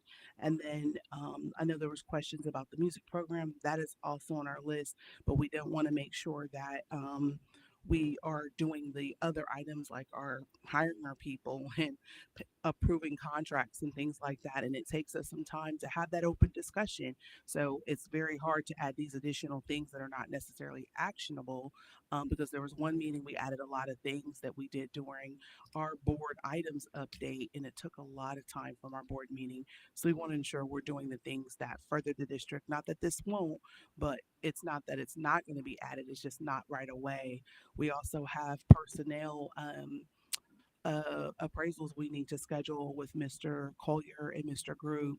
So we'll be doing an additional meeting November and then one in December to ensure we get their evaluations done timely. That's priority as well. So just wanted to make sure those things were on radar. And then for EDER, Ms. Walsh, I had a question when you asked for it to be added on the agenda. It would be great when these things are being asked to be added, but there's no reason, discussion, nothing like to share so all board members can prepare appropriately for the board meeting. We all talk about having things 48 hours in advance, but just to throw something on there and not to provide context so our administration has an opportunity to prepare for any questions or any things that you may throw out. So that would be helpful if you all could do that when making these recommendations. Well, the discussion was we did talk about wanting to know how our emails are secure and how our staff's emails are secure and when they are checked. And that was discussed, Madam President. don't recall that, but if you want to put that in writing, that's great. I appreciate it. Okay. So regarding minutes, and this is old, when I was looking to see when Mr. Jack Hamilton spoke to us, I when I pulled up the minutes, I saw the meeting minutes. I saw that the speaker up next was complaining about what she called a cotton tree, which cotton does not grow on a tree. But we listed that in the agenda as offensive materials in the classroom. So I'm just asking right now if that's really the descriptor we want to have on a teacher who probably very innocently had a cotton plant in her classroom. So I believe that was a description from public participation, and we've all had individuals. I don't know. I need to look at the meeting So minutes. you're saying we're reflecting that she said offensive materials.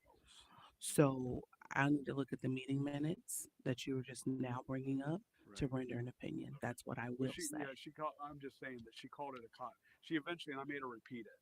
She called it a cotton tree, and I let it go because I'm like, yeah, cotton doesn't grow on a tree. But she did refer to it as a cotton tree. So you could easily take out offensive materials and make it a cotton tree, and that would be probably less. That would have better optics for the teacher. Is all I'm going to say, because I don't necessarily agree that we should weaponize plants against the teacher. That was just something that I caught, so I thought I'd bring it up. Well, as the person stated, the connotation that goes with that particular plant, there is some offensiveness that goes with that. So if there's no additional comments, anyone One else more. have? Sure, And thank that is, I was gonna, I hope everybody when you guys go in your safety committee, right? Is that safety convention or is that Paul? Safety committee. Oh, you're talking about the conference? Safety The conference. conference. Yes, Okay. yes. I'm going to ask if you would please look at the dogs, the emotional support, and dual trained dogs. Everyone knows I'm a big dog trainer here with my little show dogs and agility dogs and disc dogs and all that. But I think it would really benefit the schools, social, emotional, and they use floppy deer dogs, just so everybody knows, because they're friendlier. And they also they have them at the Ohio University down in Athens, and they're very well loved by all the students. But they also detect drugs and ammunition. So it could be a benefit to us. And the groups that have them are the ones who hold the insurance and liability for the dogs and their trainer, or I don't think they call them trainers, they call them something else, but handlers. Handlers. Thank you, John. They're handlers. And it's cost effective. So just putting that out there, asking you guys to just take a look at that booth. And sorry, I know we got to go. Thank you. Seth, you mentioned the 30th. Is that correct for a security meeting? Right? Is that the next security council meeting? The safety committee. Safety committee. Thank you. Paul, when's the next one? It was on the screen October 30th October at 6 30th. p.m. here at the DSC. 30th, 6 p.m. Considering her visceral response, may I sit in on that one? Yeah, I will plan on not attending that one. And Libya, are you planning on going? Okay, so yeah, let me know if you can't go. I'll go as well, but I will plan on sitting that one out. All right, thank you. Oh, and another, I'm sorry. Shout out to the Golden Cruisers for the luncheon. It's on the 18th? Is that 17th? On the 17th. Hope to see all the Golden Cruisers out there. You guys did a bang up job last time. It was a great meal. Appreciate it. There's a great group there too. Thanks. Just real quick.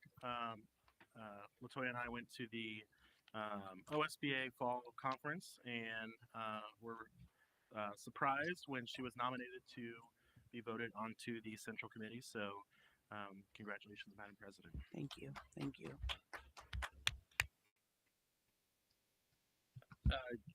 Just a reminder that Apple Butter Day is Saturday. Yes. Big event. And before we go, just want us to keep in mind with all of the things happening, we've had Hurricane Helena and right now Milton to keep. We have people, family members all over, just to keep in mind and those folks in our thoughts during this time. And whatever we can do. I know that there's a couple churches around here donating. I've donated to some churches in Central Ohio that I'm connected with. So where we can give back and support for both natural disasters, Hurricane Helena, which we're barely just getting through, and some of those places may be being hit again with Milton. So let's just keep that in mind. And anyone that we may know that may have family members there, see how we can support, whether it's just a phone call to check or send a care package or money or something through Amazon. Let's consider how we can support our community as a whole and keep those school districts in our thoughts as well. And if you know any of the board members in those areas, definitely try to reach out. I know we know several from COSBA that we see and have connected with, and just reach out, let them know that we care. If there's nothing else, if we could move to adjournment, may I have a motion, please? So moved. Second. All right, Ms. Gray, Mr. Bauer, if I could have roll call, Mr. Treasurer.